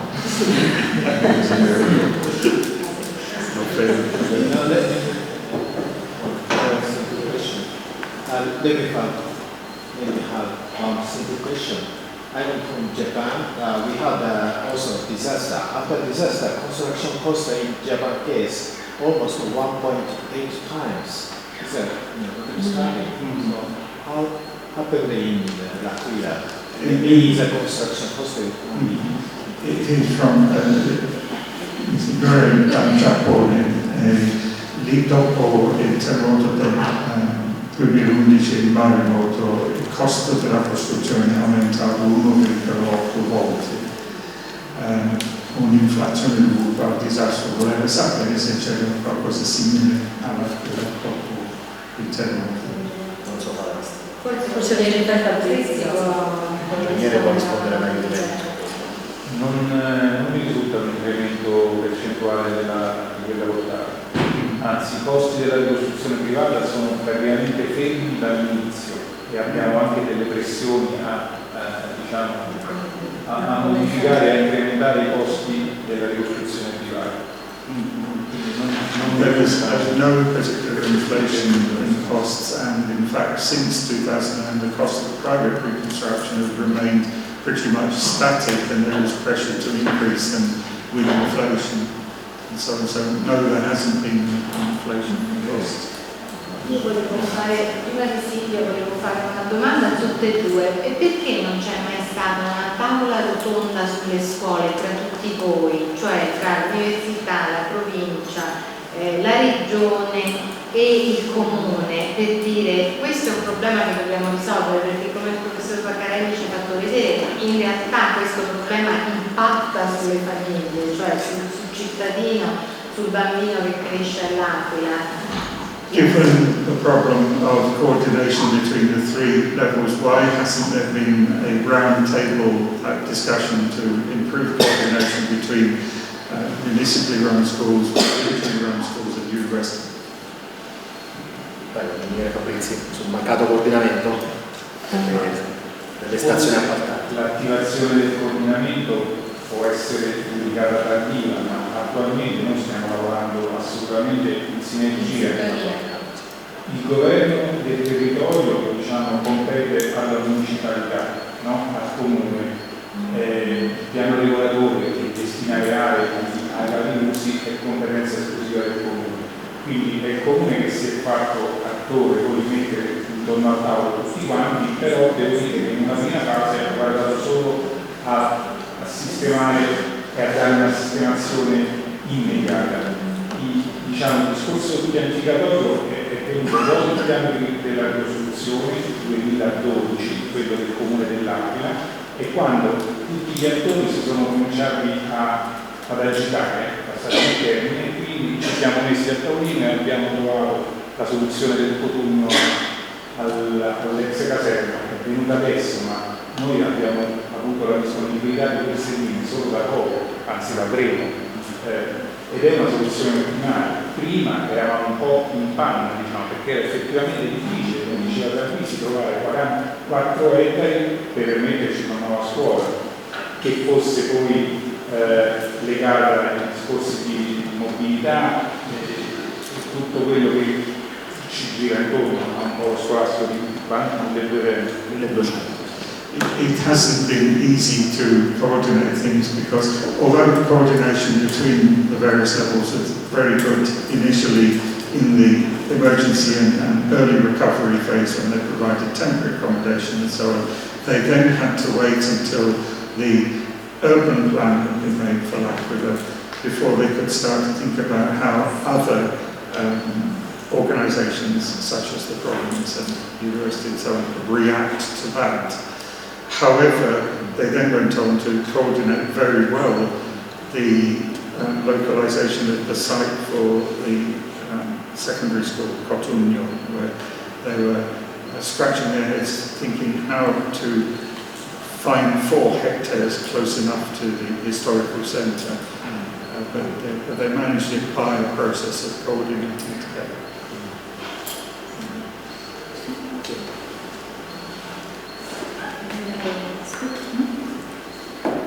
I want to speak about the position of an association called Comitato Scuole Sicure L'Aquila, an association that is formed in not in the year just before the earthquake, but in the 2016, and I want to show you a different point of view.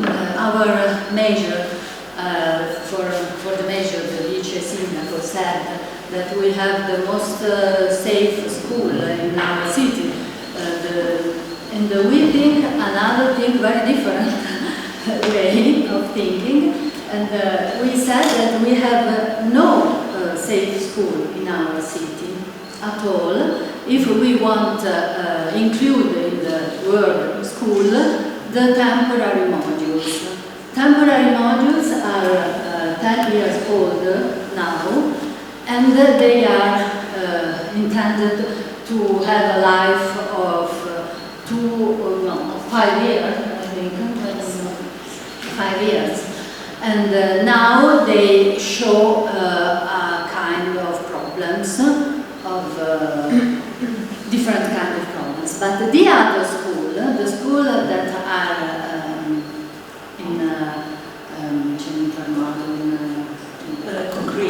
concrete school, at the moment are old. We don't have any new school built after the earthquake in this town.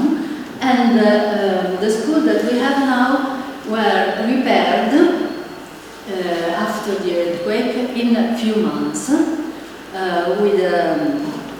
in a situation of very hurried situation. And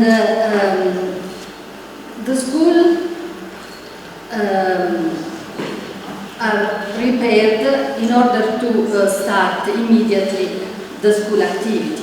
Okay, but in this situation, the school are repaired in the same manner of a private dwelling, a private house. So they didn't deserve the treatment of particular buildings. We call them relevant building, specifically particular building that deserves in Italy for law more safety rules.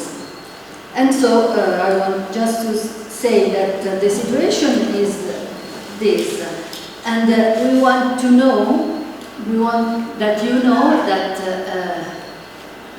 my association claims also, for example, one new school in l'Aquila, and we don't have any new school from the earthquake. And it's important for us that our students, our children, could use a new and modern and beautiful school. We think that the competent authorities, the administration of the major, the region, and the municipality is not enough sensible, enough aware of the problem. And so I want to communicate this situation. Thank you very much.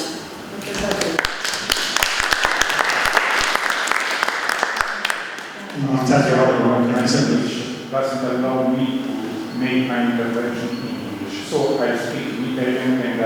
Professor Alexander is fantastic. So then you will prize for the... Potrei farlo in inglese, ma poi... No, lo faccio in italiano perché... Uno, apprezzo l'operato di associazioni di quello che rappresenta la dottoressa, ma a parte che non ne condivido alcuni aspetti, lo dirò subito, lo apprezzo perché uno lo distinguono. Detto questo, partiamo da un fatto. Nel 1945 l'Italia, dopo la seconda guerra, era praticamente a terra. Il 90% del patrimonio scolastico che oggi, nel 2019, in tutta Italia ci sta, è quello che è stato chiaramente costruito nel periodo post-bellico, salvo gli edifici storici che ospitavano le scuole anche prima, vedi la Vernicis. Ok, questo è il quadro.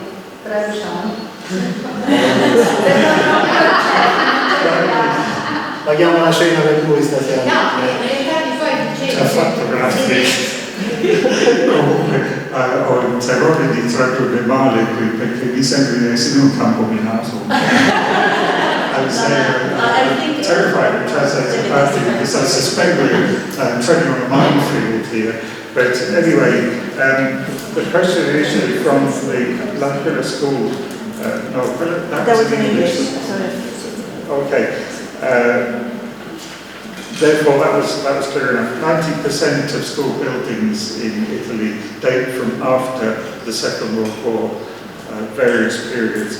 Therefore, 10% perhaps older than that. But then the question is, how much is available to improve the overall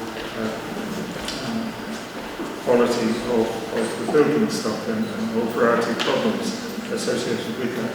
Forse ho dimenticato qualcosa. Non ho capito giusto. Aggiungo, non sono così sprovveduto da mettere perché io ho messo tutti i bambini dentro le scuole. I bambini da cui ci sta anche mia figlia, questo è un po' proprio elevato. Quindi, ritornando alla sicurezza. Anzi, ripartiamo dal discorso generale, quindi questo patrimonio scolastico, inizio scolastico, è datato. Le norme invece sismiche, la prima 1900, chi conosce di sismica, 1964, poi 1974 e poi a seguire 98, 2000, c'è stato un susseguizione, quindi adesso le ultime norme tecniche sono del 2018, adesso in tutta Italia non c'è una scuola a norma, no? Se vogliamo dire a norma. Vado per step, se mi traduci poi vado. Sì, sì. Engineer Fabrizi was in charge of this matter for the whole municipality and personally enabled the children to go back to school, including his own.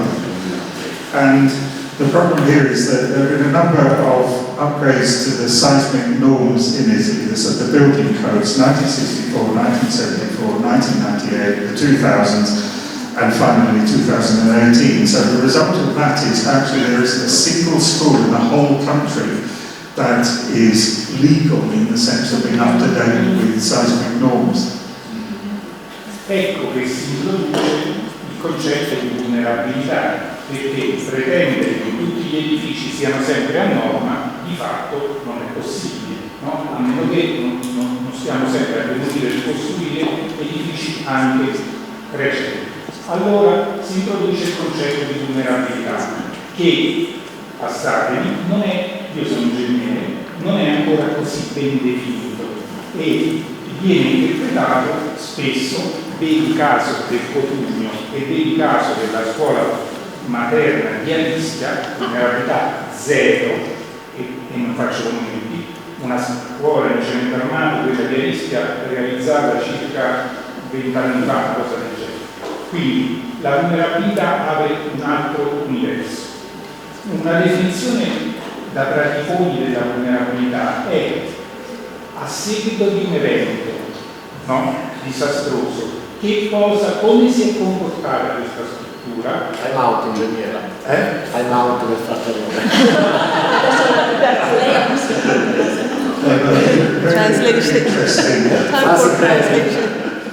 Frasi brevi, ingegnere. I think I might need to abbreviate slightly, but it's a very interesting discussion there about introducing the concept of vulnerability and how we deal with it. So all schools are likely to be vulnerable with different degrees of vulnerability, and to what extent is that serious? To what extent is that vital? And what can we do? Because the concept of vulnerability has not yet been well defined in this context, that is where the heart of the problem lies. Plus, of course, the need for resources to do something about it. Qual è il vulnus che deriva dall'evento? Nessun vulnus bassa vulnerabilità. Però abbiamo fatto passi da gigante sul tema e adesso escono fuori i numeri. Io sto in contatto con l'Università dell'Aquila proprio per avere un occhio vigile sulle vulnerabilità che i professionisti incaricati mi danno delle scuole, perché voglio uno che sia omogeneo il criterio di valutazione di questa benedetta vulnerabilità e non mi vengano fuori zero, io farei vedere quella scuola, no? Ok. Quindi noi stiamo lavorando come comune per valutare la vulnerabilità degli edifici esistenti, non per chiuderli, perché 0,20, 0,30 o 0,40 quegli edifici rimarranno aperti perché sono conformi alla norma ed agibili, ma ci serve per programmare l'adeguamento e la messa a norma o valutare l'eventuale sostituzione di quegli edifici. È un programma di lungo termine, quello dell'adeguamento o sostituzione degli edifici, e questo riguarda gli esistenti. Poi vorrei continuare, io molto per scusare, ero l'ultimo, ho fatto di cose da So he's working with the University of L'Aquila to monitor vulnerability in schools. One of the problems there is a single index is not adequate to be able to do that. All of the schools are, to the very best intents, legal and accessible in legal terms. And in the constraints of funding and so on, what will be done is to monitor their state so that when funds are available, something can be done to improve that state, but for the time being they're not in a state of danger.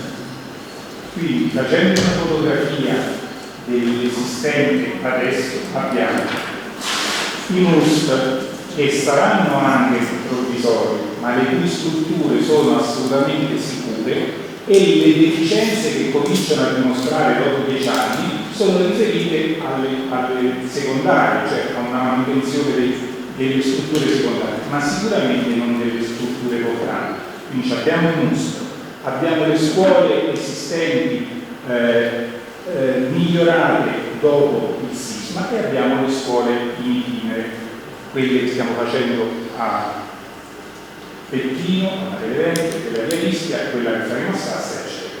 Poi dopo, finanziamenti permettendo, noi vorremmo arrivare ad avere tutte le scuole adeguate alle norme attuali, finanziamenti permettendo.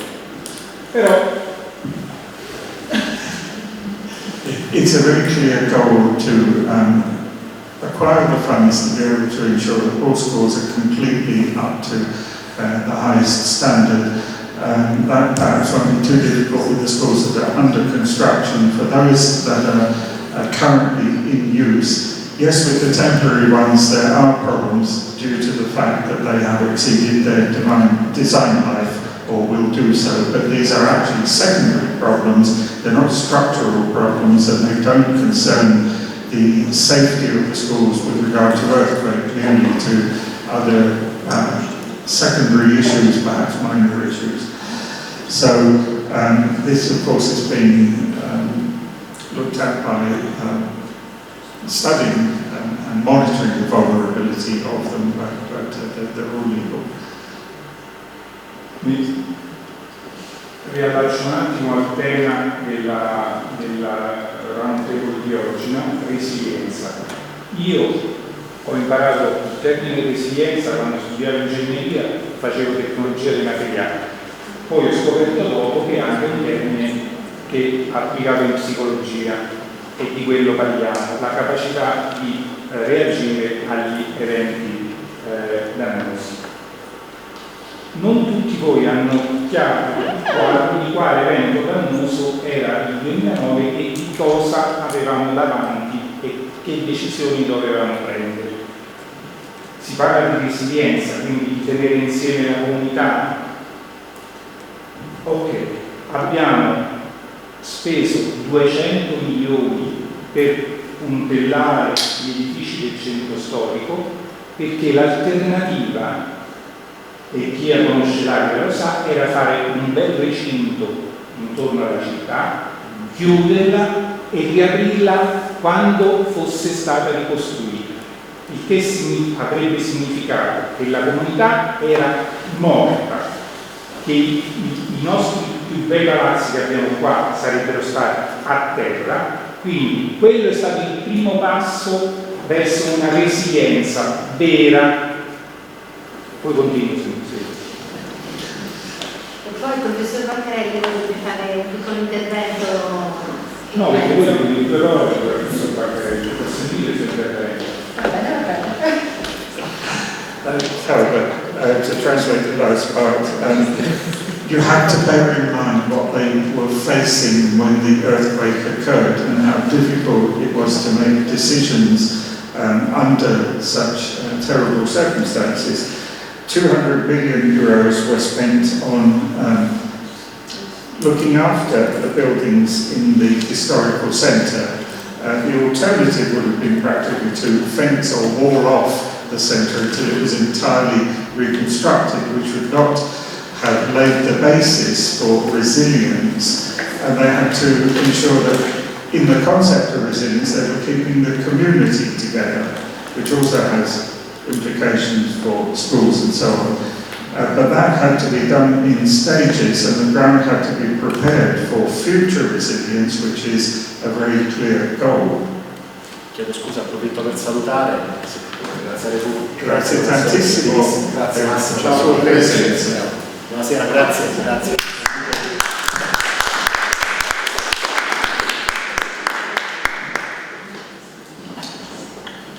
Vuoi dire qualcosa? Sì, no, a proposito scusa professore, ma se non mi perdo il giro, finisco un attimo, perché parlavo del primo punto che era stato quello di spendere 2 milioni per fare i test e ben spesi sono stati.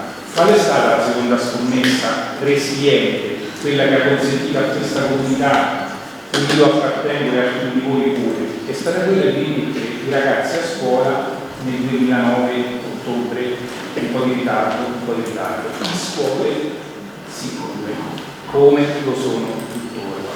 Quindi questa è resilienza.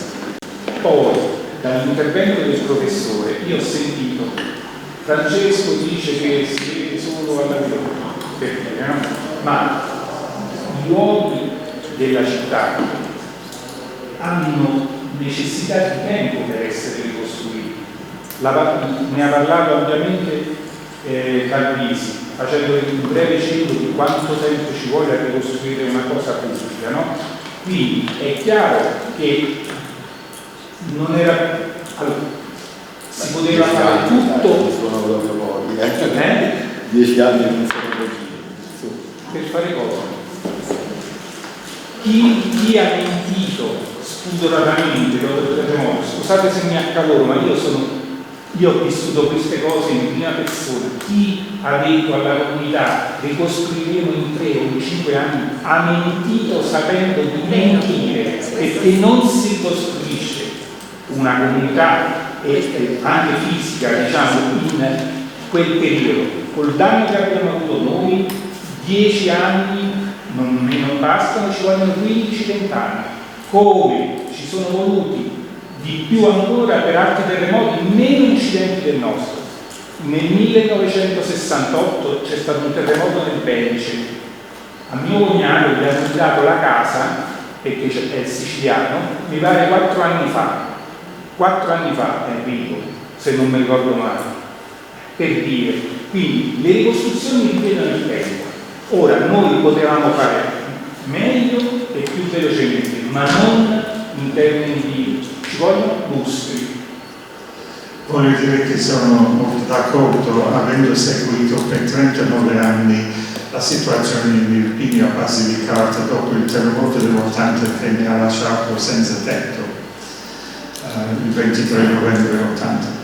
A quick translation there. Time is very necessary in the process of reconstruction, and those people who said it can be done right away or within 3 or 5 years were simply not telling the truth, because the size and the seriousness, the complexity and the extension of the damage here would require, well, a good 15 years to put right under any circumstances, providing that things were done properly. So 200 million euros was spent on buttressing, and that was absolutely necessary because the planning and the preparation, the acquisition and the disposition of the funding would inevitably take time, and any other approach would not produce genuine resiliency. Io posso andare lo dico da pedagogista, no? Da pedagogista che si occupa, essendo aquilano dell'Università dell'Aquila, la scuola, il discorso del rischio, il discorso dell'emergenza, ma anche del pedagogista che tiene alla scuola in generale, perché molto spesso secondo me c'è un po' una posizione di diatriba tra MUSP, a 2 estremi, MUSP e cemento armato, cioè la scuola ultra leggera e la scuola ultra pesante. Forse l'Aquila potrebbe essere un modello per l'edilizia scolastica di tutta Italia, che è un po' l'abrodo sotto il punto di vista, no? Che sappiamo benissimo, e rispetto al rischio. Quindi non lo so, l'idea di, per carità non sono un ingegnere, non sono un architetto, ma mi lancio su questa cosa, l'idea di una scuola sicura, stabile, leggera, che non abbia certe scomodità dopo 5 anni naturalmente, e una scuola che non sia pesante, anche perché ricordiamoci che ci troviamo in un momento in cui ogni 15 anni dovrebbe, almeno in linea teorica, cambiare l'idea di scuola. E se cambia l'idea di scuola, cambia l'idea di spazio didattico. La De Amicis era la caserma dell'Ottocento, legge Casati, Viale Giovanni XXIII era la scuola non del dopoguerra, no, periodo del boom economico, belli boom anzi, quindi classi, aule, batterie di bambini. Oggi non potrà scuola laboratorio, stop, ho finito. To summarize, this is the perspective of someone who is a university expert on pedagogy, in other words, education. And there is so often a duality between the extremely light temporary school building and reinforced concrete, large, big, solid, and so on. It's worth also remembering that every 15 years or so there is a change in school policy. There are demographic changes, and when education itself changes, then so does the need for particular spaces in which it can be expressed. So in fact there is a constant process of change in education which school buildings need to respond to. Tutte le nuove progettazioni che stiamo facendo di concerto con un istituto che si occupa proprio della didattica nazionale, purtroppo non mi viene la sigla. Come dire? Mi sa di sì, perché loro sono proprio i più bravi, diciamo, in questo senso, e noi lavoriamo con loro proprio per fare degli nuovi che siano, diciamo, anche flessibili, se vogliamo dire così. Poi sui contenuti, perché io sono più bravo nei contenitori, ma sui contenuti, cioè sulla didattica, la didattica, insegnare la resilienza è una cosa possibile, non possibile ai ragazzi, si impara a scuola o è una cosa, cioè su questo io sono proprio un po' adatto, diciamo, però mi rendo conto che a livello di, quanto ignorante sia, a livello di didattica in questi anni è stato necessario, penso che lo abbiano fatto, i corpi docenti, modificare in parte quello che è il loro modo di approcciare, diciamo, le classi, visto che vivono o hanno vissuto una realtà diversa. Io credo che a livello non ci sta nessuno che per le direzioni didattiche, ma credo che anche a livello di direzioni didattiche fatto un lavoro eccellente, abbiano fatto la loro parte alla grande, insomma. In the design of school buildings, they are considering how to make them flexible in order to adapt to future needs.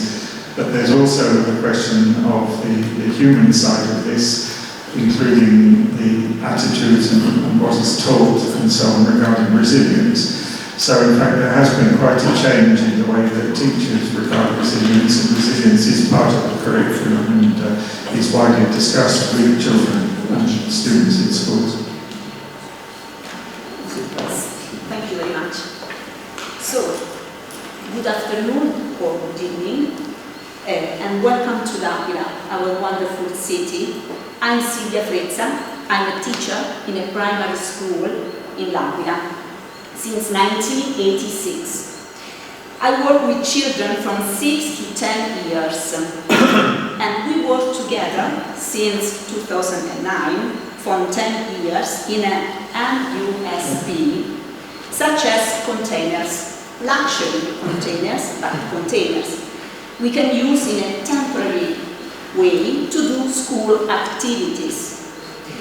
These MUSP were made very fast and to have a short life, 5 or 6 years, told us the construction companies.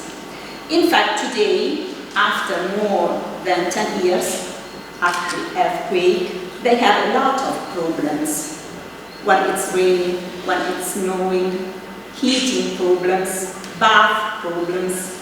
In many MUSP, we haven't a gym, we haven't laboratories, we haven't a factory or library, we haven't. During the first years after the earthquake, we didn't understand why the government of our city didn't think about new schools, hadn't a project, didn't work about plans for new school buildings. So we, common people, decided to help to participate. We had a room in our government house dedicated to the participating rules of common people. So, groups of people decided to work together to do something. Let's do something. Teachers and parents began to consider that they could do things to move the situation. And we created the commission over the new MUSP. Okay. With teachers, parents, and common citizens. We wrote letters to our government in L'Aquila describing the tragic situation about living and working in these containers. Come on to these containers and work together in luxury containers. We organized meetings to let everybody know the disease of young people to work in a no contest. We invited journalists and local and national associations to let Italy know how young people couldn't and can't have the same opportunities of their European friends. We spoke with the technician people, and now they aren't here again, of our only Dr. Fabrizi, thank you very much, of our city government to ask them why we couldn't have schools, but we received no answers during these long 10 years. We knew that there was and there is a lot of money for the schools in L'Aquila, 45 million euro to rebuild new schools in L'Aquila. The city government made 2 public calls to have technician people for the public reconstruction in L'Aquila, such as the schools. But today, after more than 10 years, we have neither one new school, despite 45 million euro and dedicated people. So, thousands of young boys and girls are still making school in containers 10 years. They tell us there are bureaucratic problems. Okay, bureaucratic problems. They tell us they don't know where they can rebuild a new school after 10 years. We ask, why? Private and Catholic schools haven't these problems? Why are there in L'Aquila 3 new Catholic and private schools that have been rebuilt? After the earthquake, the mayor of L'Aquila told his citizens that schools and work had the priority. Good. During these 10 years, our city is losing a lot of work, and we have today, after 10 years, no one new public school. Our social work goes on because we need new schools.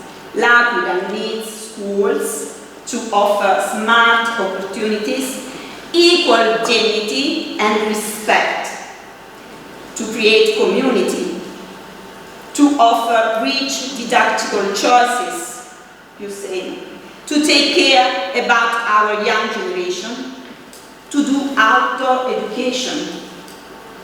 And in these slides, we can, okay, faster. In this slide, we can show how we worked in these long 10 years. But today, the situation is very tragic for schools. Thank you very much.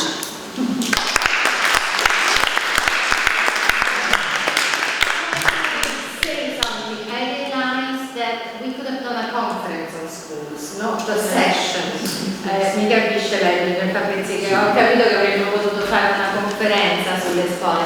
È chiaro che ci sono due aspetti molto diversi, cioè che la situazione è estremamente complessa e che mentre l'amministrazione cerca di reagire alle situazioni, e più di là sa come l'amministrazione ha cercato di reagire alle situazioni, dall'altro lato i cittadini sentono il peso degli anni che passano, delle generazioni che crescono, dei bambini che crescono senza città, perché questo è un problema, i miei figli anche, noi adesso viviamo a Londra da 2 anni prima del terremoto, ma se io gli dico via Curzio non sanno neanche di che cosa sto parlando, perché sono cresciuti come tutti i bambini che del resto sono rimasti all'Aquila, diciamo senza città. Traduco, it is clear, we have done a conference on schools, I'm realizing, and it is clear that there are two different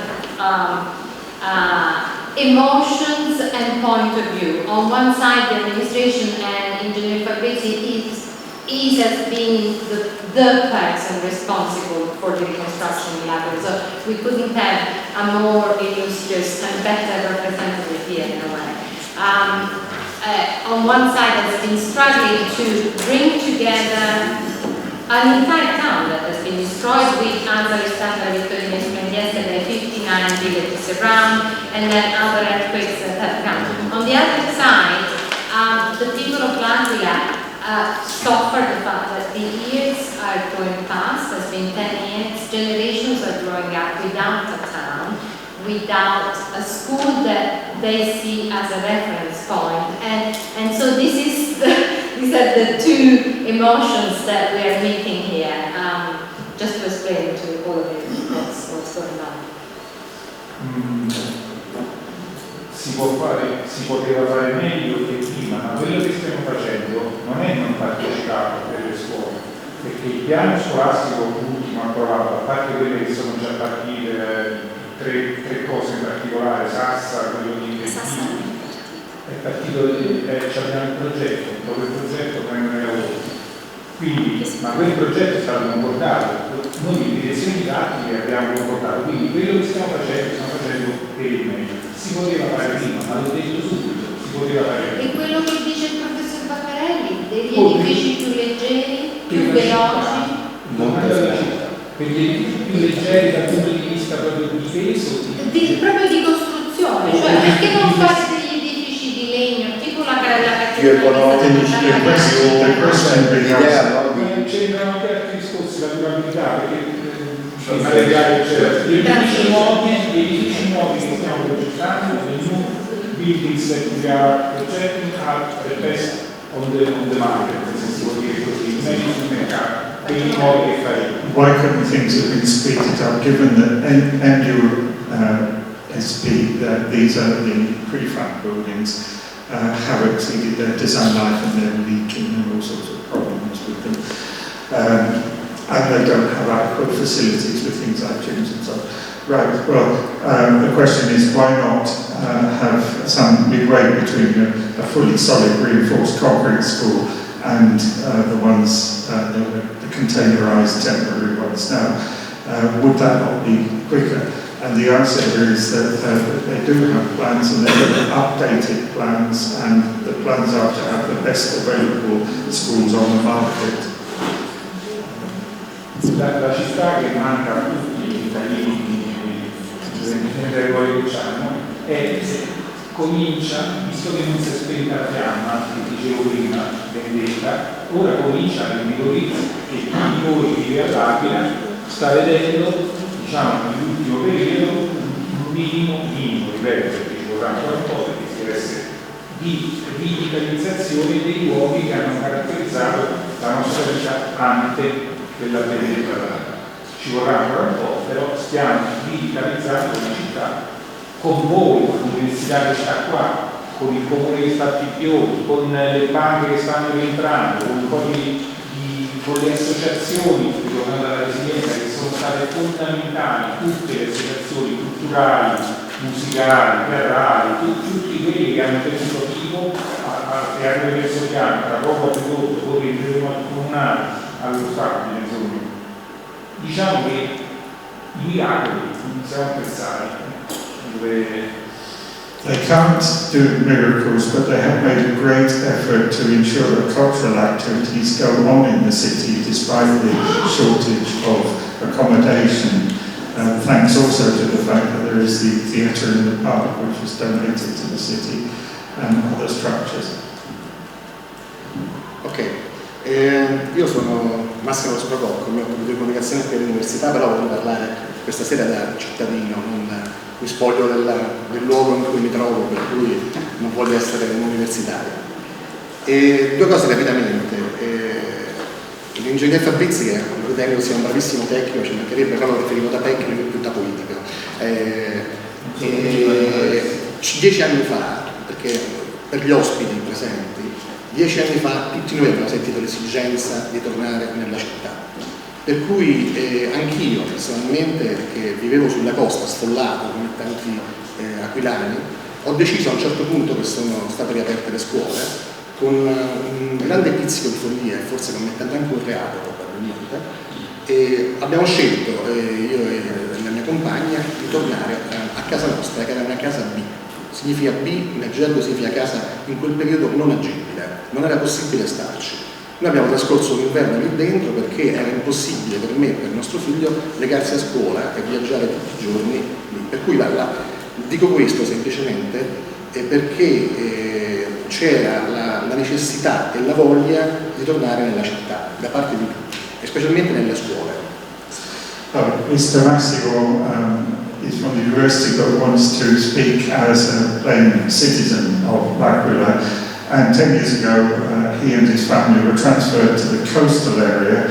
I think about a third of people who were unable to return to their homes were taken to hotels on the coast, where they remained for a very long time in rather cramped conditions. And last year he decided with his family to return to Aquila, to a home which his house is classed B, which means that it is not technically inhabitable. However, they could no longer stand the fact that his son had to commute to school for a long distance, and there was a very strong desire, as with many other citizens, to be back in the city and part of it. Per cui siamo tornati in città perché proprio sentivamo la necessità che c'era bisogno di noi nella città, e man mano stiamo tornando. Mio figlio è andato in una scuola in Latimura che era stata riparata subito dopo il sisma, in pochissimi mesi. Però qual è il problema? Ora, a parte questa premessa, il problema è proprio quello che diceva l'ingegnere, che sono stati spesi, ad esempio, all'inizio della ricostruzione 200 milioni di euro per il puntellamento, che l'ingegnere giustamente ritiene che servivano anche come impegno per ricostruire la socialità della città. Però proprio perché, se fosse stata questa l'intenzione, mi chiedo ad oggi, dopo 10 anni, perché non è stato il primo problema, il primo obiettivo quello di ricostruire le scuole, che in sé per sé sono proprio un centro di aggregazione sociale e di ricostruzione della rete sociale della città. Per cui io ritenevo, sia come comitato che come tutti che fanno parte del comitato, la ricostruzione delle scuole prioritaria a questo. Perché era prioritaria? They came back because, like many citizens, they really wanted to participate in what was going on and to help revive the city. And he agrees with Engineer Fabrizi that the spending of a rather large sum of money, 200 million on buttressing, was an important symbolic act to show that there really was a desire to reconstruct the city, and perhaps socially as well, or perhaps even principally socially. However, what about reconstructing the schools as a priority activity, because that also contributes to the social aspect of recovery? E proprio per questo, perché tornando alle scuole, che era un centro di aggregazione, perché abbiamo saltato un pezzo, che è quello della ricostruzione delle abitazioni provvisorie, del progetto Case, quello che è stato costruito dal governo Berlusconi, che al di là della costruzione non entro nel merito perché non entro nel merito di questo, però proprio lì è stato fatto un errore di ricostruzione sociale, che sono state messe le persone proprio dicendo che bisogna mettere prima le famiglie con i bambini, le prime costruite, è successo che la rete proprio sociale, il quartiere, il palazzo, l'appartamento, la strada è stata praticamente distrutta, nel senso è stata sfilacciata nel territorio. Può darsi che il professore, qui mio vicino di casa, abitavamo a fianco, per cui anche noi costruivamo insieme delle cose. Io mi trovo in un progetto, per esempio a Bazzano, che sta a 6 km qui dal centro storico dell'Aquila, probabilmente lui stava a un altro progetto casa, che è a Sassa, per esempio, che stava a altri 10 km, per cui c'erano 16 km fra le due persone in cui vivevano. Noi abbiamo fatto nel mio gruppo di ricerca uno studio particolarizzato di questo che conferma esattamente quello che ha detto. All'epoca anche non c'erano servizi in questi centri ed era particolarmente difficile per chi sta lontano quanto a Sergi, dove abbiamo trovato anche livelli di stress post-traumatico e di isolamento il doppio di ciò che si trova normalmente nei disastri. To translate that, he lives in Bazzano, which is 6 kilometers away, and when the CASE, this rather novel base-isolated temporary accommodation solution, was invented and put into practice with 19 different sites, the criteria for assigning apartments were basically on the question of family size. But what that did was to break apart the social fabric, where people have been neighbours for a very, very long time and found themselves separated by perhaps even 20 kilometres or more. The social fabric simply disintegrated. I added to that 2010 for a year. I had a research group and we did research with participation by researchers from the University of L'Aquila. We found complete lack of services at the time in these places. We found that everyone we interviewed reiterated this sense of social isolation, and that post-traumatic stress disorder, particularly among women, was about double what we normally find in disasters, and it was contributed to by sense of isolation, a sense of being out of things. E per questo era necessario costruire le scuole, perché si bloccava normalmente a riaggregare i cittadini e le famiglie. Io ritengo a livello proprio personale che è stato un fallimento questo della classe politica italiana, trasversalmente, non prendo posizione verso qualcuno, trasversalmente, di aver sbagliato la scelta iniziale, che è quello che si è dimenticato, per una cosa di creare delle scuole, dei luoghi in cui la gente andasse a vivere. Per cui niente, tutto qui. Ovviamente anche l'ingegnere diceva del muscolo, confermo quello che diceva Silvia, sì, sono delle ottime scuole sicure, ma fondamentalmente sono delle scatole di lusso, non sono scuole. Cioè la cosa che noi abbiamo detto negli anni, concludo, è che ci sono dei ragazzi e dei bambini nati all'Aquila che non sono mai stati in una scuola che abbia degli spazi per essere chiamata scuola. Tutto qui, grazie. But what he says there is that essentially the temporary schools are a little more than luxury boxes, and that a great opportunity has been lost for social aggregation and recovery of the social fabric by not prioritising schools, and he blames the entire political class for this across the board rather than particular parties or whatever. And thus there are children in L'Aquila who grow up without ever having experienced what a real school is, with adequate spaces to do what schools need to do for children, what children need to do in schools fully.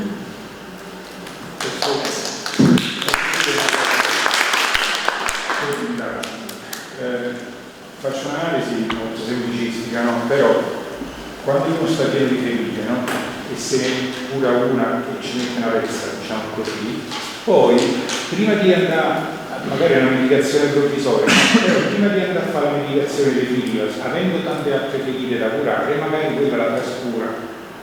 La parabola, diciamo così, riferita alle scuole. Erano tutti i bambini a scuola e io mi ricordo le risse perché volevano andare tutti a Iusca e non volevano andare a curatura. ve lo ricordate? Sì, no? no. Ok, Certo. scusa la parentesi. Anche Questo adesso. per fare Anche adesso. un'analisi semplicistica del fatto che è stato un po' trascurato nella fase iniziale il problema della ricostruzione, perché era come se il problema fosse stato immediato e abbandonato. I progetti case, io non sono il massimo, diciamo, io ci ho vissuto anch'io come molti degli aquilani. L'alternativa, sono stati occupati x metri quadrati di suolo con 4.400 appartamenti dove hanno abitato la maggior parte degli sfollati dell'Aquila. L'alternativa per una soluzione abitativa provvisoria avrebbe occupato molto più suolo in scatole, ma non come mostre, ben peggiori. Questo voglio dire. Bisognava trovarla, non è la migliore, sono d'accordo, anche se quando l'abbiamo pensato, perché assumo pure cioè ce l'hanno cavata un po' dalla produzione civile, però poi l'abbiamo lavorata perché volevano fare prima un'unica unità, noi abbiamo detto no, poi abbiamo detto facciamo le vicine ai quartieri in maniera che si integrano più o meno, riserviamo lo spazio per i servizi da dotare, poi quindi la teoria è tanto bella, poi la pratica è molto molto difficile e chi l'ha vissuta in prima persona ve lo assicuro, perché in un mondo ideale quell'idea completata con i servizi che avevamo in mente eccetera, facevamo pure un lavoro con l'Università di Napoli, mi ricordo, nel lontano forse 2012-2011 per dotare di servizi per le cose. Però per dire che comunque è stata una soluzione per le decine di migliaia di sfollati della città, che altrimenti sarebbero dovuti andare in enormi spese di container da qualche parte, perché non potevano stare alberghi per sempre. So it's somewhat difficult to summarize that because not that it wasn't clear, it's that the problem is extremely difficult. And first and foremost, in the early stages, everyone wanted their children to be educated in containers because they were afraid of the state of buildings that had survived and the possibility of further highly damaging, serious earthquake shocks. A solution that would be different to the one that was adopted might well have taken up very much more space, and also led to the deployment of structures that were inferior in quality.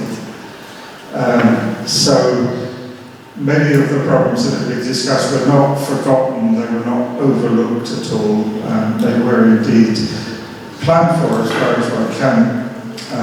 However, things had to be done very quickly and in the face of competing demands, and also with funding that perhaps was stop-start or wasn't adequate at the particular moment in time and so on. So it wasn't an easy problem to resolve.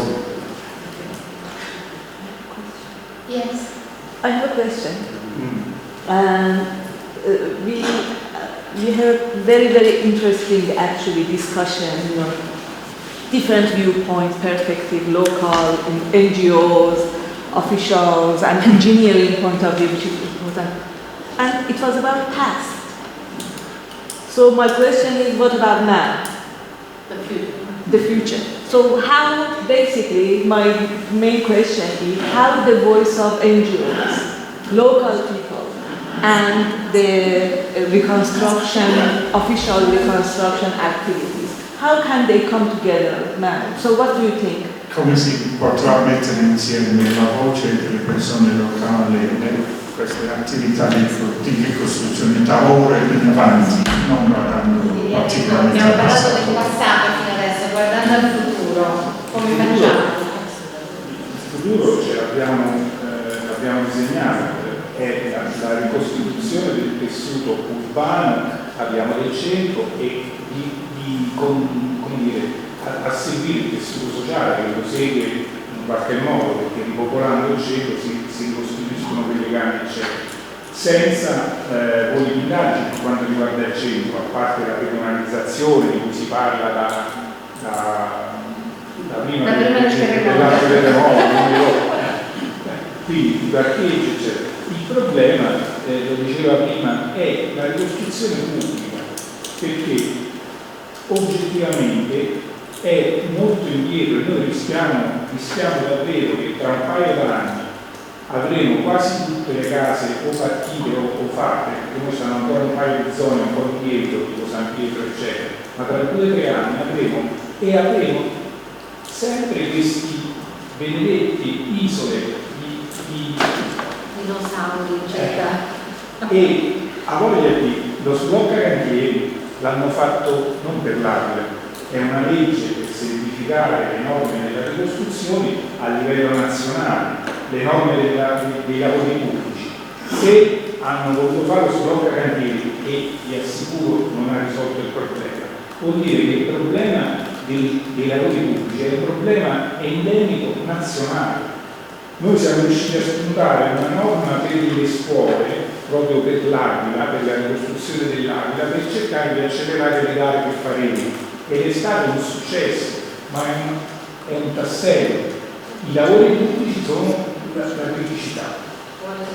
The problem with the slowness with which reconstruction occurs is a national problem, it's not a L'Aquila problem, despite the fact that the government has emitted a law to simplify the process of reconstruction after disaster. It hasn't had enough effect, and where they were able to use the law to improve matters, it was a raging success, but it was only one instance where they were capable of doing that, given the nature of the law and the fact that the law constrains them to do things much more slowly than they would wish to. Io con estrema umiltà e grandissimo onore intervengo a questo tavolo. Io ho 18 anni e sono uno studente del Codugno, di cui si è parlato più volte. Faccio il 4º anno del liceo classico e proprio su questo fatto, no, del futuro, quello che si farà in questa città. Noi è vero che si parlava della teoria e della pratica, di quello che è stato, che sicuramente è stato tutto molto complesso, e ribadisco con massima umiltà di tutto questo.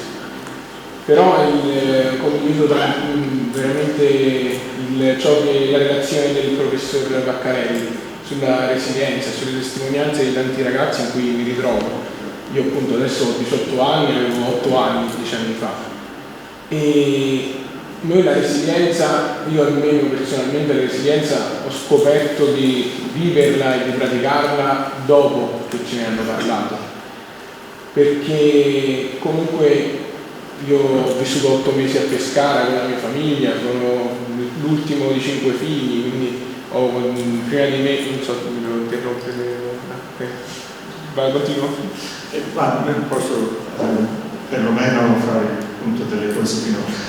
He's 18 years old, therefore he was 8 years old when the earthquake happened, and he's the youngest of 5 children, and they were for 8 months sent to Pescara, which is a considerable difference away, and he has come back and is finishing his last year at the Classical Lyceum, Liceo Classico, and he very much agrees with Professor Vaccarelli's analysis of things and the importance of inculcating resilience in people, particularly in school students.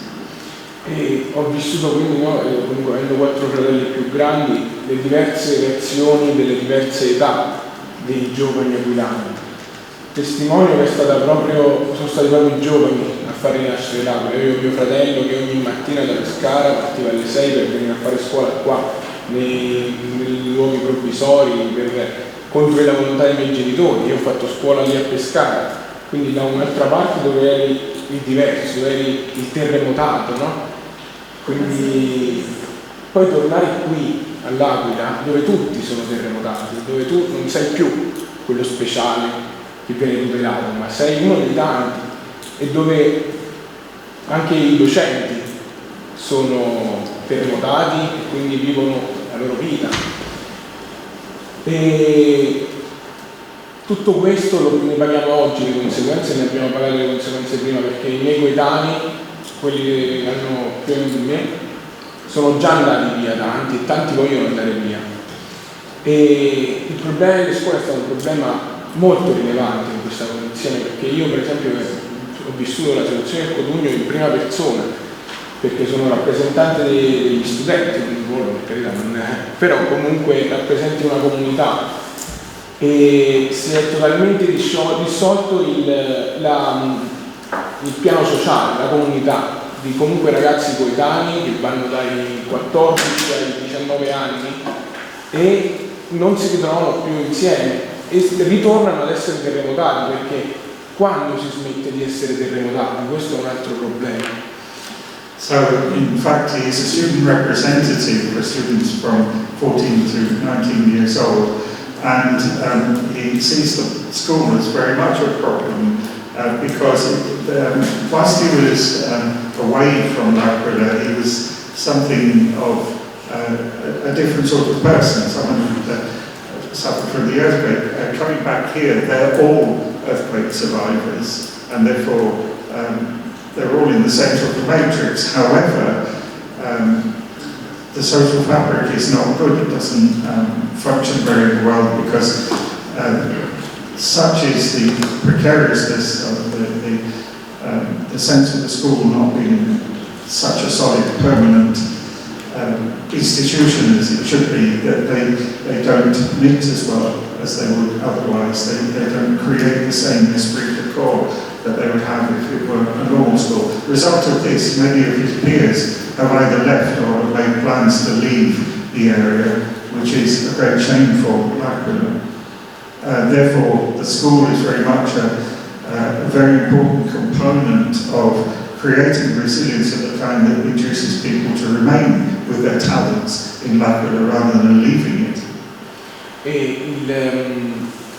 Tornare nel terremoto di Amatrice, per esempio, è stato un enorme problema per la comunità della città dell'Aquila, perché si è tornati alla paura di quella notte, si è tornati ad essere terremotati, come siamo tornati ad essere terremotati noi, dopo 8 anni ci siamo ritrovati di nuovo senza una sede, senza noi come scuola del Codugno, e 1200 ragazzi con cui tu non sai come parlare, no? Come spiegare tutto questo, perché il problema dell'amministrazione è stato anche che tante volte sono state fatte tante promesse che poi, di cui poi ci si dimenticava. Provinciale, ma anche perché il problema è stato anche le varie elezioni che ci sono state nel frattempo, in cui si prometteva di abbattere tutti quanti gli edifici scolastici e ricostruirli a modo di Gesù Cristo che ricostruisce il tempo. E quindi tutto ciò poi noi postali tante volte gli studenti come pacchi postali. Questo non è fare polemica, assolutamente, però bisogna guardare le persone, poi ragazzi di tutte le età. Però qui poi rischiamo che questa città la ricostruiamo gli edifici, ma i ragazzi se ne vanno, cioè le giovani generazioni se ne vanno. Noi, io come tanti altri ragazzi dell'Aquila, ci battiamo per evitare questo, però non bisogna mai perdere il fattore umano. Potrei continuare a raccontare la mia testimonianza per ore, ma penso che vorrei trasmettere solo questo concetto, l'importanza del valore umano che c'è dietro tutto questo.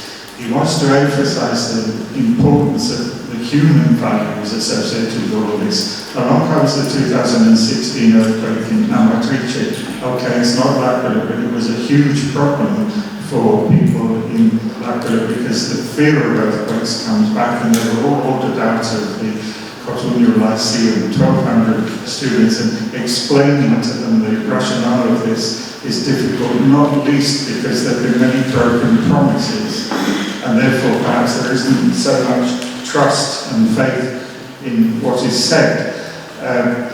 But the essence of the human factor is that they may reconstruct the buildings, but what happens about the people who've left in the meantime, because the social fabric has not been reconstructed. Grazie per l'attenzione. Grazie.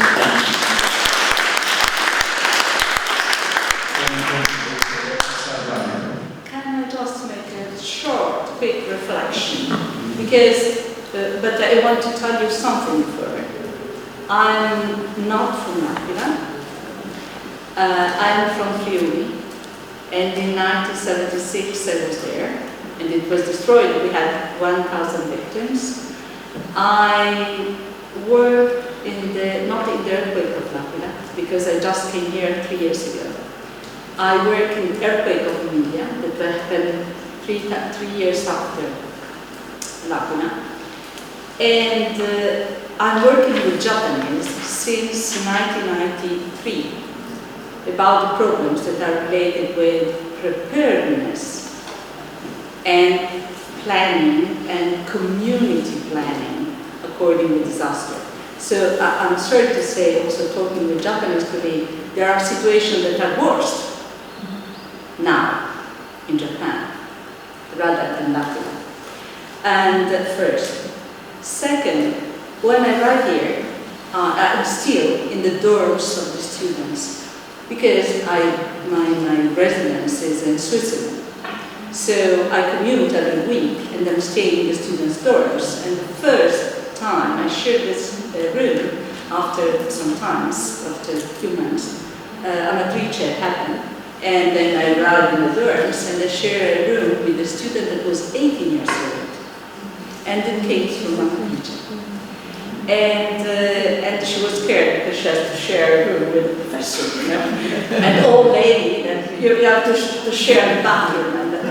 And that it was amazing for me, the fact that she was really attached to her country. She was calling.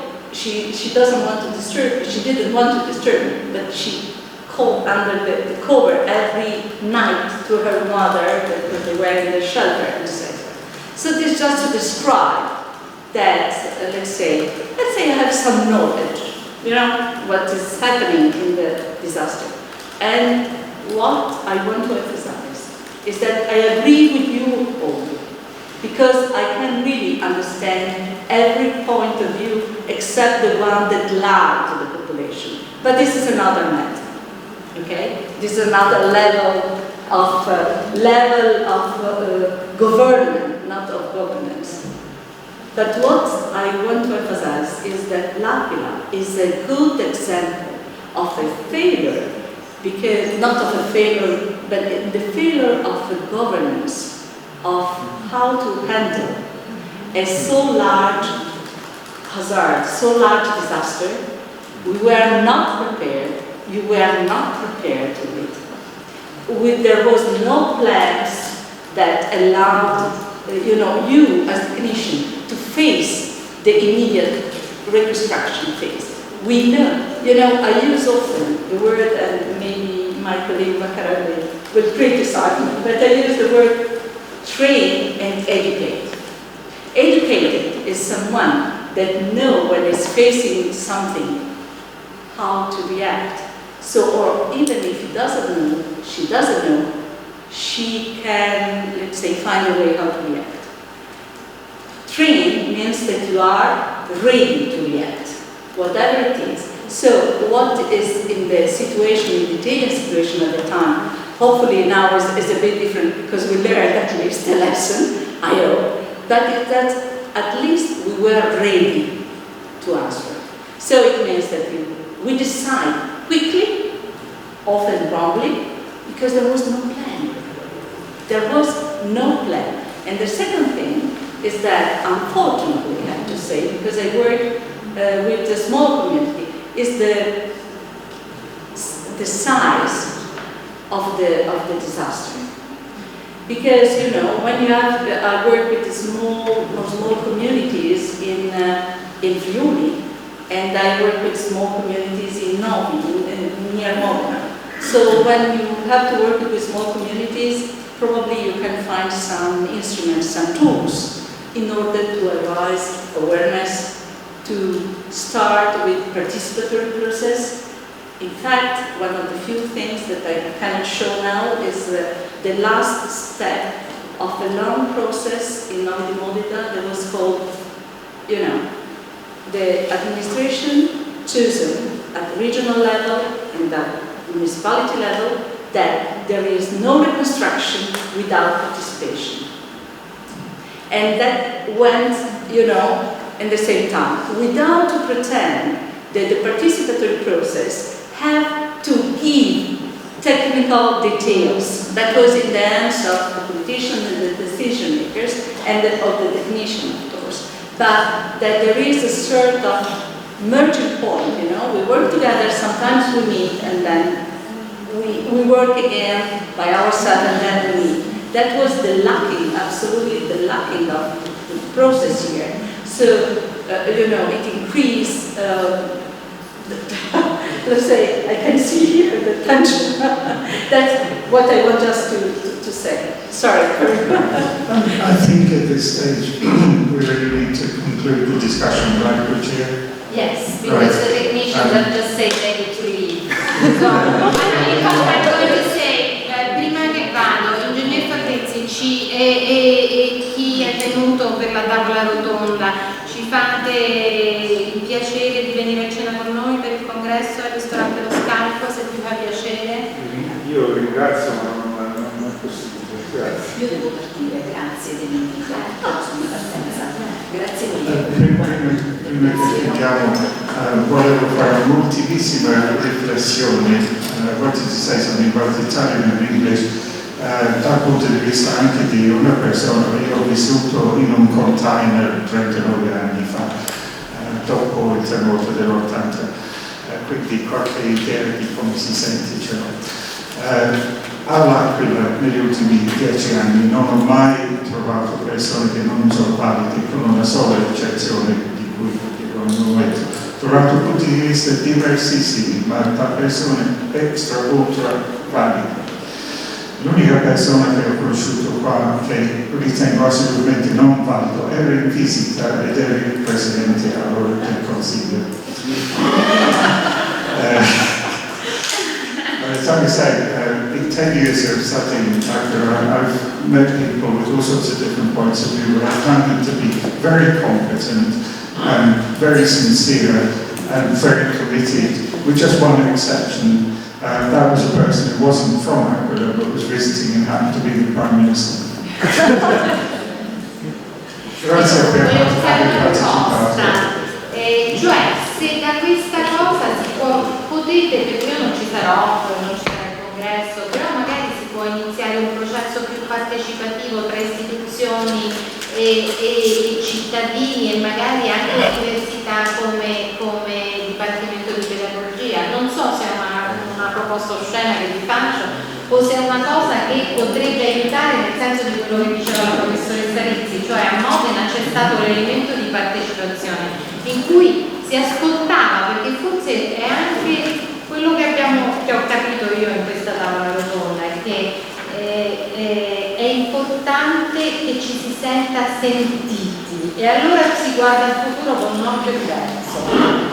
E forse è questo che è mancato in questo processo, no? La comunicazione. Perhaps we're sowing the seeds of a new participatory process because our little seminar will show how important it is to be listened to. Yeah, could I also suggest a round of applause for our interpreters? Yeah.